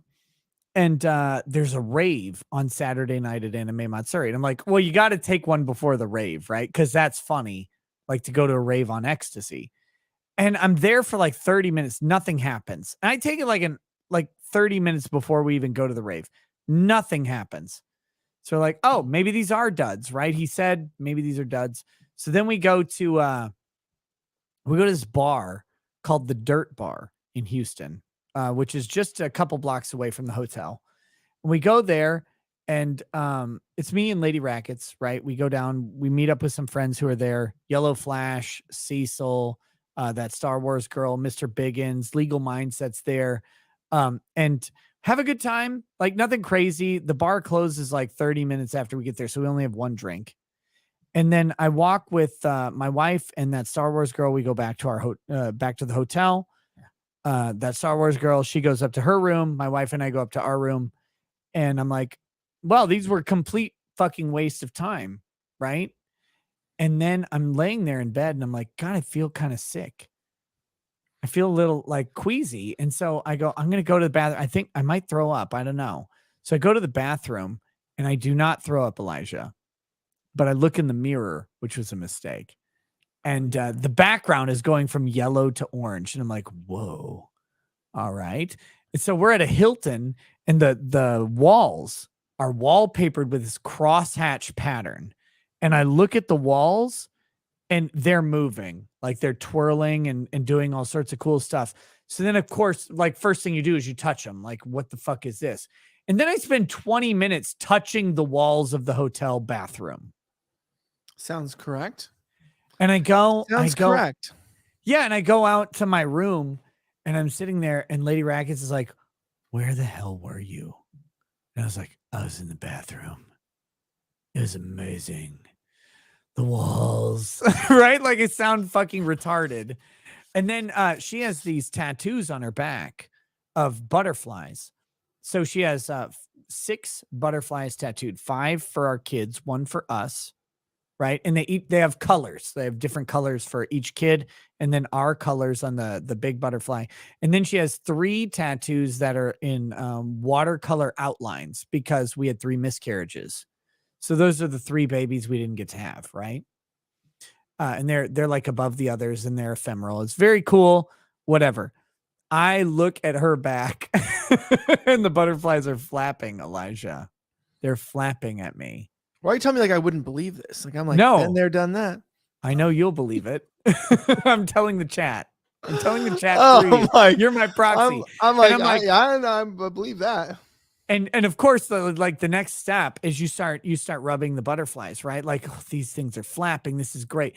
This was like the most exciting night of my entire life. This was crazy town. Turns out they were not duds. They were great. It turns out that you also got something with a little something extra in there. It sounds I like think so. That sounds a little closer to some heavier psychedelics. We got a hot dose, I think. It took longer to kick in. 2.5 hours. It Visuals. took 2.5 hours for this. It might have sounded like you could have just had like some like designer chemical that, you know, like maybe like 5-MeO or like something like that. That was because I think MDMA can give you that definitely that rush, but I feel like you would be were you very lovey and talkative? Lovey and talkative. Like genuinely. Yes, Elijah. I was lovey and talkative. And then I needed 8 ice packs for my testicles afterwards. Like, Jesus Christ. Yeah, you know what? This is the thing too, is like, yeah, it literally, I mean, yeah, it could be anything. I mean, everyone's like a 2CB, 2C. I mean, yeah, it could be. It's like people. It's like they only know about like 3 types of these things. But I mean, have no idea what it was. No, but it sounds like a designer. It does sound like a designer chemical. It's pretty interesting. Just a few of the bonds. Like maybe you're very familiar with organic chemistry, but it's really miraculous. Nope. You know, with some of the energy where you can change it, just where you change the carbon bond, or even just adding like, you know, hydroxyl groups or anything. How quickly you can emulate. I mean, this is why you have, you know, different types of weed as well. But some of these designer chemicals are fantastic. And they're not illegal either. They're not illegal. A lot of these things are not illegal. That's why they sell them, because it's much more easy to manipulate a chemical and not risk going to prison. And someone like you takes it, and then you end up with going on a trip. It sounds like you went on a trip, my friend. It was fantastic. Look, here's the thing though. This is because like I never understood up to that day. I was like, why do people even do drugs? Like, why are they whatever? Like these are pointless things. That day I learned. I was like, oh my God. But it's a fucking disaster because you can't do this stuff all the time. First of all, do it often, especially if you're trying to be stable in your life. It's got to be more of an accident. Right. And it doesn't work the second time the same way. It does. Look, I've heard you're always chasing it. I've heard you're always chasing the first high. I would say that that's why people get these things called addictions, and they take higher quantities because you can get similar experiences. And I also think that's why raves are so See, this is what I'd love to talk about on my show, this stuff. I think one of the reasons why raves are so popular and why there's this push for like larger visual screens, right? I went to a rave type concert because people that maybe not familiar, but it was an Excision concert in Exchange LA when I was out there. And you know, people, it's a very fake love atmosphere. It's this, you know, they don't use plur anymore. I guess they used to use that back when I was in high school, the peace, love, unity, respect. And I also realized I've never heard of that shit in my life. Plur? Well, yeah, back when EDC was small and in LA, that was fun to go to back then. That was before, well, small. I mean, there's like 10,000 people there, but it wasn't like 1 million like it is now. And those were the days where, you know, you traded the bracelets, and it was a real interesting phenomena. But going forward, I think that we've become this sort of Netflix consumerist society where people don't enjoy experiences anymore. And they have to keep upgrading, you know, like games. You don't just buy a game and play it for 2 years. You have to get the mods and the packs and the DLC, and you have to get everything a part of it. The clothes that you get, you know, we have cheap fashion, fast fashion. And so drugs have become this sort of environment where, you know, you're like, I need heavier visuals and a heavier experience. And I can only trip when I'm with my favorite band and I have my favorite visual artist and the certain type of sound system. And it sounds just too complicated to me. Like there was a back in the day where you just took a puff and you listened to whatever your friend could play. You played a G chord and you had a good time together. Yeah. And now you're wearing a G string in 110-degree heat, paying $1,200 for an entry-level ticket, watching somebody from like 600 meters away. It sounds like my dream. Except wearing a G-string sounds like too restrictive. You got to just be naked. Yeah, well, my raver days were fun, and I enjoyed them. And I think now it's become too much of a product. It used to be more of a like an experience. But can I ask how old you are? How old do you think I look? That's pretty sad. I think you're 32. Yeah, it's sad. I am. Well, I'm pretty close. 29. 29. Do you know the last time I went to a rave that wasn't attached to an anime convention, you were like 8 years old? I was probably there in LA as they start us.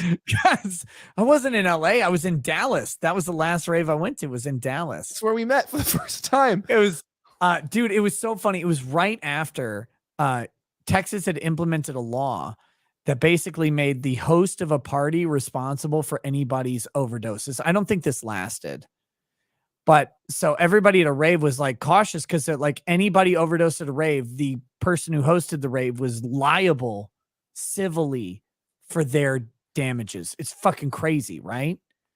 So I'm there at this rave in Dallas. There are multiple rooms. It's a huge venue. I don't even know where we were. But it's a huge venue, and like you go into different rooms, and they had different DJs or whatever. And we get to this one room, and there's this girl dancing on the floor, and she's moving in slow motion, right? Like she is E'd out. She's on empty, and she collapses on the floor.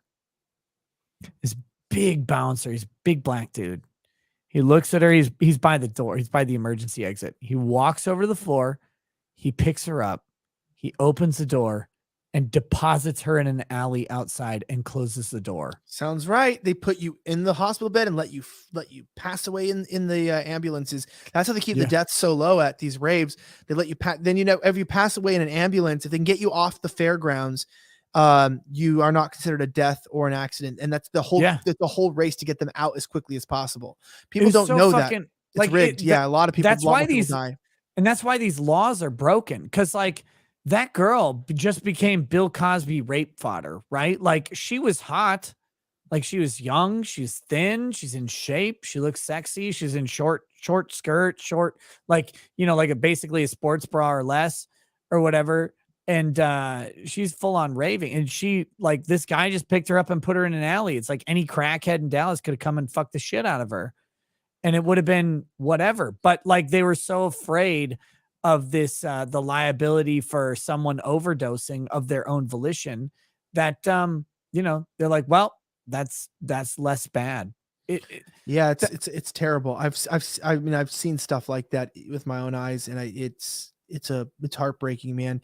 A lot of people die at these events that people don't talk about. But you know what? 100 and something are dying today from fentanyl overdoses. So people don't give a shit, especially if they're white people dying.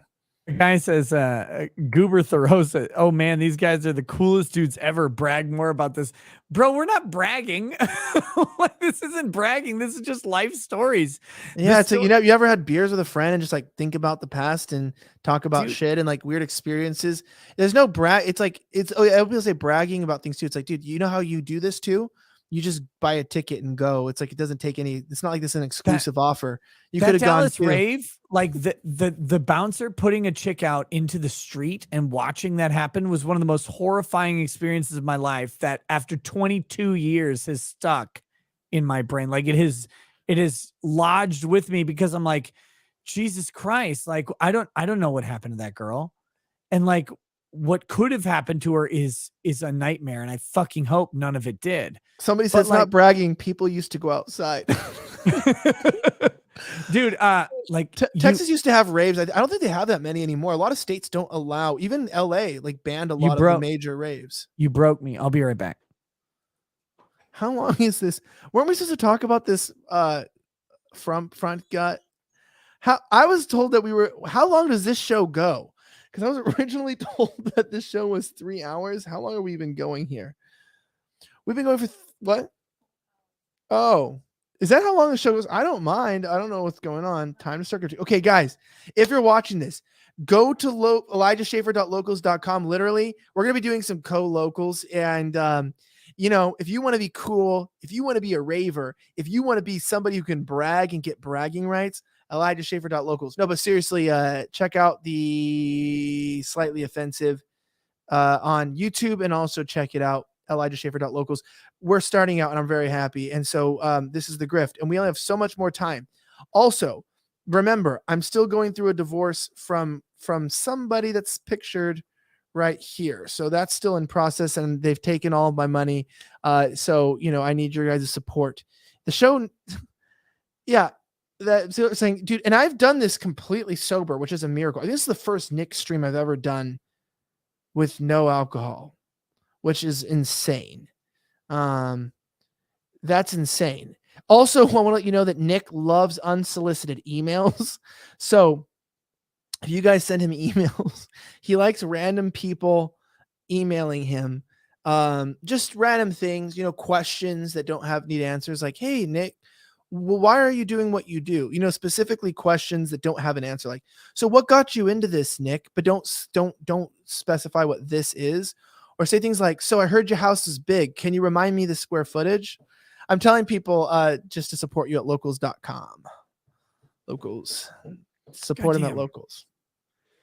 Sorry about that. I normally don't have to pee this much, but I've been drinking a lot because you're on. I have to do that to compensate. Like, since you started drinking non-alcoholic beer, I have to drink twice as much. You know what? And this is what's actually pretty good is I have like spider eyes on my life right now, and I'm drinking non-alcoholic beers, and I'm still be able to go for 4 hours. I'm like, I feel like I'm drunk, and I haven't even drank. You think we're going to be done at 4 hours? Oh, buddy. Just kidding. Anytime you have to go, just let me know. Like, it's fine. No, I actually don't. I actually, in the future. So what's really crazy is do you know what this is? This is a weird thing. And this is going to be the 12th gayest comment of the night that I've made, but, it's really, really weird when you're getting back into this after like being out for a month, because you almost are so happy. Like I went off social media for like a few weeks entirely. I literally deleted social media, just did like a detox from social media, and like took a break and took I've my never chance. done that. How is that? Well, I took my out. Like I was like, okay, I have an out. I'm going to decide if I want to come back. Like I had to make a conscious decision. Do I want to do this anymore? Because I am like a genetic engineer and shit, and I can go finish grad school, and I can go be a professor or whatever. So I'm like, do I want to do this? Do I want to write? What do I want to do? Plus I'm like, I have to think, is this good for my family? Is this what I want? And dude, not drinking, not that hard. Even if you it's really not. Like it was like, okay, I'm going to stop drinking. And I just stopped. I was like, I'm going to stop drinking for right now. So I just did. Cutting off social media and having like learning how to like read books regularly again, and just like read your books before bed and read in the afternoon, and join, some like chat groups that are not like social media. We can talk about real things in life. Yeah. And it was the craziest experience. And I've come back a much more balanced person, and I don't tweet as much now that I'm back and stuff. I don't feel the need to respond to everything. I don't feel the need to react to everything. And I feel like I can just be myself. I'm reading still. Even when I got back on social media, I'm reading in bed still. Throughout the day, I'm reading my Bible in the mornings again. Like I'm coming back to my faith. I think people know that I'm on a journey to like become like a Christian again. I know that doesn't make sense theologically, but just practicing my faith again. No, I gotcha. Yeah. So I'm trying to like practice my faith again, and one day I'll do that. Put time into it. Well, no, I mean, I think that's why God allows us to suffer or go through hard times or do things, because it reminds us to like get your check in from time to time, right? Yeah. It's like your hey, parents God, it's me again. It's like your parents when they're like, look, just call me if you're going to be late. Like, just call. Like, just let us know. If you need money, say it. If Yeah. you need money, just say, I need money. Don't invite me to lunch. It's like, there you go. Okay, so I got to do this. I teased this before, but I didn't get to it. Here we go. These are from our Ralph stream. The Hey, first one, not the I'm second one. I'm right. I feel like I've done pretty good. So I'm doing pretty good. So I'm let's go. Here we go. Elijah, why are you scared of Ralph? Do we have a lot of these? Like 30. They didn't get all of them. They only got some of them. Everything we say here is gonna be clipped everywhere. So the truth of the matter is why are you scared of Ralph? Yeah. Oh, I've seen men half my weight and half my size knock him out in broad daylight, and I've just thought, somebody with that level of skill set and the humility he had in those moments, because he could have taken him out. Yeah. That he let to them let do it. to let those lesser men knock Ralph out was pretty brave of him. So to let these people attack him like that, you don't know what a man like that's holding back, because you realize he's only losing on purpose because he's afraid of what would happen if he actually struck back. So I don't want to deal with that. Like, real talk though, I gotta say, Don, the man who fucking put hands on Ralph in Portugal, that was a swole motherfucker. That was a big boy. Like, he was not tall by any stretch, but his hand was the size of a fucking pizza. Did you see that shit? That dude was wide like a bus. I didn't know. I didn't really watch it. I do want to say this though. I don't know if people know didn't this. watch Ralph getting punched to death in Portugal? I saw a supercut of it, like, repeated, but I will say this. I don't joy in the attack of anybody, but the funny thing about Ralph, he attacked them. No, that's not what I meant. I don't know the context, but it was pretty brutal, like, meaning the getting up again and then getting destroyed. I do want to remind people of this though. One of the craziest things is in Texas is, like, I'm always carrying, which is great. And especially because you have psychopaths that have hidden Saiyan powers that don't use them on swole people in Portugal. Do you know that motherfucker showed up to my office with like 10 people or something like that? I was there. Yes, I know. So people like, hey, dude, when you're in a parking lot, the first, like, rule of, like, gun safety is avoid reasons to use it.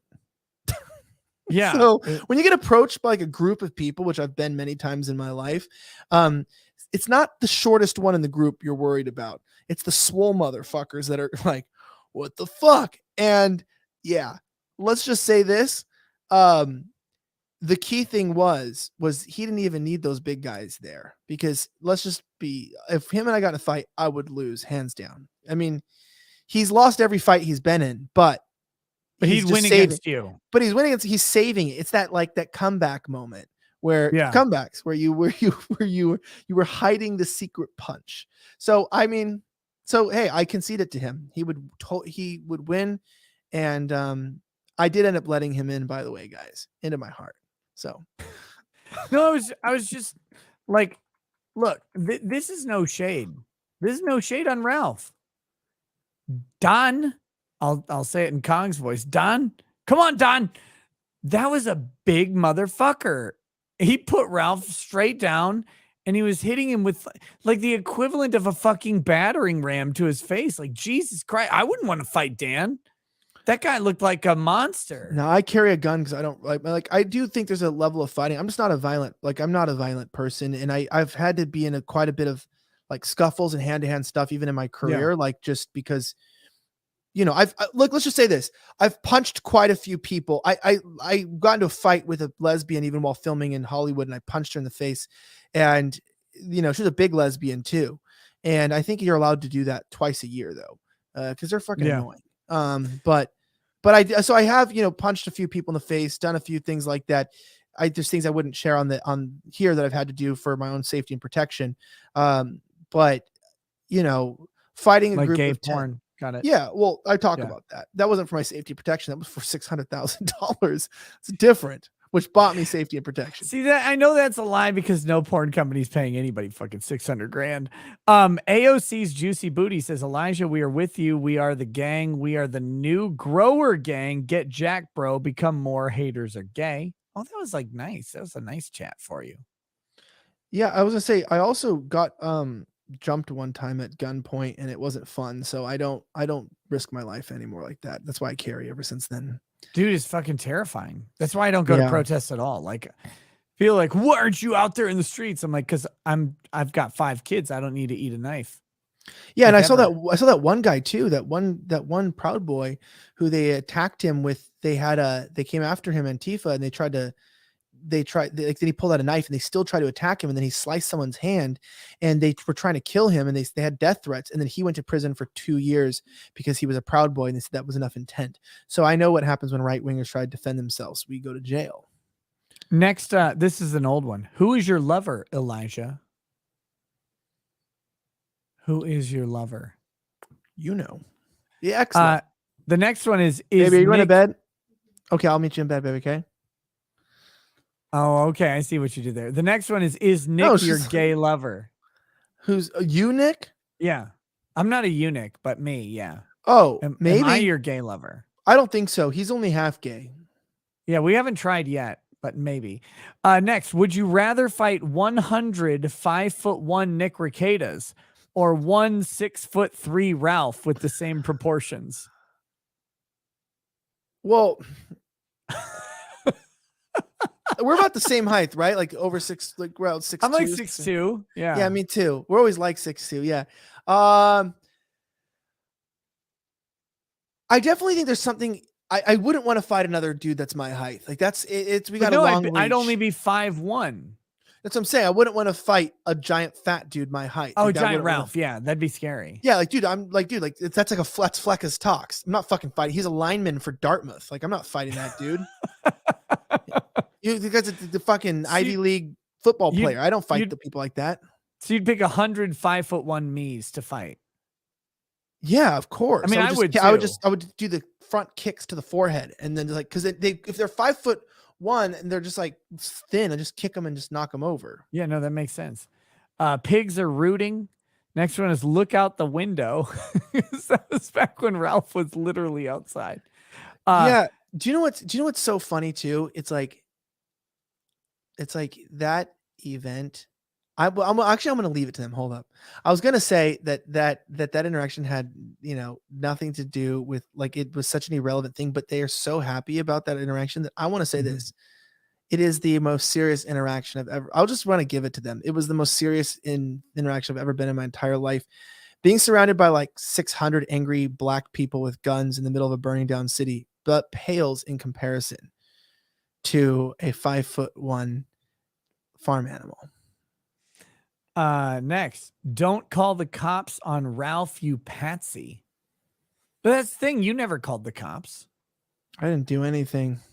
This is the thing. You mentioned this earlier, and I was gonna talk about it, but like the conversation flowed past it. You mentioned that you used to you've worked on big production sets. Like the Blaze it's not like a basement. Like it's not my production studio. Like you walk into someone's gun safe. It's not yours No. where you're at someone's house. Like the Blaze is a big media organization with multiple buildings. And like, if you think you're going to just like go up there and walk in, there's a security guard who's going to just say, yeah, you can't Yeah. come in, you weirdo. Yeah, it's it's Paramount Studios. So it's like any studio where you just can't come in. Yeah. It's Yeah. they filmed the Terminator there. That's where they filmed Barney. My old studio was in the Barney the Dinosaur editing bay. So that's where it was. That's what it is. Why does Sydney hate men having fun? What did that say? It says, why does Sydney hate men having fun? Can't I'm not gonna talk about that or anything. Why like does Ralph scare you, Elijah? that.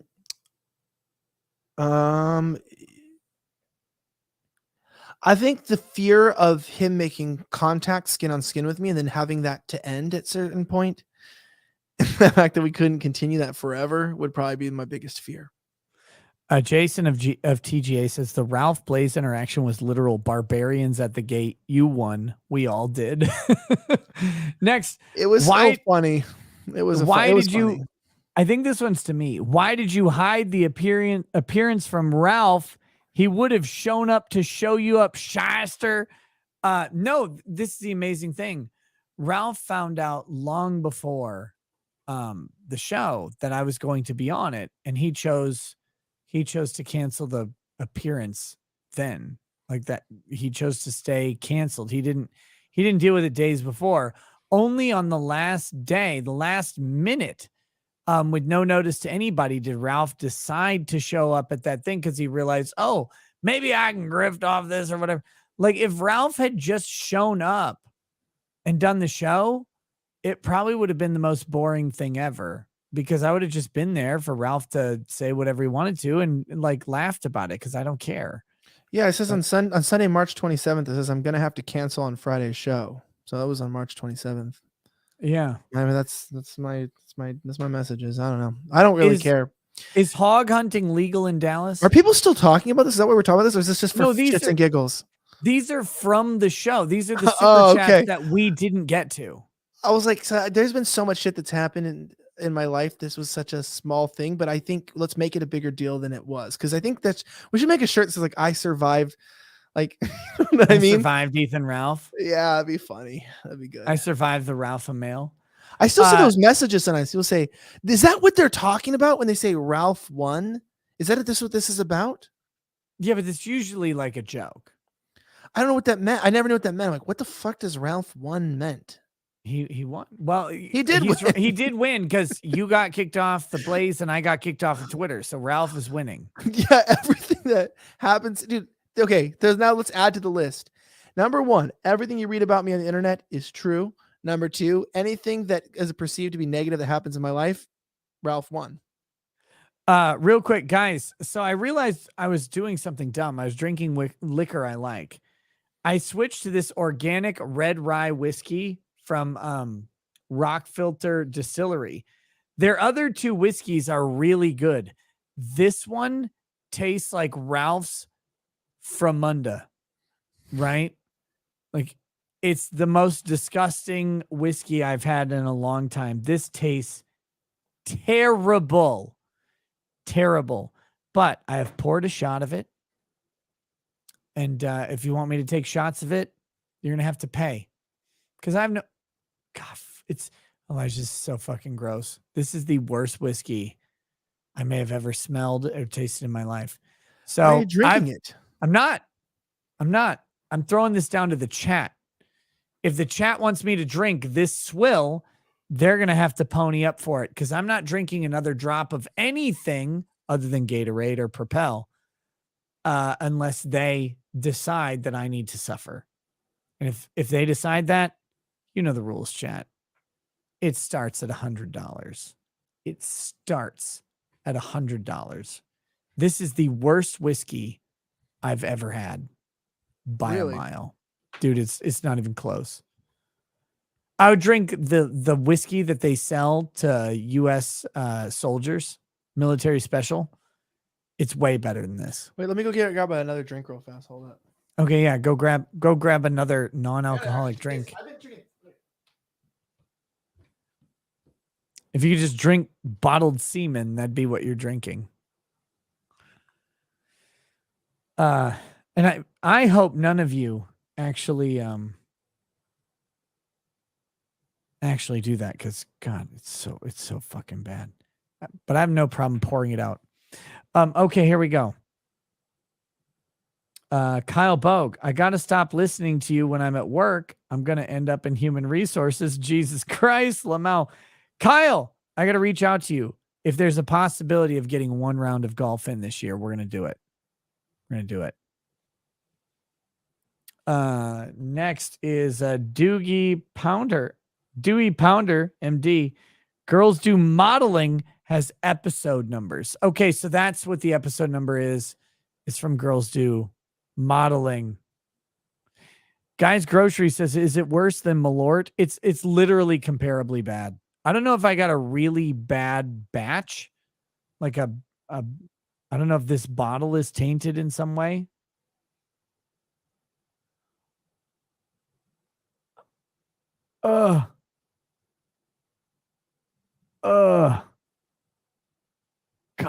it's so fucking foul.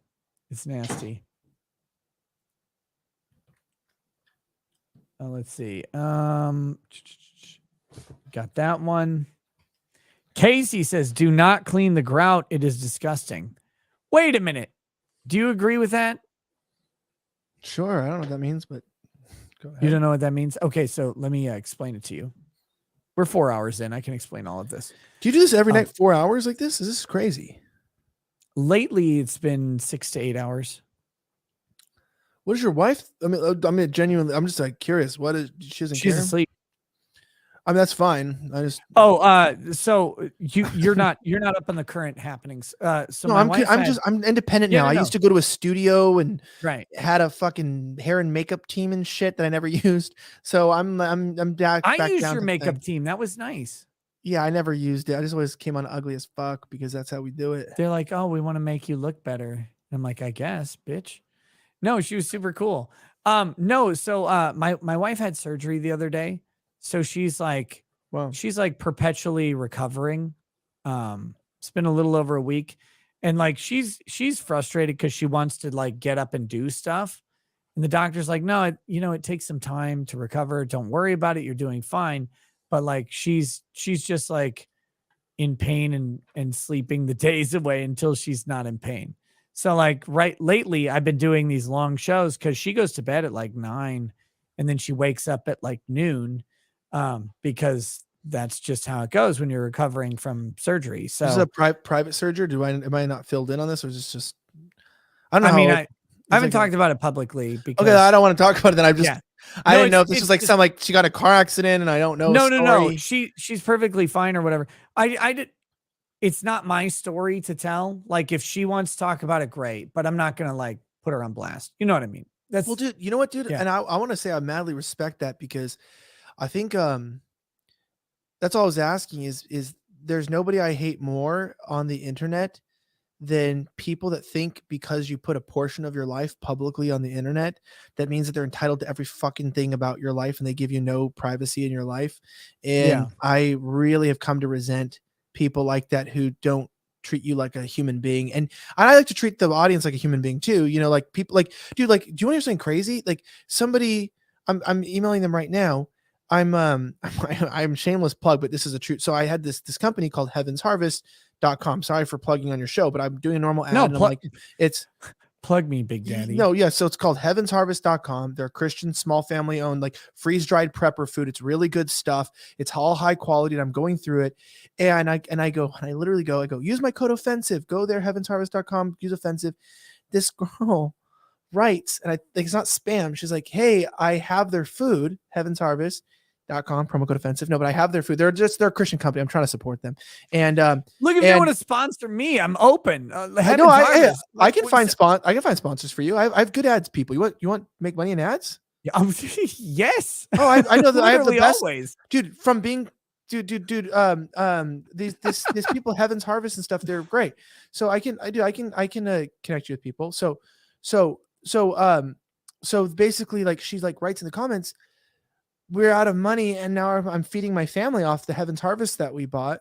And they're like feeding it. I'm like, I'm not a dick. Like, thanks for buying the product. I'm like, hey, email me because we got to get you some fucking money because I'm not gonna sell products while the audience is starving. That's fucking sucks. The SOBs. Right, that's weird. And even then, you know, she was legit because she emailed me and was like, "I don't want your money. Like, we're fine. We're eating this, and I'm still we're gonna find a way to raise money to help them."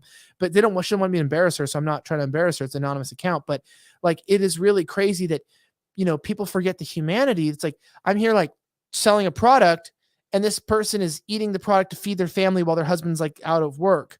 And we forget that element of like, we're all real. Like every one of you watching this, you know, you're a real fucking person and you're sitting in your room. You're probably kind of drunk, maybe, hopefully. And I pray to God you are.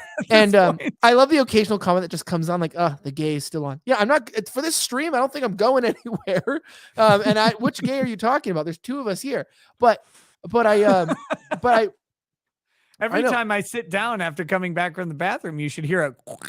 Yeah, there was 2 bottles. Now there's only 1 on the table. Where'd the other one go? But I think the humanity is like, sometimes my heart just hurts because I think people have lost that in society. So with your wife, like having a surgery, I just mean our prayers are with you, man, because Oh yeah. that's such a a wife is already such such a gift and so much to work with, like women are just so unique, in the fact that they're not like every other woman, right? Every girl's not like every other girl. So no, but they're so emotional, and they're so tender and sensitive. And so it's when they're going through things like that, I mean, it can just throw everything whack. And you have a sleepover, you're crazy. Well, it's wild because like she's perfectly fine. It's routine, stuff. And but all the prayers and well wishes have been wonderful and are fully accepted. But like she just, you know how it goes, right? Like if you've ever had surgery, all you want to do is not be recovering anymore. Like you want to just be done with it.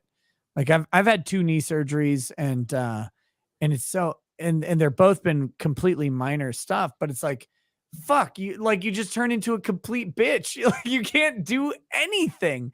And so she hates it, but she's doing great. And I don't know where the story started. Well, but, I don't know. Did you ever say that that's why you're doing your streams long? Oh yeah. That's why she doesn't care, because like she's out. She's unconscious. Well, and That's crazy, dude. Is she on opiates and stuff? she was. Now it's just like she got off those. Now it's just Tylenol, ibuprofen rotation. But it's like you can just say that you beat your wife. You don't have to. I get it. Look, I broke her hips like she was 80. We don't talk about. Hey, it's like we don't talk about it. It's like do you know who I have in my I haven't even brought her in. Do you know what I do now when people?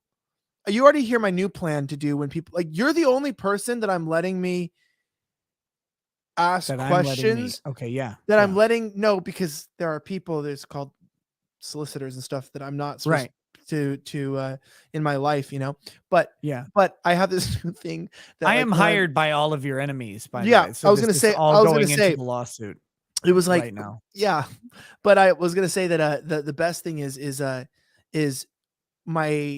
I let you get away with a lot because you're Nick, but when people try to bring up bullshit in my life or whatever and like try to fuck with me, I just bring Madison around. This is Madison. The NDA doll. She just chills with me. So I just have Madison. And actually, no, that's her friend, Nia Ivanovich Diadani Adanani, and it's her friend died, so she's taking a moment of silence for her. So that's perfect. No, it's beautiful. Isn't that that's the best shit about this stuff too? Is like people are like, what's your thoughts on this? She's like, talk to my friend. She'll answer. I do gotta say, we did get $100 super chat from D What, who says, "Let us pray." So to you, sir, like I fucking hate you. I hate you so much. This is the worst whiskey I've ever had, and it's not even close.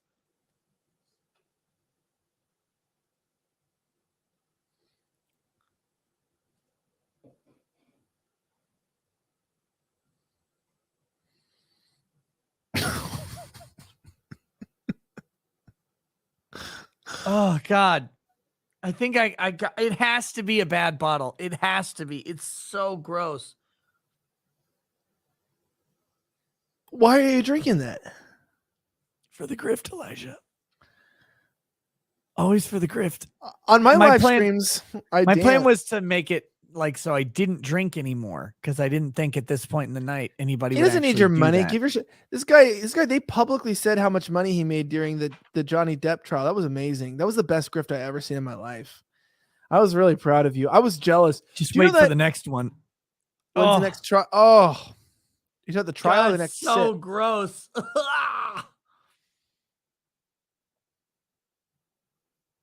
I hate you. Not you. I hate the guy who sent that in. Oh. I know, it doesn't look appetizing at all. I don't like this moment. Dude. It's really bad. I gotta say, because like their other 2 whiskeys are really good. Like beyond good. This one, something is wrong with this. Would you throw up why don't you just throw it up? Throwing up is gay.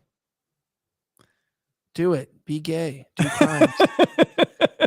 You heard it here, folks. Elijah Schaffer says, "Do it. Be gay." You don't remember that, dude? I do you know what we should do, Nick? I already know what we need to do. What do we need to do? When because I have a good vmix system for bringing in, like, I know you said with clips, but since I'm not, let's get a, like, whatever you said, I don't know what you said, a dual crossing streams, local streams or something like that.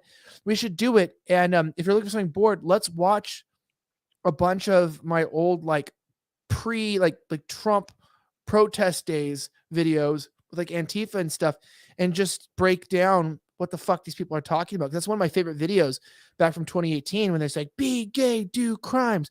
Be gay, do crimes." That was the chant. And I just sat there and I went, "Did you just fucking say be gay, do crimes?" And they're like, "Yeah." And I went, like, this stuff's normal now, right? We're like, "Oh yeah." But like just 4 years ago, you're like, did someone just chant be gay, do crimes? It's crazy, like, to think about, like, first of all, the chanting's gotten out of control at all these things. But second of all, the nature, like the actual substance of the chats is so fucking fantastic. Like, be gay, do crimes. Dude, but there I'm saying, was we got to watch some of those together and just watch, like, because if we're just looking for dumb shit to watch, that's just like good. That's like good classic content. Plus, I've had to take down like 230 videos of mine because YouTube wanted them down. So, like, not me, but like they were taken down, I guess. Now I'm getting control of my stuff back. I think I get control of my audio tomorrow, which I'm pretty happy about. So I can get my audio downloads back up. We have a big following on the audio podcast. I don't know if you do that. That's like, no, I need to. I need to do it. But I'm kill really it. Lazy. 4-hour clips, dude. I gotta connect you with people. Like, there's this whole like little agency of like right-wing people that's like the most affordable people ever that are like really cool. That will just like pay them a low fee and they'll just clip all your shit, fucking run your social media, like amplify. They'll start a whole nother YouTube account, clip your shit out, make it amazing, Elijah, and they love it. I've been publicly begging for this for like 2 years, and somehow they have not like ever reached out and been like, by the way, we'll do all this. Like, yeah, connect dude, me working to in them. the industry, you work with, you know who are the good people to work with and the not good people. And there's this entire group, dude. This group of people offered me a really good job as well, to make content for them, like original content. But yeah, they'll like literally, these are like young dudes, like in their late teens, early 20s, that are looking for like, a year intro level work to just like cut the shit, that love just unfiltered content. Will make reels, everything, captions, and just fucking blast that shit. That's what I need too. That's why I'm trying to get funding, so I can get somebody to help me just blast shit out, because dude, there's nothing more tedious than just like cutting clips. Oh my God. Like, I can't formatting. This is why, this is the dark secret of why I do live streams. I cannot edit video to save my life. I have an editor. I actually have two editors, and like, I cannot do it. Like, I hate every second of it. So when I do like a short video or whatever, 99% of the time it's just me like recording in one take the video, and I just upload it. Like, that's what you're gonna get. I'm not gonna clip in fucking cool like transitions and stuff. There's no edits because I don't have time for that. Dude, I hate it. But what's crazy is I'm actually a pretty advanced editor. I run all my own social media, do all my own Yeah, edits. I know. And stuff. Oh, you're so fucking no, but cool what and talented. I'm 28 or whatever. So like, I actually grew up with technology. Like, look, motherfucker, you know what I grew up with? I grew up with so did I. 6-bit No, you porn. didn't. Stop pretending. We weren't even allowed to have a computer growing up. Okay, I didn't even have a TV. So good. You don't deserve one. What I'm saying is that like what I'm saying is like I have this new podcast called Messy Christianity, and to design and make the intro, this takes copious amounts of time. My point is, I realized you're not a fucking hero for doing all your own shit. Like, no, if you're gonna write and do all this stuff, you're gonna spend 8 hours a day anyways, and then the amount of calls and meetings and things, then you want somebody to fucking help. And you know what's cool is I always end up just doing everything myself. I've basically even at Blaze, I ran my show a lot by myself for a lot of the time, just did everything myself, and it fucking blows. Well, even now I'm doing it all myself too, and it blows because it's like you set all this up, you do everything, and it's just you're doing it on your own. It blows, but it's cool. But it's cool to know how to do. You can't get canceled. I don't know if people like, woe is us. Seriously, we have the greatest job on the fucking planet. But like part of it, people, I think people assume that like there's no, well, they assume you're retarded That's what they do. And so like when anything goes wrong, they're like, oh, it's your fault for doing this thing. It's like, dude, I'm putting together like 9 pieces of software at any given moment and praying to Christ that they all work together. Like it's kind of amazing when you go for it, and like it's good stuff. Like everybody should make fun of me all of the time for screwing things up. But like what we end up doing to produce, to like run your own show, like people, I don't know if people notice, like a lot of these people have someone else doing a whole bunch of stuff in the background. Yeah, And when look you at do my. it- That's that. They can click that button and see what a setup looks like. What Nick's setup or a setup. Look, it's a picture on the front. Okay, you can grift yourself to ElijahSchaefer.locals.com. No, but honestly, check it, because like that's just a bit, and I don't even have the laptops open. It takes here we go. I'm honestly to do a normal show of mine. It takes 4 computers to do it. I have to use 4 different computers. And I'm gonna take a picture of what my setup No, looks like. And I I'm have gonna to take a post it picture of on him. my locals right now. he's not grifting as good as I am. He's not into it. No. My locals. Here you go. If you want to see what my setup looks like right now, Okay, you can go to ricadalaw.locals.com. Here we go. Title: Better setup than Elijah Cuck. There we go.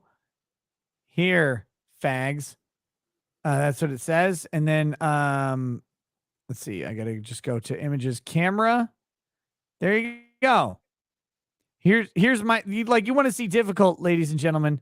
There it is. It's over on my ricadalaw.locals.com. This is a free content. I'm gonna pin it.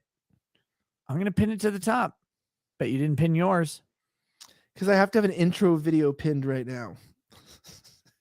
There you go. Guys, check that out. Like, you want to just go check it out? It's a better setup than Elijah's. You can go look at his or whatever. What is yours? Then you go to mine and you see it. What and is you're it called? Like, oh, Ricada Law? yeah. ricadalaw.locals.com. How do you not know this? Oh, Why I aren't you don't even know subscribed? how to use Ricada Law. Wait, what is this? Is this search? I'm so retarded. I know I understand technology, but this locals thing is like, it's they have about a good 6 or 7, maybe a year until it's like probably the venture capital is in. Like, I heard they made like $7 million this quarter already, which is pretty cool. I have no idea, but they're like, Rumble just went public. Rumble and owns locals. I have a ton of faith in them because Me too. They're already, like, I know you're pointing out some UI issues, which is true. And they have, and that's what I try to do with my live streams. Like, let's get these things on point. I want to say this: locals management of super chats is better than any existing platform. I'm joining your locals. Well, I don't know, how do they super chat? What does that mean? There's like when you do live streams, people can super chat you live. They can send money with a question attached. And when they do, in the bottom left corner, there's like a little button that says tips. And if you click on it, no matter when you are, it'll pull up all of the super chats that have come in, which is, when you think about it, literally what every single site should do, but not even YouTube does this. Oh, I can reply to you now. I can go reply. I can't reply. I don't pay your account.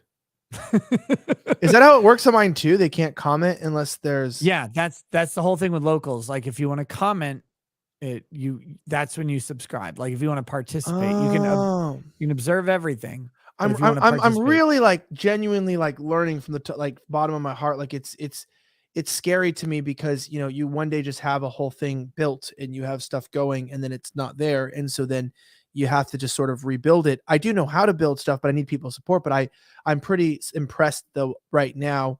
I'm not going to act out of like, I didn't want to join something shitty, and I liked locals and I like, they took care of me real good, and I'm really happy. Although like other places like Rockfin and stuff were like offering, like I have some other companies I talked to that want me to put some stuff on their sites as well. But I'm considering doing and hosting some original content for Rumble as well. So I got to work on that. Yeah. But because I don't really like YouTube, and it's like, what's the point to talk to 100,000 people on YouTube and then you just get a strike. Like, it's like, I'd rather make almost less money and just have freedom, just get on the camera and fucking share my opinions and have a good time and make less money and talk to less people, but not be fucking walking on eggshells every 5 seconds with YouTube, trying not to get a strike every day. It's not even really less people anymore. Like when I was streaming on Rumble exclusively during my YouTube suspension, I had the same viewers, the same amount of people watching, but They were coming from your YouTube though. The problem with Rumble, and I told Rumble this, I said the problem is like you're not incentivizing, you're not making it rewarding for the audience to participate via Rumble rants or super chats. Like, you need to shore that up because people aren't doing it in the same way at the same volume. Like, it's way less on Rumble than it is on YouTube, and it shouldn't be, but for whatever reason it is. And so they need to just wrap that side of their business model up, and I think it'll be great. Back to the Ralph chats. Not letting the pig into your pen must be animal cruelty. Ralph Amail wins again. Ralph Amail will take both of y'all's jobs. There you go. Why is Mormonism not a Christianity? Is this from that day? This is from that day. It says, why is Mormonism not a Christianity? Which is interesting because I thought your tweet about this was later. Much later. Maybe one tweet of many I probably shouldn't have put out. You think so? It's a basic Christian doctrine. I've learned a lot of tough lessons. And mostly because of my own fucking problems. So I realized that you should be familiar with people's sensitivities that you work with in life. This is the greatest speech I've ever heard. Before you fucking shoot yourself in the foot with dumb shit in the middle of the night. Why are your wives not there? Interestingly, on this show, my wife was there and actually hung out with your wife after the show. So that was cool. And I think we should get after 3:00 should be like just therapy session. I think no, that's fine. We can do that too. I think one of my favorite messages that I ever saw on your chat was I'm still trying to figure out if I like Elijah or not. It's been a year. Like, so I saw that one. I laughed so fucking hard. they've still been trying to figure that out. I might have written that in my sleep, right? Like, I don't think there's no way to say this without sounding like a fucking bit, like not butt bitch, but like it sounds arrogant, but it's not. It's like I came from nothing and I somehow weaseled my way into like this elitist establishment class of people, but I'm not them, right? I'm the poorest one among them. But it's like you get invited to their galas, you go to their dinners, you're bumping shoulders with these people, and you realize it's all fucking fake. Like, it's not real. You know, like it's not anything. And I'm not rich, and I never was. If people don't know, I've lost 7 figures of advertisers over the last couple of years because of things I've been willing to say and do. I mean, I lost almost every advertiser for an entire year of my show from just covering January 6th. I lost a multiple $100,000 6-figure account for speaking the truth about Kyle Rittenhouse. I've lost so much money. Even just 2 months ago, I lost $125,000 of advertising because I let my guests say something, and I've just lost so much funding to where it's almost gone down to zero at times because I don't want to get away with that, or I don't want to get away from the truth. But I also think that's what's kind of sucked is that, like, I don't think people realize how gate kept and non-inclusive the establishment media really is. And people like myself have really tried to bridge the gap, bring in YouTube people, talk to people, trying to like kind of get away from the staleness of it and bring something new. But it's like you both get fucked from the establishment media and everyone fucking hates you. And then everyone else on YouTube's like, you're not free enough. And it's like, what if there's a way to try to like be genuine and just be real and bring it in? And so you end up kind of not being liked by anybody that much. And then you experiment and you try things and you actually make breakthroughs. You don't get the credit. And then in the end, you just end up with no money and you're fucked. So I think that it is interesting. However, what I've learned is invaluable over these years. I mean, like I can run a 20-person crew, TV show. I can do a lot of things that is really, really cool. And no one can take that away from me. And so now I'm like, now we're in the fucking unknown in the world. And like, I don't want that elitist shit. If I have to get invited to one more fucking stupid dinner and wear a suit to, fuck you. I don't want your steak. I don't want your Mar-a-Lago galas. I don't want to be around these people. Fuck everybody. I don't want to be around dressing up in suits. Then fuck you. I don't care. You can go. I don't want to do this anymore. I'll go and pretend to be you. Why can't I do this? I just don't want to do it anymore. You know why? Because I don't want to do this stuff anymore because nobody's real. It's and nobody's on the same team. It's a very fake industry. And so I think that it's like I just want to stay home and I don't want to fuck with no one. And I just want to like do this. So I'm like enjoying it. And I just want to travel. I'm gonna start traveling now and, doing whatever I'm going to do. But I also feel like I kind of saw what life was. I've been wanting, to do something different for a while. And I've been really happy now, to be able to have the opportunity to do something different. It's pretty cool. But also it's like, would I ever go back? Fuck no. No way. That's why the minute I got like job offers to go back into the industry is like, fuck you. And here I am trying to sell out constantly. No, it's weird to me. Like, I actually don't want, like, I'm joking. I'm literally joking. I don't want to do a bunch of corporate bullshit or whatever, but I'm genuinely surprised, like with the success of my show, especially during like Rittenhouse and Depp, that like none of these places are like, hey, why don't you come do this for us? Like, why don't you come like I'm surprised that the Blaze didn't reach out and say, you know what, this like trial streaming thing, people seem to be into it. Why don't you come do that? Like, we'll have some rules for you or whatever. Why don't you come do that? And I could say, lol, no rules. Rules are silly. But none of them did. And I'm like, this is surprising to me because people are missing, especially conservative media, are missing that society, culture, the audience is here. They're like here watching this stuff. And if like, could you imagine if I did the Rittenhouse or the Depp stuff, but Blaze signal boosted it? Instead of having 150,000 people live, we would have had 2 million live, 3 million live. We would have blown out Law and Crime.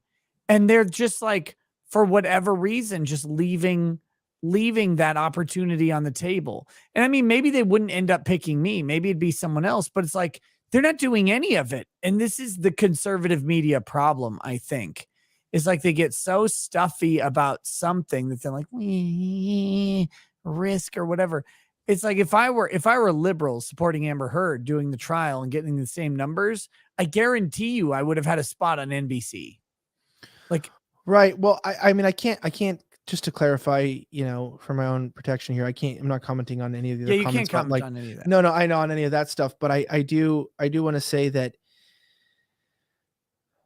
like, I've definitely had a really hard time fitting in media, which is why, like I said, some of the bigger companies that had offered me jobs over the years, I just said no, because I'm like, I'm going to get fucking fired from your company in the first 6 months because I just don't work like the way that you guys work. I don't do that. And I don't take that kind, like, and I also am not enough YouTubey where it's like, I feel like I'm just a normal dude and I'm just a normal guy. You are too, but it's like, I'm not narcissistic enough. Like, you have to have a little level of narcissism, I think, in any job where you're the front, whether you're on the internet, if you got a camera on your face for hours.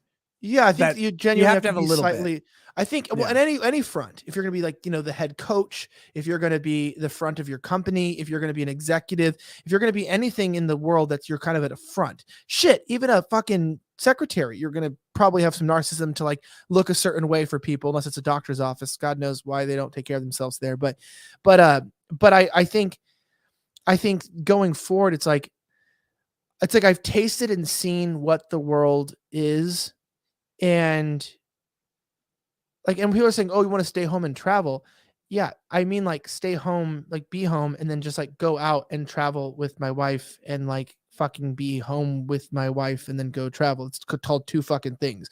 I don't want to be living in an industry and fucking work traveling and going to galas and fucking movie premieres and lifestyle things and product releases and demos and conferences. Like, fuck that. I don't give a shit. Like, I'll go travel somewhere, give a speech. I'll go do this. I'll go add benefit. But it's like, those people are not your fucking friends. And I think that's what people don't understand. Wrong. It's like, I'll do it. You're all my best friends. I'll take whatever money you give No, Elijah. but that's what I meant is it's like high school 2.0. So it's Yeah, like no, you're right. you're basically putting yourself into a high school level like drama circuit. That's all politics is too. Like you hear it's like, oh, this person did this and that person, and people are no better. They consume it like it's entertainment. And it's like at a certain point, you're like, dude, life is a fucking joke at this point. Like we're human beings. Do you really have time for this bullshit? You have time to do this? Why don't you have a fucking conversation with that person, work it out, shake hands? You got to go to tabloids and write books about this and all this fucking shit. Like, it's got to be exhausting for Trump. You know what I mean? Like when you see Trump out there, like, it's just like, why? I don't even know why Trump does it. It's just like, fuck. I mean, that's why I think why I don't know why. Maybe that's why he waited till he's almost dead to do it. How many hats tall is Ralph? Is that a Jew joke? No, it's 5.1 hats is the answer. Why are you so intimidated by Ralph, Elijah? Midget porn.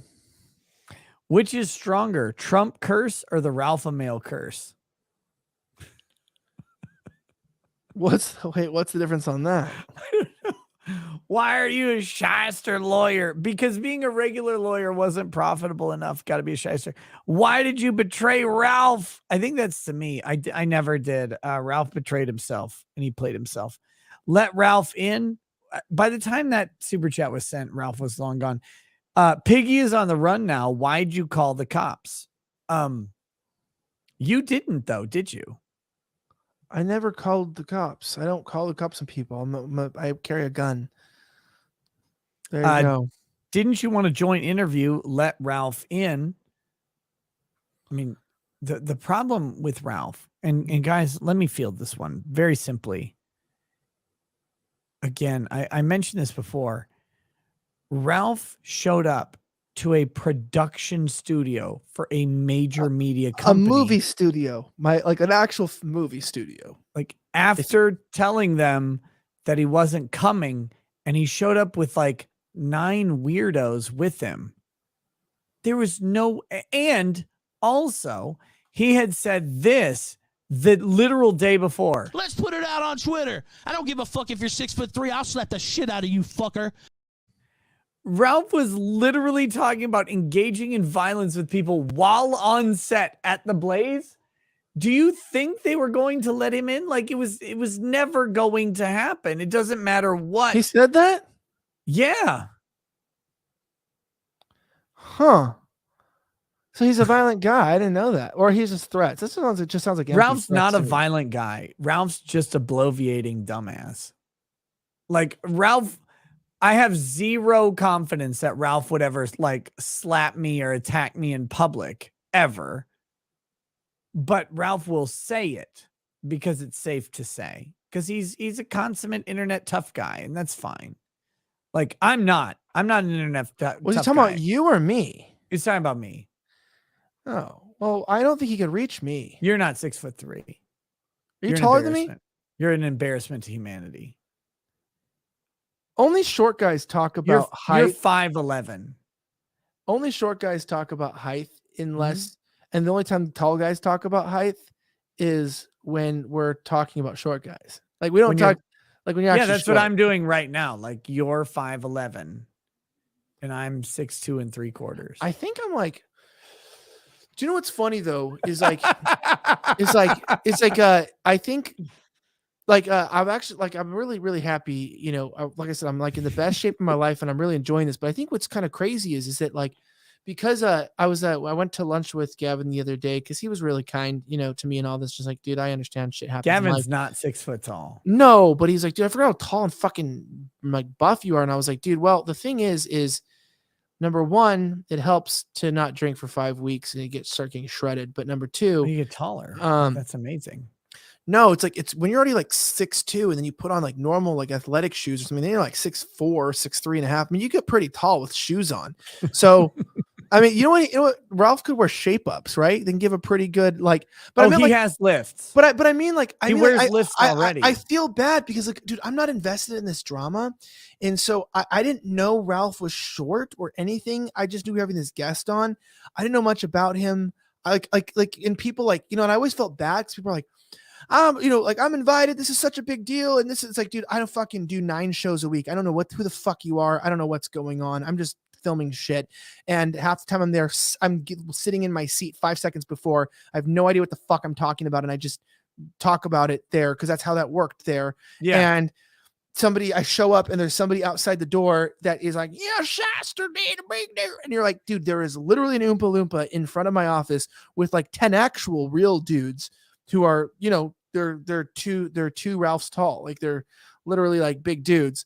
And you get her, what the fuck are these 10 people approaching me? And you just walk into your business casually and get confused on what's going on and why there's a midget with a gang with them, you know, at your work, which is, by the way, very, very dangerous thing to do in Texas for them. And I was still very confused. I'm still confused. I have no idea. Well, you're confused. What happened? You're confused because Ralph's a weirdo. Like that. Is this a real person? Well, is that a real? What I don't understand is who's this is a real? Is this a? Do people joke watch him or they real watch him? Is that what? Because people showed up. Were those people there for fun or were they actually like mad? Because I don't. Sorry, are they retarded like you or me? Or are they? I literally don't know anymore. I think Ralph has a couple people who are certainly like in, and I've met them. Like I met them in Tampa, and we were cool and stuff like that because he was there for the Dick Show Live, just like I was.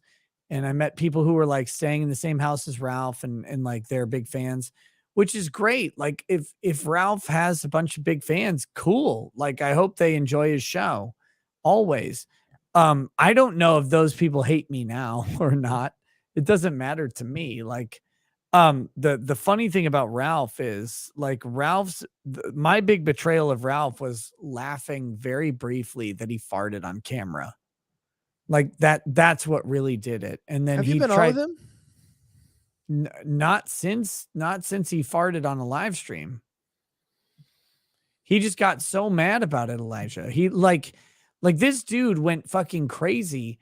And like my criticism of him farting was like, hey, it's kind of gross, but everybody farts on a live stream. Like I'm farting now, right? Like that was the criticism because he had just done a 24-hour show.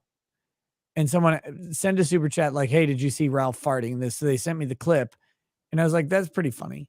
But like, of course you fart on a 24-hour show. It's not a big deal. Like you have bodily functions that occur throughout the entirety of this thing. You're not going to get away with 24 hours not having gas. And he fucking loses his mind. Talks about how I betrayed him. Yeah. Well, dude, you know what I think is weird about this is where I think we get weird with this being real people or not is that like I try to think of people as real people.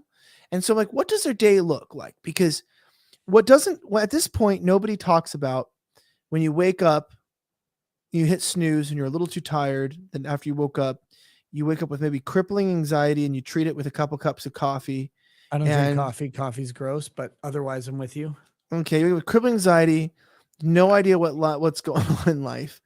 And you could pretend to be one of these like Instagram influencers. I took a cold shower, then I read my Bible for 5 minutes. And I eat pre-made. Do you wake up? Like, I want to be an Instagram influencer. Do you know these people? This is amazing formula that Instagram has. It's be rich and get richer by being rich. Like it's so fucking crazy. Like, oh, look at my Lambo that I drive around. And it's like, oh, look at this massive, like this $10,000 a night resort I'm on. Or look at this $8 million yacht that I'm driving around.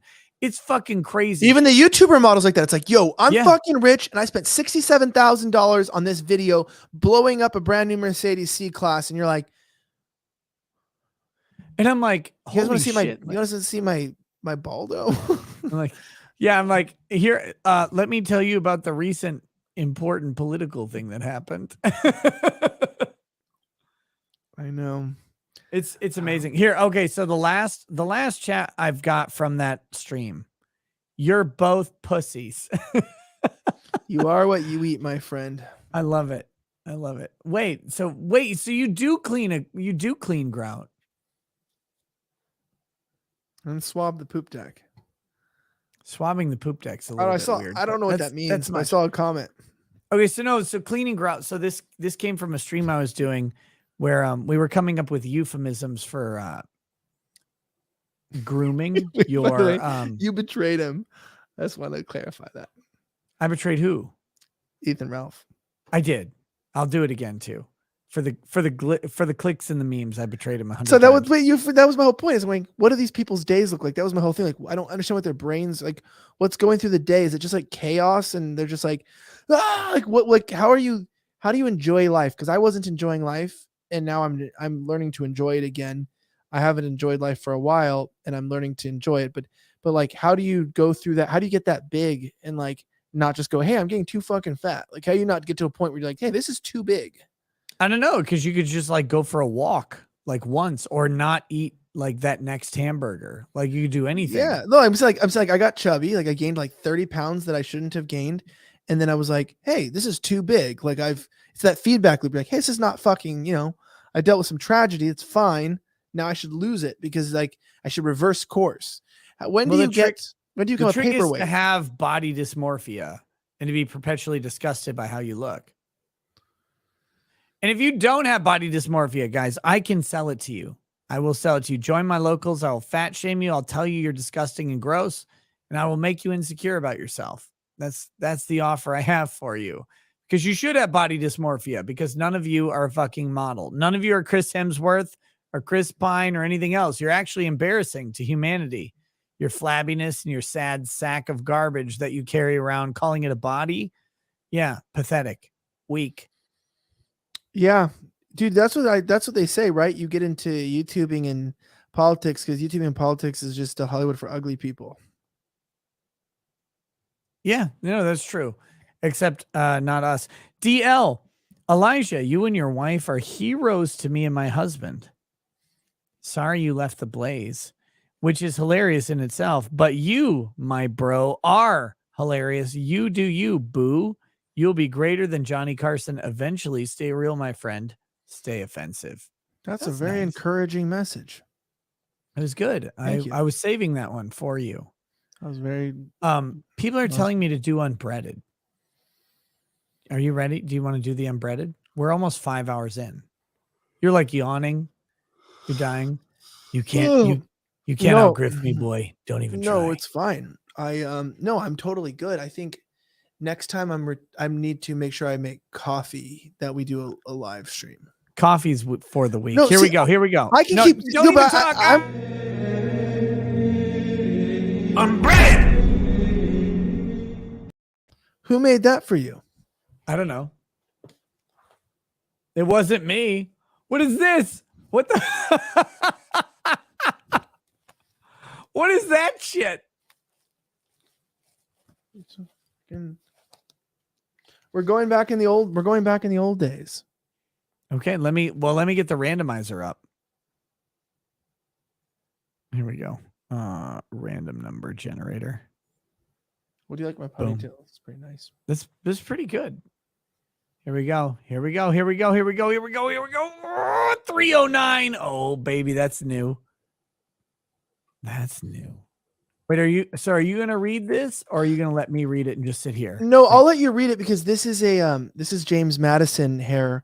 When I talked to everyone how I was really happy that I wanted people to use my 200-year-old flute to shove it up their ass, but they gave me the second best thing, which was to let a fat person with 7 asses play it. Yeah. No, that's true. Because I always That's said that good. back in my day, black people were two-thirds of a man, and now it can be played by a 3/5. black person. Oh, 3/5, and now a black person is the size of 3 people together. So it's pretty good. All right. Okay, I'm here. I'm ready. Let me turn this on real quick. Yo. Let's go. Born feral. If that were the case, they would not survive. Everyone is born with a family and connections to other people. If a person did not have opportunities not to be homeless, they would not exist. You cannot give a home to a homeless person. The homeless are inherently different from us by decision. They are the enemy of society and all bingers. There is nothing to say or study about inequality. He is not a he. He is a who, dead and irrelevant to us. He is as strong as his middle name. Look at the sky turning, hellfire, red lord. Somebody's house is burning down, down, down, down.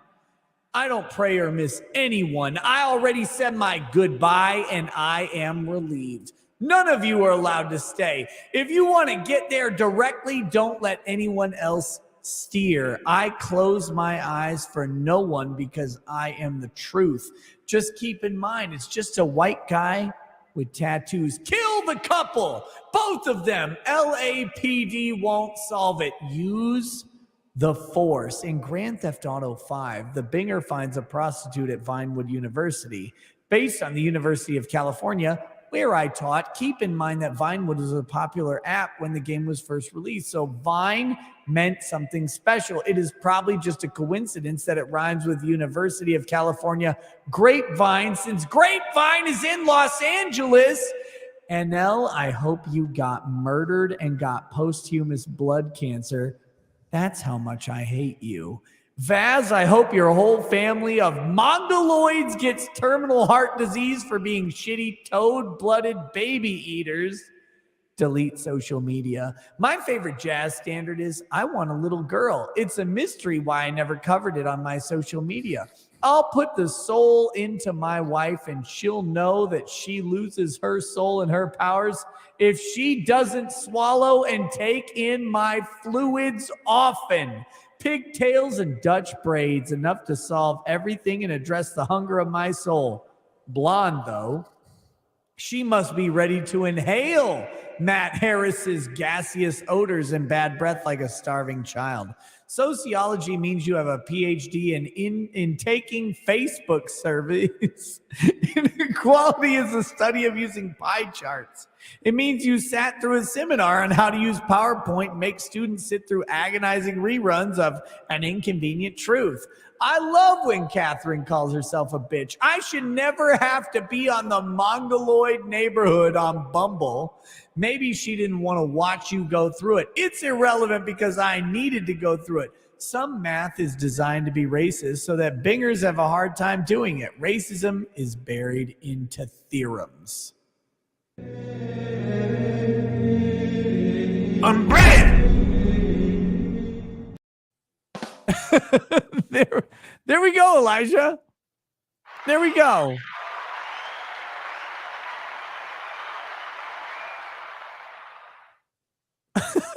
Can you hear that? Yep. I just found out Definitely. I have sound effects. I didn't realize. You do have sound effects. You do have sound. What did you think of that page? Can you remind me what mental illness this person had, or what were they on Adderall? Like All what of was them. All of the mental illnesses. My favorite, though, is sociology means you have a PhD in taking Facebook surveys. Brilliant. That's actually fucking genius. He's not incorrect on a lot of what he says, and I want to know then what's going on? Like, why is this guy, did he kill himself? Why do we have this No, book? he's alive. He's in prison, or he's in jail waiting trial. For what? For this book? No, that's kind of how it was sold on social media, which is why I found the book. But the reality is he also sent a bunch of emails threatening to murder people with bullets, like real ones. Ooh, which is Yeah, illegal. That's illegal. Yeah, you can't do that. And he tried to buy the gun too, but he also had a restraining order against the blonde. So this is the best part of this. So Matthew Harris is a black man who has a PhD from Duke University in philosophy. He was hired by UCLA to lecture, to teach young minds about philosophy. And then one of his co-professors of philosophy was a woman of ethnic German descent with blonde hair. She was small, SMOL, small, kind of cute. But from the book, we kind of garner that she fucked a white man and probably a Jew, but not the Matthew Harris. And this is what broke him. I think that was supposed to make more sense, but it doesn't. It's very confusing. No. It's very simple. It's like my childhood. So a black guy wanted to have sex with a small white woman, but instead she had sex with a white guy and a Jew, and therefore we have an 800-page manifesto talking about removing the Mongoloids, the Jews, the Greeks, the Italians from society because only blacks are pure. It used to just be called an afternoon conversation in Brooklyn a few years ago. Man, there's a lot of people that just need some pussy. That's all I gotta say. It's he was just trying to get that was his whole life, and then the white man and the Jew took it away from him, like everything else. First they fucking took my flute. Now I had to listen to this shit. This is the next. I think so. White people won this battle, so we won. Well, unless he wins in court. I want to go to this person's trial. Do you want to go to their trial? Dude, I want nothing more in my life than to go to this trial. I think it would be so fucking Where is fun. it at? And it's in federal court in Denver. So it's just like an 8-hour drive from here. Yeah, it's like 12 for me. The problem is not like I think it's coming up soon. I don't know if I can make it or not. But I've been legitimately thinking about going, but since it's federal, you can't actually like go in the courtroom. Like you can't broadcast the courtroom, right? Like there's no cameras. But I've been thinking about going, like not even without a hint of irony. I still have my federal press license though. Yeah. Can we maybe get some clearance there? I'm sure we can get in. You just can't broadcast from the trial. Federal. No, it's a federal rule of civil procedure that federal court cannot be broadcast or recorded by film, which I think is bogus. I think it's bullshit. It's rule. I think it's 55, but it should be. It should be recorded, in my opinion. It should be broadcast. But I legitimately want to go to the trial for at least part of it, if not all of it. This is just so intense. We should talk offline about this if you want to go to his trial. I feel like I respect this book. Like I feel like he should be in government. he's got way better ideas than most of government, to be fair. Yeah, like I feel like I would just read that. It's like sociology, like communications, for instance. What the fuck is communications? I'll put the soul into my wife and she'll know that she loses her soul and her powers if she doesn't swallow and take in my fluids often. Well, do you know what I'll say? As James, let me take this off for a second. This as one of these things. Isn't this crazy? I know. People said that they liked me better not drunk on the stream, but I don't know if that's true. I don't think that's true. I have no idea. I get into a lot of trouble drunk streaming. It's a true statement with a lot of people, and here I am now. I've never gotten into trouble drunk streaming, Elijah. Ever you never have in my life. I've never said anything I didn't want to say. Never said anything stupid at all, dude. I like there are some things that you have to just own it. You're like, I said that, and it's out there, and it's just I don't regret anything I've ever said while drunk streaming. It's all true. Well, yeah, it is all fucking true. But look where I'm at now.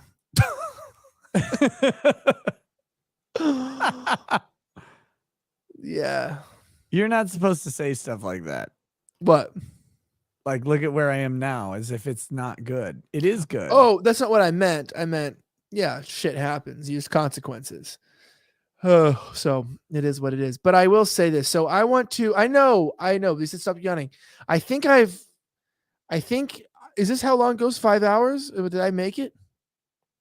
We're not done. We have plenty of super chats left to read. Okay, keep going. You can leave whenever you want. Like I said, like if you want to, if you want to be a pussy, you can just leave whenever. Pussies are nice. That's right. I'll be one. It's like you want me to be a soft, wet thing that creates life? That's weird. That is a little weird for the internet. Okay, no, let's do this. Let's do this way. I got to read the rest of these super chats. I disagree with this one from Casey that says do not clean the grout. It's disgusting. No, I think guys, get down there and clean the grout. Nimitz sounds like me on acid at San Japan in 2019. Was at Where to Waifu, and my buddy was several waxing on about friendship as the walls were melting and was all feet. Additionally, there wasn't enough party at the party rave. I've never done acid, so I don't know. I have no idea. All I know is that the ecstasy, like aside from all the funny stuff I talked about with my cool hallucinations, my fingers and my nerves in general were on fire. And I couldn't sleep that night because I was laying there in bed. But when the blanket, like when the sheet touched you at all, like if you noticed, like if you moved, you're like, oh, what the fuck? Like you're awake, like you're wide awake. I couldn't sleep. It was kind of a nightmare after that. Olaf, son of Rasmus, we should do all criminal reform via measured amounts of PVC kickball to the noggin. Mandy says, can Elijah cure Nick's narrow urethra? Can you do that? Can you cure my narrow urethra? Yeah, with my baldo. I don't want to have my narrow urethra cured.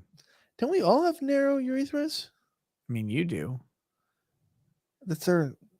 Well, unless you engaged in sounding. What have you been up to lately?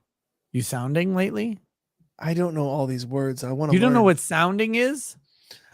Am I gonna learn? I triple dare you to Google sounding. Sounding tutorial video. Try that. And then I want to hear you scream. Joe Ball says, my comic Death is live on Indiegogo. We're $800 away from 70,000. It's the coolest comic of the century. Ladies and gentlemen, yes, Joe Ball, honestly, best value in comics. There is nothing even fucking close. 300 pages of fantastic art. It is Berserk meets the Bible meets Transformers. It's fucking cool. Go check it out.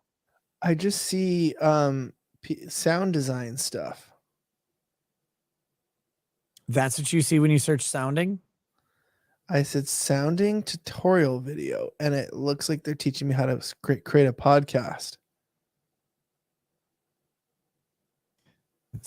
You're right. Sound design, sounding. Oh, very interesting. Yeah, that's definitely what I'm talking about. Am I on the wrong website? Sounding is the process of shoving progressively bigger rods into your pee hole.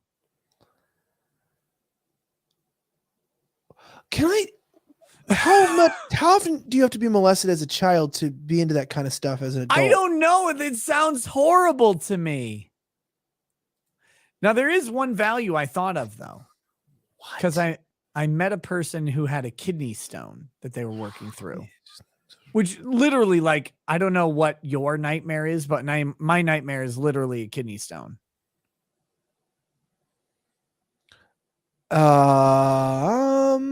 Sounding sounds worse. But I'm just saying, dude. Yeah. I don't.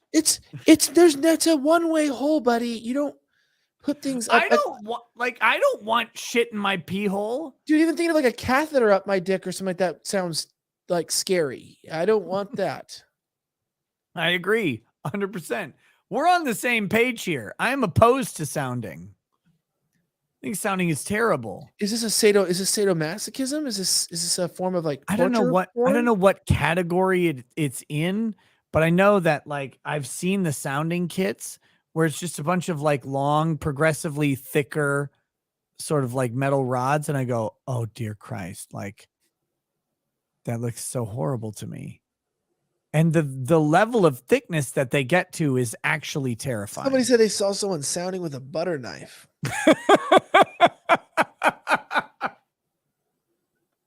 I don't doubt it for a moment. Am I the only one when you like try to think of what that's like, it like actually makes your body hurt? No. No, I'm in constant pain, Elijah. My entire life is pain because I've seen the black side of the internet. Oh, I've seen the black side of my cities too. That's not what I said, you bigot. Roy Rat says, "Hey Nick, you missed some Rumble rants yesterday." Yeah, the chat management needs to be better. Can you bitch them out for me on that? Yes. Also, I think YouTube gets more interaction on paid chats, partly because you can say more if you pay more there. Maybe that's it. SC Medic says, "Hi, my name is Gage, but most people call me Lefty." Damn. Here we go. I think I'm going through these Rumble ones real quick, and then we'll get back to YouTube. I like that you thought we were going to be. We're on Rumble and Odyssey and YouTube. How do you stream to 3 at the same time? Well, Elijah, there are ways to deal with more than one at one time. How many people watch on Odyssey? I have no idea. I guess I could try and find out. Like 50. On Rumble, it was at 600 earlier. It's like 270 now. They're like, "Oh God, Elijah," and they left. Sounds right. I don't blame them. No, but the thing with Rumble and Odyssey and streaming there is like it divides your attention away from your main girl, which is YouTube. Flick Story Entertainment says, "I posted a new video on Rumble trying to not be on YouTube and make Rumble more than just politics. I talk movies." So there you go, guys. You can check him out. Read that one. Okay, I think we're caught. Oh, almost caught up. Base Crocodile says, "Reminder, Ralph put more effort into chasing a gay man in a parking lot than he put into seeing his own son."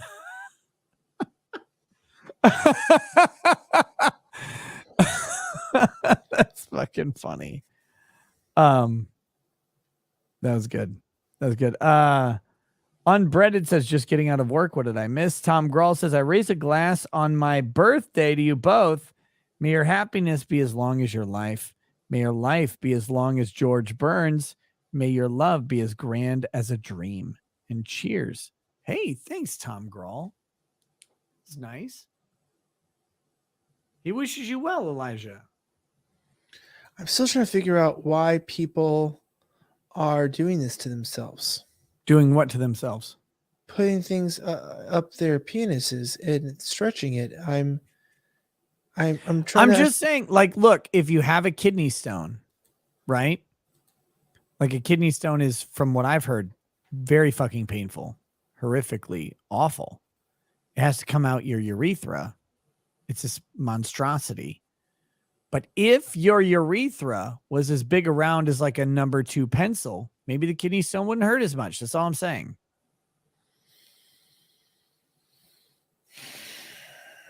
Lord, give me patience with this world. Patience to get progressively larger rods inserted into my urethra.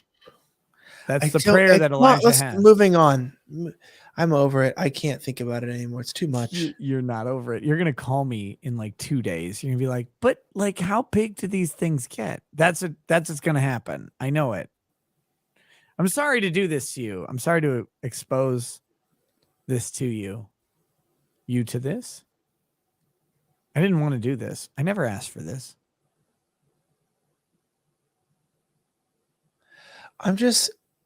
I've seen a lot.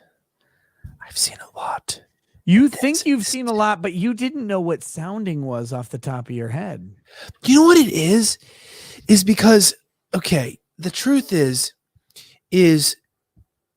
like, I'm like 50, like I always tell people that, right? I have like a liberal personality and a conservative mind. So it's like, so people can't figure out my politics because I'm like socially liberal. Like, I mean, I'm just like a very outgoing person and I try to be respectful to everyone I know. And then on the internet though, because I have a mind, sometimes I'm just fucking ridiculous to people because I think like that doesn't make sense. But I have no like, I'm just a very staunchly right-wing person, but I also feel like Republicans fucking suck ass. So, which is nothing wrong with that. If you want to suck on ass, go ahead. You know, As the specifically, French say, who doesn't like having their butt sucked? that's a good time to talk about marriage issues and things in your life too. But I will say, being in all of this stuff, I've been around people who at least like pretend to be mature adults. And so like sometimes I've come on like too many like actual news shows and things are like, yeah, so you know, Biden's policy, you know, said this. And I'm like, yeah, he's a fucking cocksucker. What do you expect? No, but I'm around this and I get back on YouTube and then I'm with YouTubers and they're like, do you know about inserting rods up your penis? And I'm like, you know, it's been a while since I've Only been when 11. you've got a finger in your butt at the same time. Yeah, and I'm like, you know, maybe I've been running in the wrong circles because my arc was, I went like, because dude, I've worked in like nerdy, like I've worked in science and in a church, and now I've worked in like political media, and then I'm like, oh, I forgot, not everyone's as fucking fake as like it's a lot of people are more real in the real world, and some people get drunk and then look at people sticking rods up their dicks. And I just like, I forgot life was like this, but I'm getting back to it. So give me time to warm up. Like 3 months from now, I'll be back and be like, yeah, I tried it. You know, I got the whole starter kit and I'm on rod 4, you know, and it's stuck. You know what I mean? Like I'll send you a sounding kit. Actually, no, I'm going to send your wife a sounding kit. That's what I'll do. And someone said Elijah prefers a script. I've never had a script. I've never used a script in a show in my life, actually. Everything's always been ad-libbed. But what I'm saying is that I've never been able to talk about rods up penises ever. So this is new. I'm really happy about this. Let's do this. So what happens is you have to lubricate the rod. Like you have to do that. And then you take like a penis and you probably, I guess you have to get it hard. I don't know. And then you shove the rod inside the pee hole. That's what you do. And then when like that one gets comfortable, you get a bigger one and you lubricate that. And then you shove that one in there. So like, you know what, do this. Here I am doing this. Like, I don't well, know I'm thinking cause like I've worked for a lot of people and like they've used like teleprompters, like not on my show though. I don't use teleprompters. Yeah. So I've never done a show like my personal show, like scripted, because I just don't do that. But I have been on shows that are scripted before. And I'm just imagining like if this was like somebody wrote this, like a new trend, like because I'll do like ready this, like tonight at 6, a new trend is happening. Youth across the country are into a new fad called sounding. Haven't heard of it? What seems like something similar that you would encounter on a Facebook afternoon on a friend's page is a dangerous trend that's facing children around the country. Be on the lookout for missing pencils, pens, chopsticks in Asian households, and any type of phallic or long, thin object, as young boys ages 12 to 16 are inserting them in places you don't understand. Now to Karen, who's talking with a parent who found out her son had been sounding. Is the woman's just crying? Thank like you, Elijah. blood. No, Go thank ahead. you, Elijah, for hitting over this important story. We're here with Eric. Eric is the father of Youth B, we'll call him.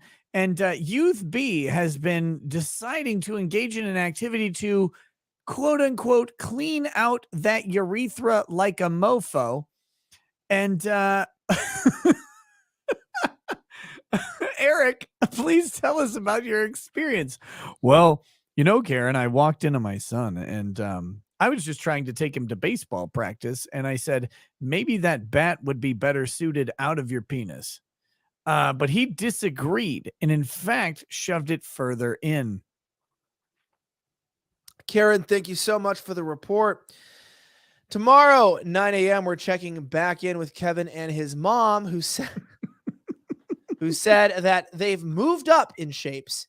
She found her family heirloom dildo with the head shaved off, sanded down into a phallic-like shape, which is going to be used at a 7 gauge. We'll check back in with them tomorrow. I know it's like these homeschoolers had never been exposed to sounding until homeschooling didn't work out and they entered the private school system, and student B's 35-year-old shop teacher wearing prosthetic breasts decided to introduce him to sounding as a way to express his gender identity. Yesterday at 7, we talked to you about the dangers of your faggot son shoving dildos up his ass. Wait till you find out tonight at 6 what he's doing with his dick. Wait till you find out tonight at 6 that those dildos were also going in his penis. And back to you. I've actually seen that porn, and it's very disturbing. Oh, man. Otto Rommel says, Nick enjoys corrupting youth, like forcing them to find out what terms like hammer smash and meatus are. Dude, you know what's funny, though, by the way? Do you know that? So now I think I was mentioning earlier, funny, but well, it's fun. Like, what I mean by the juxtaposition of this is on Fridays now for like 3 hours, I host the Friday news for the Next News Network. I was mentioning earlier, big channel, 2 million subs, does really great. But the audience is mostly probably like 40 to 65, like that consumes, daily news, like the normal, like 50 or older. I think it's like 50, 55 usually that consumes daily news.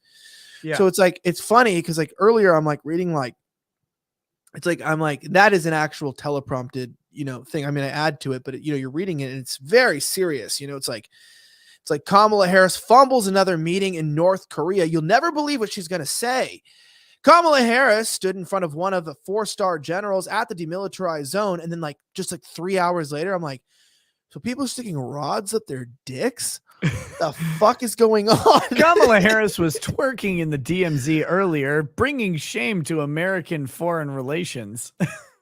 North Korea was sticking its rocket up for their Kamala Harris. I'm like, oh shit. It's weird how the content just juxtaposes, and I'm all here for it. I'm loving it. Okay, so that I've got the big chats done. I'm gonna go through the rest of the chats. This will still take a while. Don't think you're out of this anytime soon. Rady to kill over on Odyssey. Nick, could you shout out my Twitter? Oh damn, I'm burping a lot. God, that liquor is so fucking gross.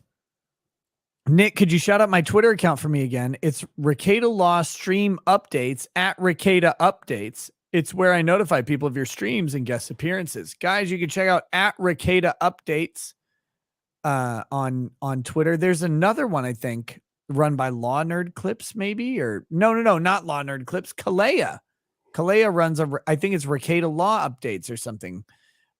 Check them out. I am not involved in them at all. I'm sure people are going to accuse them of being me and ban evading. I'm not. I have no idea what's on there. I almost hope to never go on Twitter again. But I'm going to try and win my appeal anyway. But that being said, those places they have my full permission to do what they do, but they're not me. Great US says, Shaster lawyer, why do we watch? You're a degenerate. You cuss a lot. Worse, you like hentai fuda. Here we are watching you. Okay, thank you, Great US. Heemeyer says, once I die, I want everyone to use me as an excuse and take the day off. Drinks on me. Also says, Elijah, when are you going to take your place at InfoWars? That is not happening. Heemeyer says, get that butt. Valis says, YouTubers are dancing monkeys, not human beings. Dance, monkey, dance. And then Death Angel Shadow says, seriously, I grew up with 300, 1200, and 2400 baud. Rackets is making sounds of 56K. What the fuck? That's the last ones I remember. Okay, you bigot. God. SC Medic says, Lizzo played a crystal flute, but at least she didn't do a band camp maneuver. Yeah, what if she would have shoved that crystal flute up her vagina? Probably hurt a little bit. Rokahora says the main reason Rumble gets less interaction is the mobile issue. Rumble rants via Android/Apple would end up costing like 50% after their 30% take is added to Rumble's 20%. Yep. They'll have to figure that out. No One to You says Elijah should have a place on Infowars/band.video. Maybe one day. I love them a lot. They're really great people. Cult of Personality. You hear a federal judge, Bush appointee, who found FBI didn't violate any rights in lying and seizing that $86 million. Getting tired of judges and their BS. We're gonna talk about that very soon on the channel. Very soon. Dragon's Treasure starting October 1st at 12 a.m. Central Time. The Dragon's Treasure is doing a giveaway for a PS5. The more you stock up on tea, the more entries you get. No bussy necessary. Also, buy my tea, Elijah. Do you like tea? The wife drinks it every day. You don't like tea. Well, it's a very Crown Colony thing. Yeah. The dragonstreasure.com is a haven for tea and anime lovers. For tea, well, just send me an email and I'll get some tea for my wife. She'll drink it. Dragon's Treasure, send him an email, you fucking pussy. Adventuring Lamb, damn it, Nick. I've talked so much about how I love your show that my 70-year-old widowed mom, an attorney in South Dakota, wants to watch you. How am I supposed to explain balls or no balls to her? Just ask her what she would prefer, you weirdo. Like, people get so fussy about this stuff, but like, old people are funny. And they've probably had funnier lives than you did. I just want to point that out. Trent Johnson, I honestly just want a woman who respects my authority over the household and understands the leadership a man has over his whole household. What do you say about that, Elijah? Repeat that. I honestly just want a woman who respects my authority over the household and understands the leadership a man has over his whole household. Yeah, make sure that they don't come from a divorced household, and then also it's really in how you communicate that. Like it's really critical. That should be opened up early on in the relationship. You should be like open. That's the kind of woman. It really helps when you talk to people in conversations that you're looking for that type of woman, and then it gets around and you end up finding it's just true to start like speaking into the existence what you want.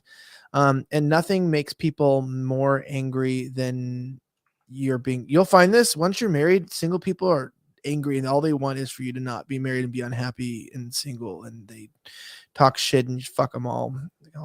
Stephen Novick, hello, Mr. Shyster lawyer. Thoughts on Glimmer Angie 14 year? Did you end up beating Millennia? I have not beaten up Millennia yet. I'm going to get back into Elden Ring very, very soon. I have to get back into playing Elden Ring before I can go challenge Millennia again. And I haven't played a video game since before the Johnny Depp trial. It's been that long. Trent Johnson, I apologize for my drunk thoughts. Never apologize for drunk thoughts. They're way better than sober ones. Andrew Clark, for the second time in 7 days, Arizona as unknowingly ogled some trans coconuts. He is a little defensive about it and is now having trouble with cock. Poor Az, heel versus babyface. So I know on She-Hulk, he was on the 6th episode of She-Hulk. It was a wedding episode, and the bride came out, and Az was like, "Oh, nice tits on this one." Turns out that was a fucking guy, Elijah. It was a dude. Some of that was a dude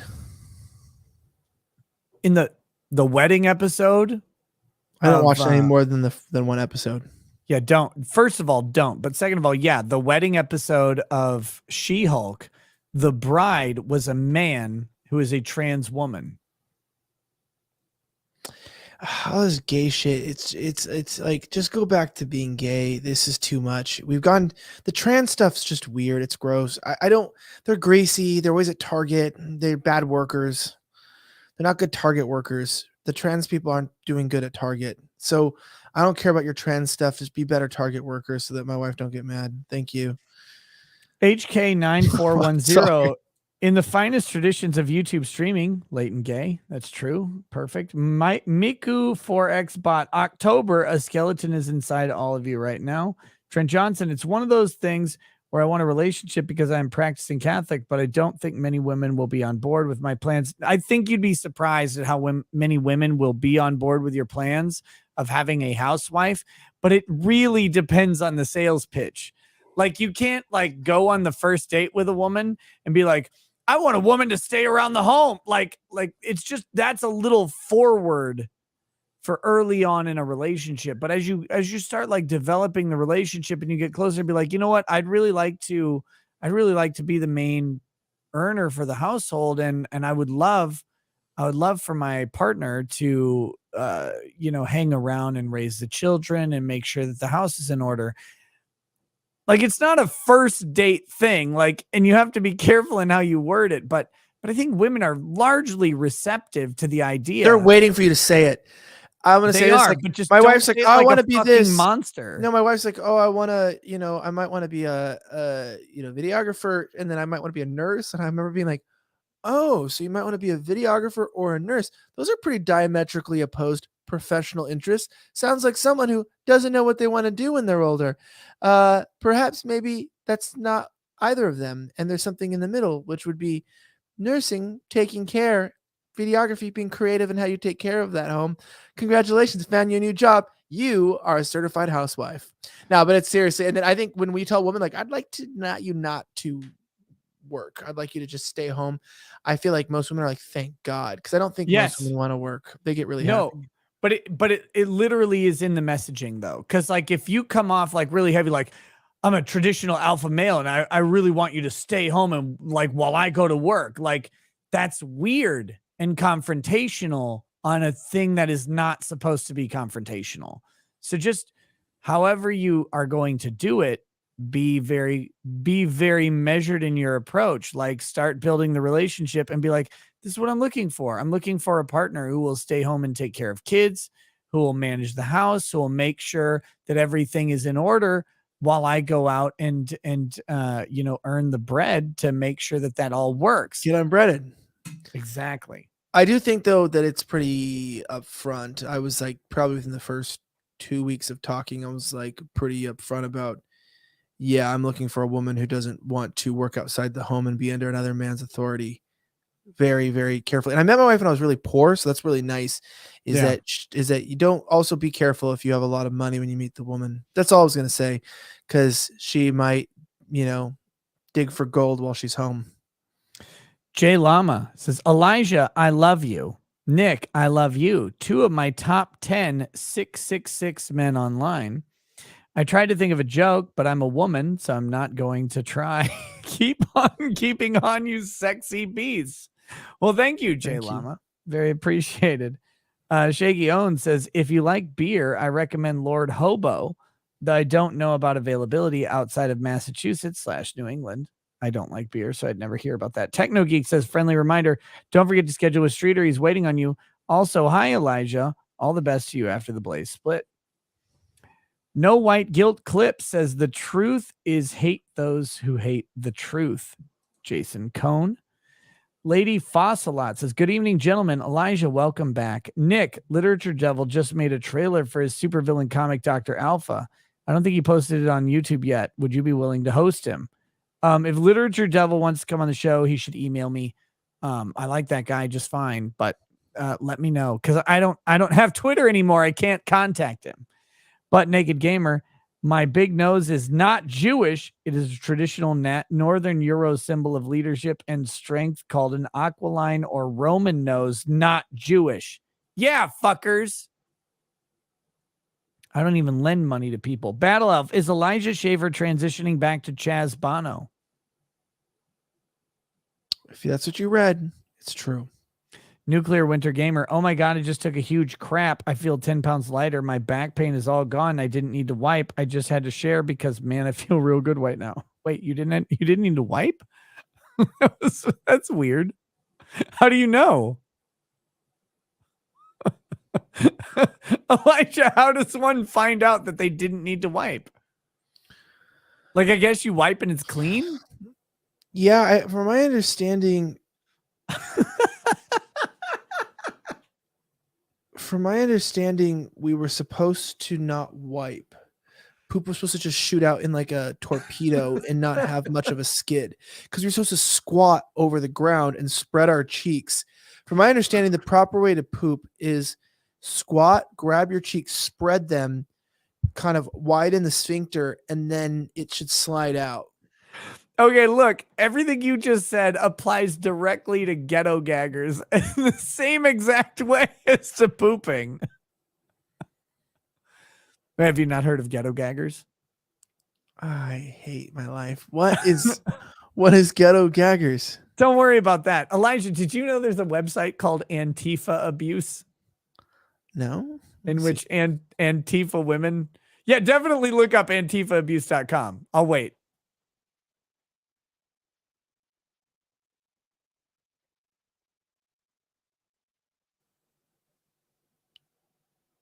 Are these mug shots?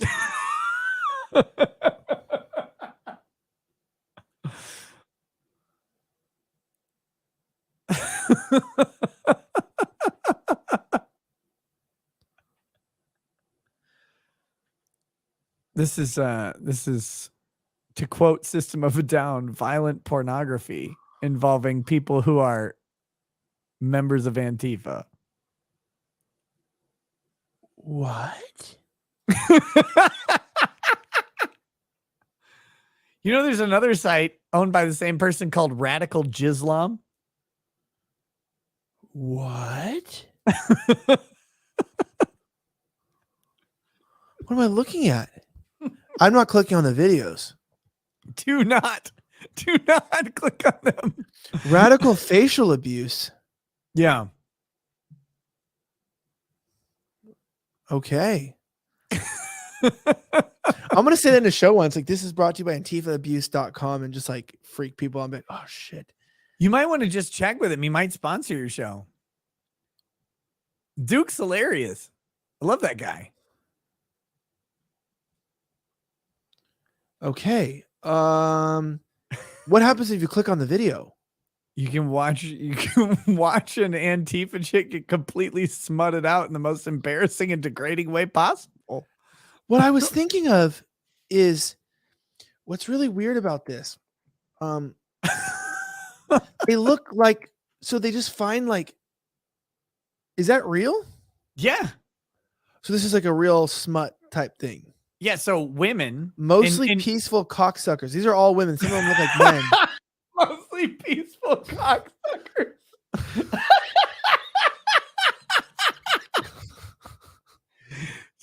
Elijah, I'm telling you, this man is a prophet. So for Antifa abuse, very specifically, Antifa chicks will reach out and say, "Hey, I'm looking to get just fucking down." Right? This is just like normal people in Portland. This is how everyone looks in Portland. Yeah. These are just normal looking people. Yeah. But they go through a vetting process for this website to make sure they're Antifa. Because if they're not Antifa, they can just go on facialabuse.com. So it's anti-fast. I need these people on my show. I'll pay them to come on. Who? The women? Well, they've already been cummed on, so now they just need to come on. So you're talking about the women on that show, like the women on the website. I want to hear the story of how did you get into this? Elijah, it's not that complicated. They want, for whatever reason, to be turned into a sex object. Okay, wait. For a small amount of money. Like, this girl's name is Metal Kool-Aid. It's a 66 minutes of video. You don't want to watch it. Kool-Aid head showed up, but this time we were smart enough to keep her off the white sofa when we relieved her. So there's multiple people relieving themselves on her head. Last time we ruined a brand new white sofa and it had a red mark on it, like the red stain of communism. This one took Barney down the throat, and her throat bulged like that old TVV when the lizard people would eat up a rat. Up came her vittles and down went Bootleg's cock. She did A to M while her pink a-hole was left gaping. They filled it with the whore bowl and leg effed it deep into her guts. 3 loads were dumped on her face, and she took it like a champ. Exclusive 60 frames per second HD and 4K videos, secure, confidential, and encrypted.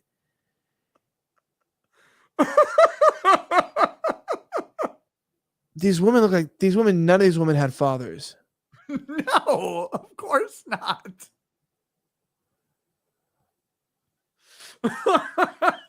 Why do they have chains on their necks? What's going on here? Dude, who knows? Who even knows? I haven't seen this side. I mean, I've seen pornography, this is weird. You only think you've seen porno. You've dabbled in pornography. I was born in it. I bathed in it. It's been around since 2003. Facialabuse.com. Oh yeah, they've been around forever. They're a steadfast presence. And they have multiple offspring sites like Deaf and Degraded, Radical Jislam, which is the best named site on the planet. I don't care what anybody says. Somebody also told me something called dick cheese yesterday. I never got the definition, but I'll bring it to your next Dick one. cheese is gross and disgusting. That's like actually gross. This is just funny. Like this is just honestly, it's just a porn site. So it's just like Antifa people that decide that they want to get hollowed out by like 2 or 3 guys at once on camera for whatever reason. They need a couple $1,000s and they go so do glad it. my wife's not in the room right now during this segment because she'd be freaking out. She'd be like, what the hell? Let me see. But no, she'd be like, what the heck? Because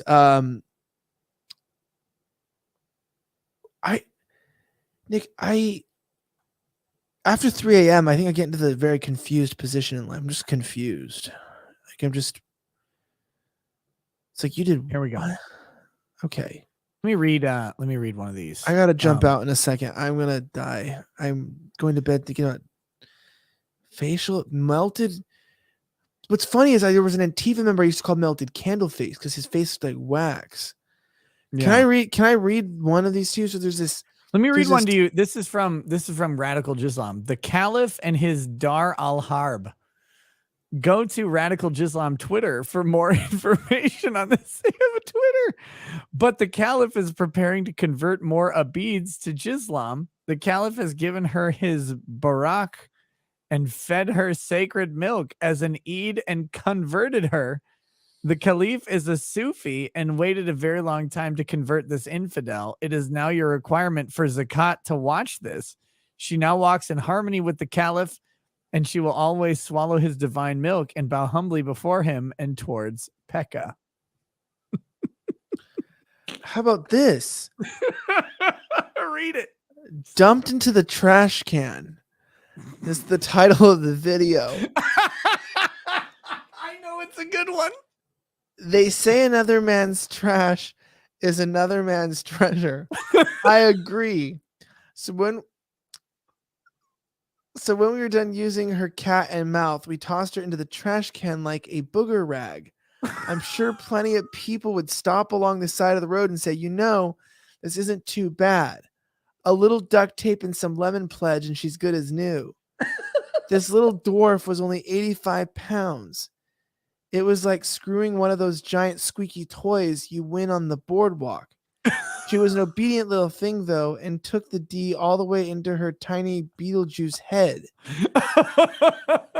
What is this?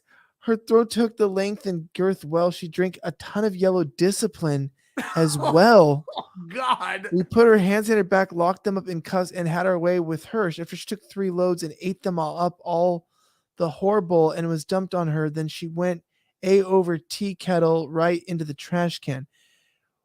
What the fuck? And you know what's sad? I bet money that they actually threw her in a garbage can at the end of the video.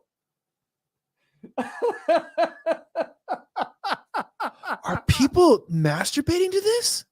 No, it's worse Or they than just- that, Elijah. What are they It's doing worse to than that. this? No, this is worse. Let me tell you. So yes, of course, people are masturbating to this. But Elijah, it's worse than this. They don't go find these women.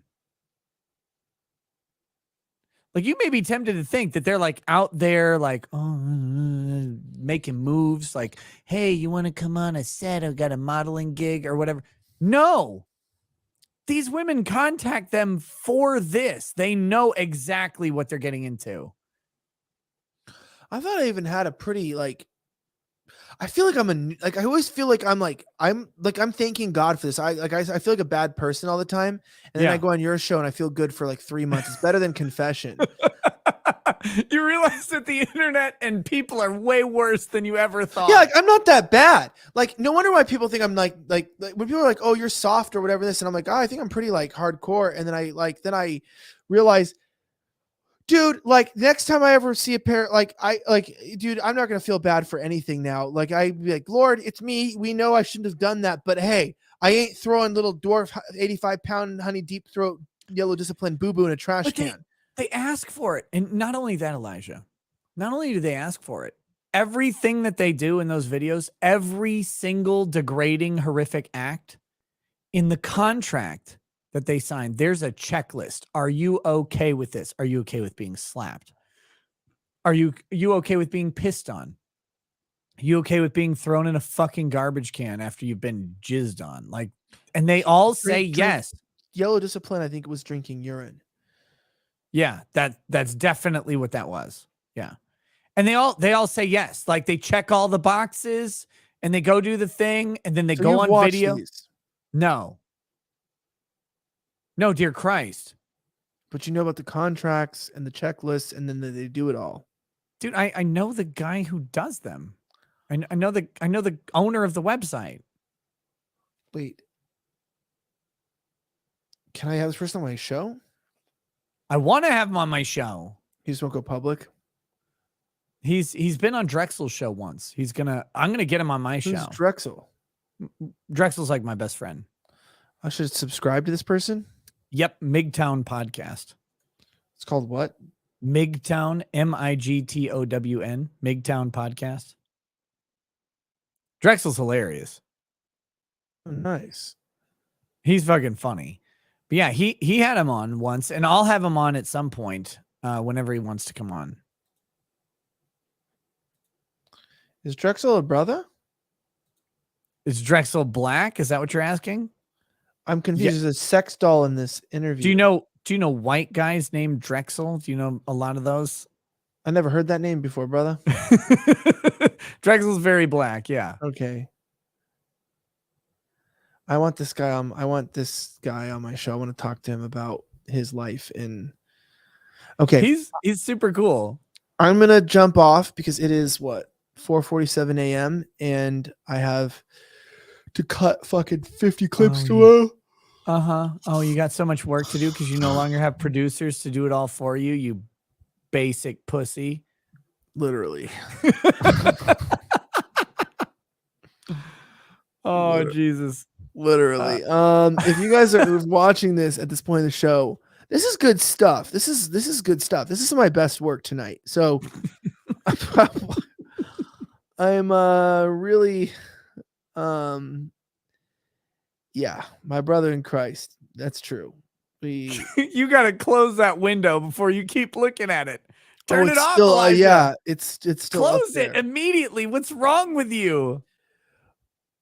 I don't Nomini and Patri and Fili and Spiritus Sancti. Close it immediately. I don't even delete any of my history on my computers ever. So that's gonna be staying there. And I'm looking at this. They said Drexel would destroy. Why would Drexel destroy me?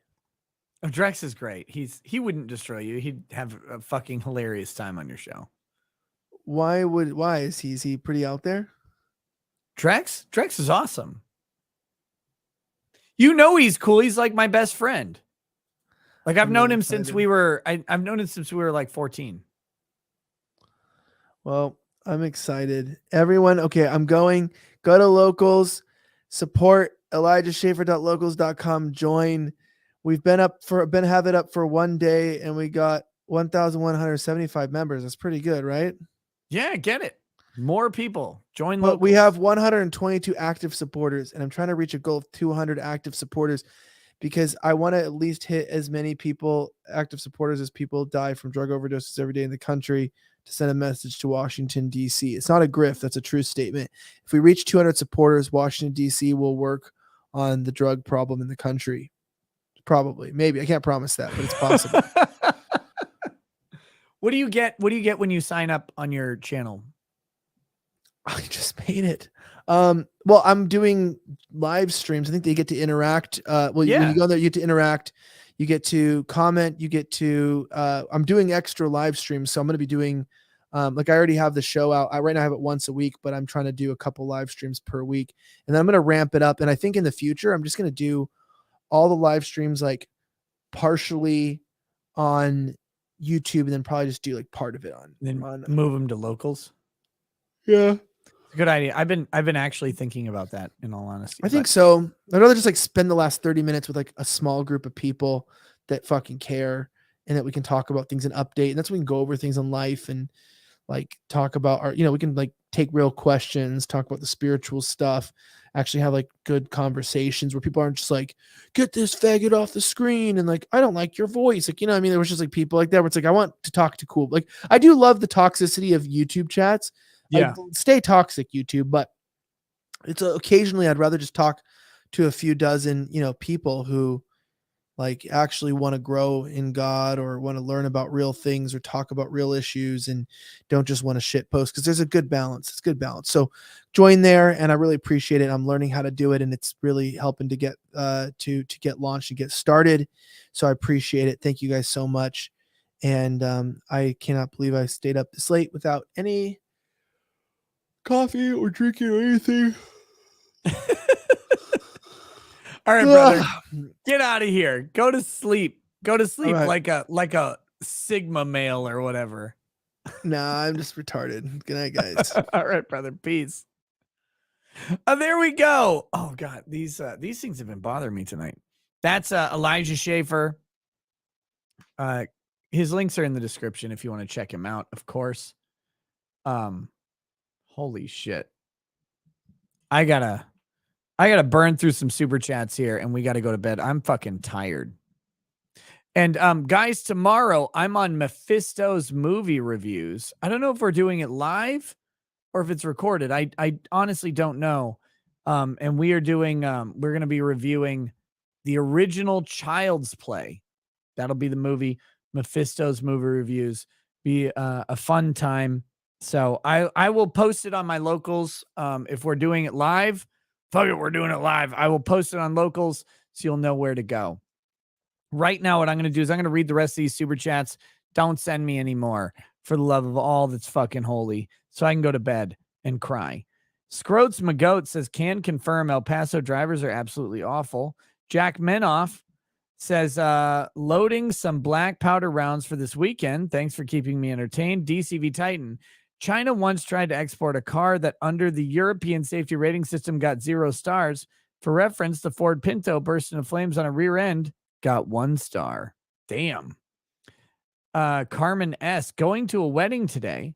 So do you have any weddings advice / tips for a single lady where there will be a bunch of eligible single men? I'm nervous. Don't be nervous. Like, if you want to find single men, and as a single woman, it's fucking easy. Just like exist. Just exist. My God. The world is your oyster. It always weirds me out. Carmen, no offense. Like, this is not intended to slight you in any way, but it always weirds me out when women are like, oh God, how do I meet men? Like, meeting men is easy. Finding one that meshes with you and is of good quality, that's the hard part. But like, just meeting men, no fucking problem at all. Just exist. Go outside, wear a dress. Done.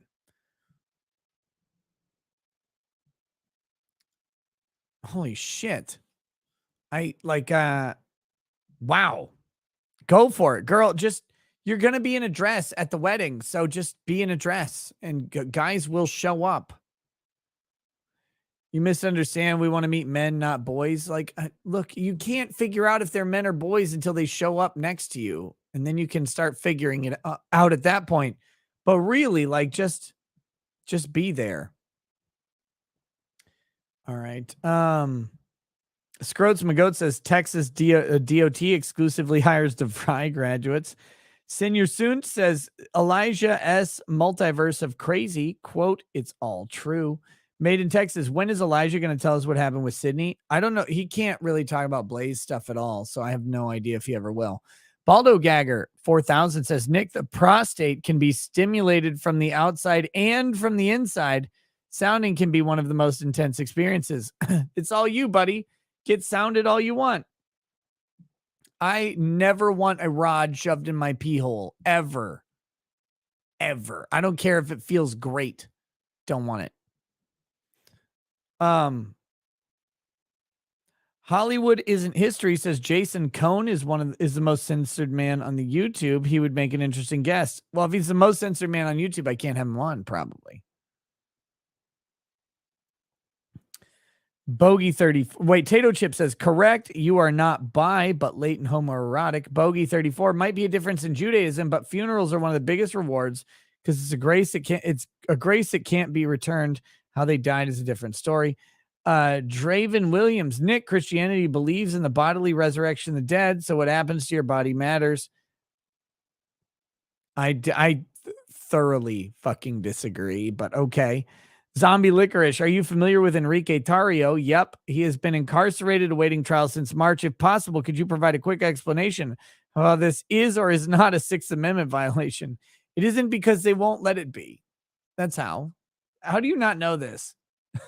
Enrique Tarrio is Badman, and Badman goes to jail, whether or not Badman is guilty of anything. And of course, Badman is guilty of everything, so him being in jail is fine. Deal with it, bigot.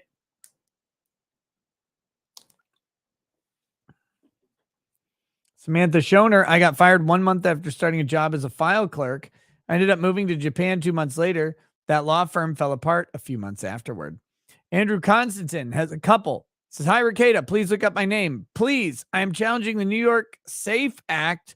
Please look. Harbinger 345. Well, you were late 33.3% of the time, so that's correct. That's true.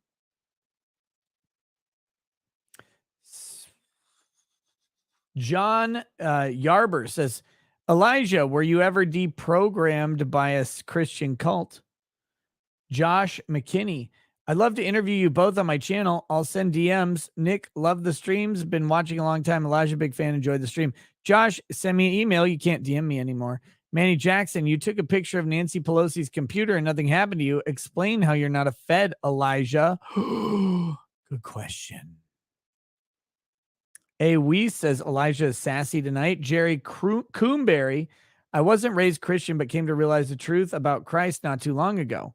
How do I determine what denomination I should be? Natural inclination is some form of Protestantism, but not sure.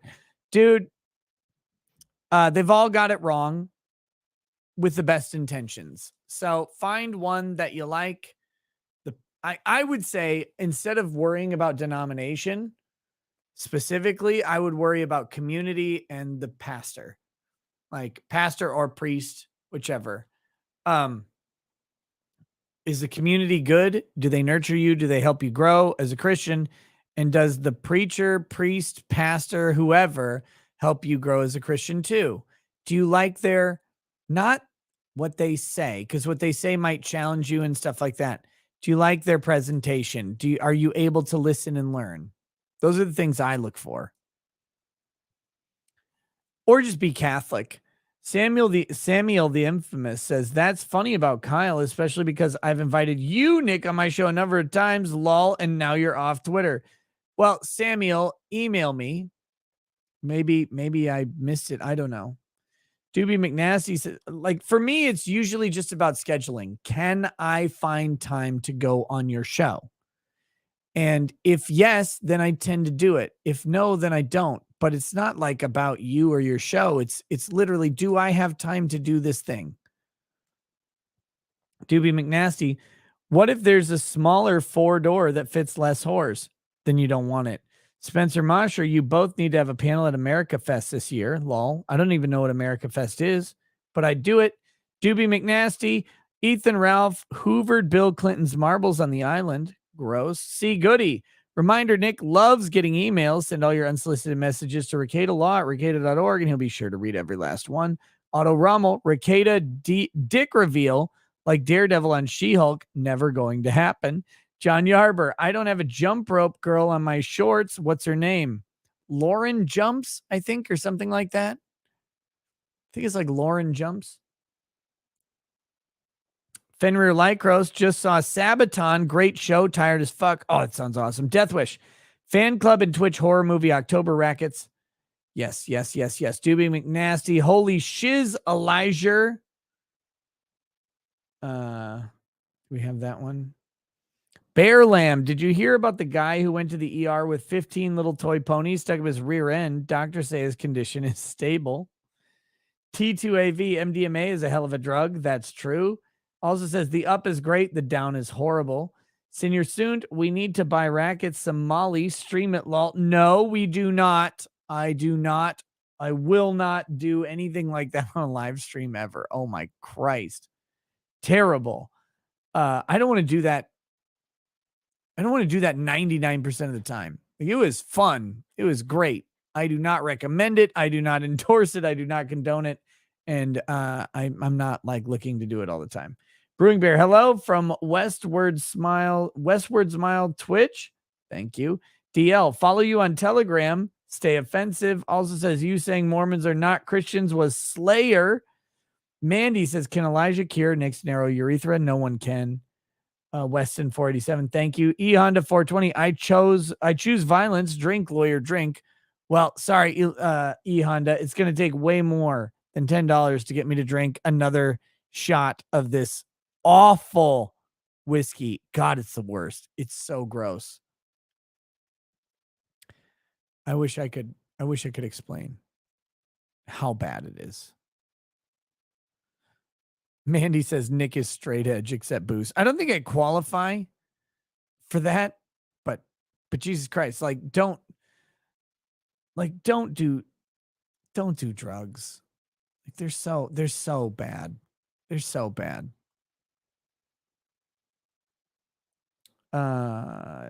Noob Tube. Elijah, glad you're back. I missed you. I missed Slightly Offensive. I pray for the best. Can't wait to see how you pave this new path. Alex Jones did nothing wrong. Deb Stup 2 NDA from a disabled NWA. DL, miss Slightly Offensive. Read all the super chats. I will. Matthew Harder, Nick, hearing about how devoted to your wife is heartwarming. I laugh in comparison to the time I watched Medicare stream snipe DSB saying Panda Lee is sick.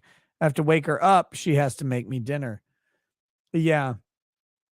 No, everybody knows I'm a complete simp for Lady Rackets. Always will be.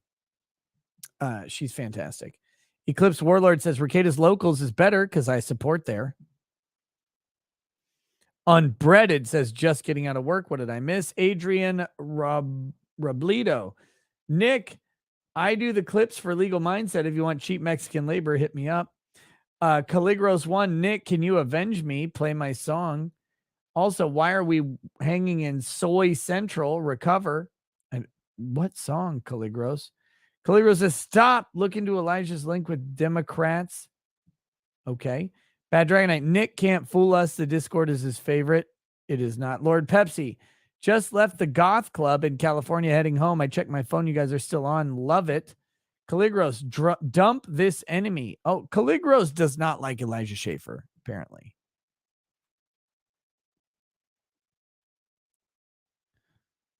A. Weiss, Urethra Franklin.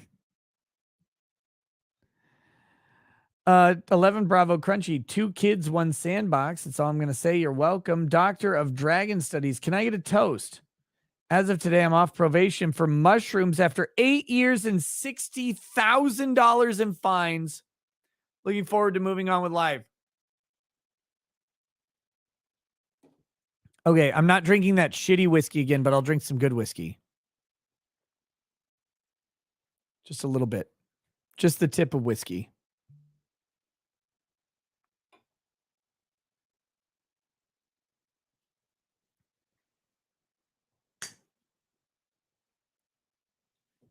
to Doctor of Dragon Studies. 8 years and $60,000 in fines for mushrooms, for a fungus that occurs in the wild. It's an insane thought that we let our governments do this to us. That while there may be negative effects of various chemicals that we can ingest, that we let our government determine that ingestion of those chemicals or even production or possession of those chemicals is criminal, worth years of freedom, years of liberty being stripped from people, and tens of thousands of dollars, is beyond me and is one of the subtle tyrannies that the United States still has left. May you find peace in your newfound freedom, my friend, and may you get a second chance at life. Cheers. Network nosedive. Thought I slept through the stream, but I caught the tail end. Glad to have you back from witness protection, Elijah. Caligros, you were all fake. Elijah is a Chuck Schumer plant. Ooh, P-Dog Night. The I wake up to shoving rods up your. What the hell is going on? Don't worry. We'll happen. We'll talk about it on your show. 11 Bravo Crunchy Nick, could you reach out to Bill Whittle, help him signal boost? For those who don't know, Bill is a conservative, CNC, and filmmaker. He's been in a slump in the YouTube algorithm and doesn't know how to get back to his old numbers. None of us do, 11 Bravo Crunchy, but I love Bill Whittle. I'd happily have him on the show. I don't know if that would help him. It'd probably be worse. John Apocalypse, welcome to Paralegal. Stephanie Tam, poor Elijah is going to be scarred for life. Maybe one day you should introduce him to Drex. Joined his locals. Thanks for entertaining us tonight. Kyle Bogue, still my email? Yes. If not, I'll email you again, or you can DM me on Discord. I'm in that degenerate channel. Good Lord. Why? Clifton 3D, just so you stay longer. Great stream. Mandy says one more because you told me not to. Stormy says read more super chats. Bigot. Just Oat secured a promotion this week for an extra 15 to 20K. Time to shop for whiskey to celebrate. Looking for recommendation in the $200 to $500 range. Last promotion got a George T. Stag. Ooh, look, I'm partial.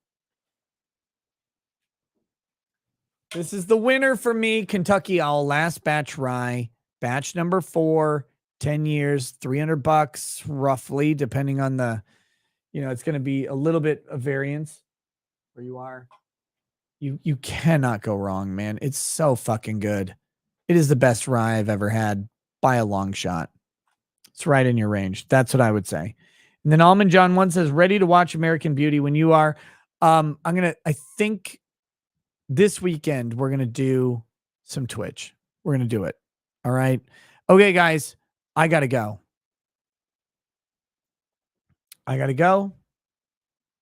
Last sip of liquor, and I'm doing it for free. Terrible grift.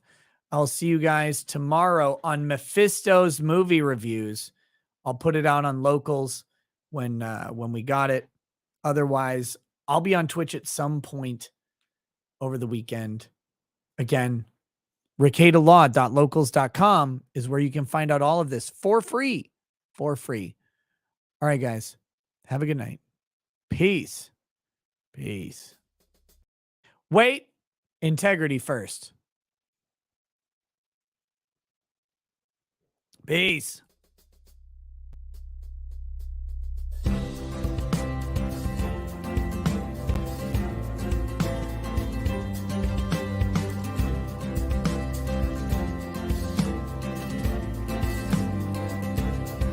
Oh, he drinks a fair bit, but you realize that it just helps get his noggin jogging along. With his glass by his side and his kids asleep tight, we'll hear some lost-splaining tonight. With his microphone muted, we'll laugh at this boomer until he explains it's all part of the plan. Watch his face become redder as he becomes meta, raging at idiots from Twitter and Erland. From the white shores of Maine to the hills of Glenlivet, there's no one who explains the law better than Nick. So pour out a glass for the ones who have passed to make the law what we have now. This lady is fair, and she handles herself with the grace of one who has borne many children. As the wife of a lawman, she makes sure that he has the time and the place to provide for them there. So pour out an art bag, a bow, more of love broke. The spirits flow as the ones who get unemployed. So pour out a glass for the tea, post on Twitter, as we hear Lost Blaming tonight. From the white shores of Nam to the hills of Glenlivet, there's no one who explains the wrong better than Nick. So pour out a glass for the ones who have passed to make the law what we have now. Oh, the guests are all plentiful, from Dundee to Drexel. They bring their perspective and spice to the mix. But the reason we're here and the one that we cheer is the one who is showcasing us his career.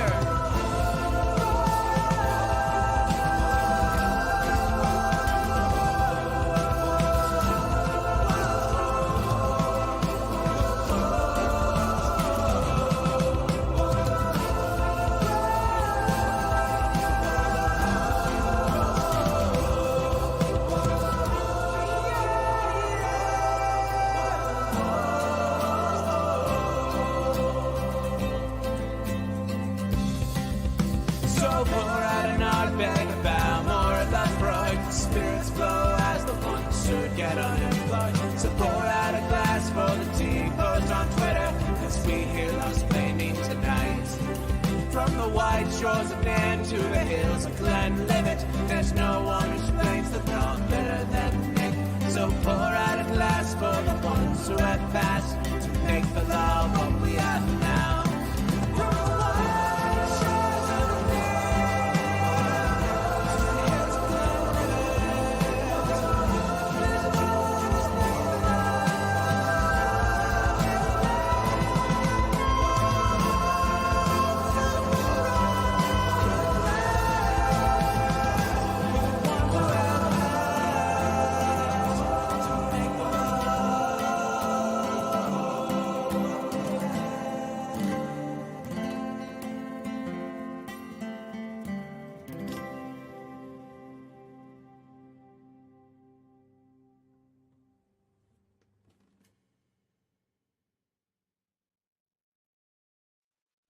What the fuck are you doing? Go to bed. Go to sleep. Why are you on here? Why 3,000 people are still watching this? Go to sleep. I just wanted this. Renette Descartes, right? Says, what was that? Where was the fucking comment? God, it was good. Drugs, porn, and a nice outro image promoting gambling. Conservative, by the way. I think they mean by the way. Never have I claimed to be conservative by any stretch. I'm a libertarian. I'm for freedom, baby. 100%. Get free. Get free of the shackles of life, get free of the shackles of government, and get free of the shackles you put on yourself. What the fuck are you doing?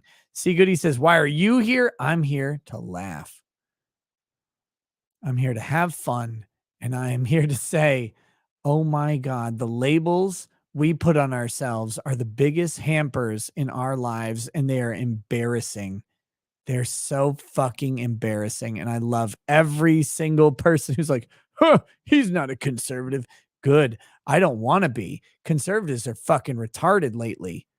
They're just throwing away everything they have. They're throwing away. They threw away their country already. They've thrown away their court. They've thrown away their values. They have nothing left to offer people because conservatives sold out at every fucking turn. Now all I do is I'm for freedom, because I'm tired of letting other people decide what my values are and making me vote along that line. So freedom, baby. I determine my values. Nobody else, no label, nothing else. It's just me. And I think I do it better than the government or some party or anybody else ever could. Anyway, hope you guys have fun. I'll catch you soon. Peace. Peace.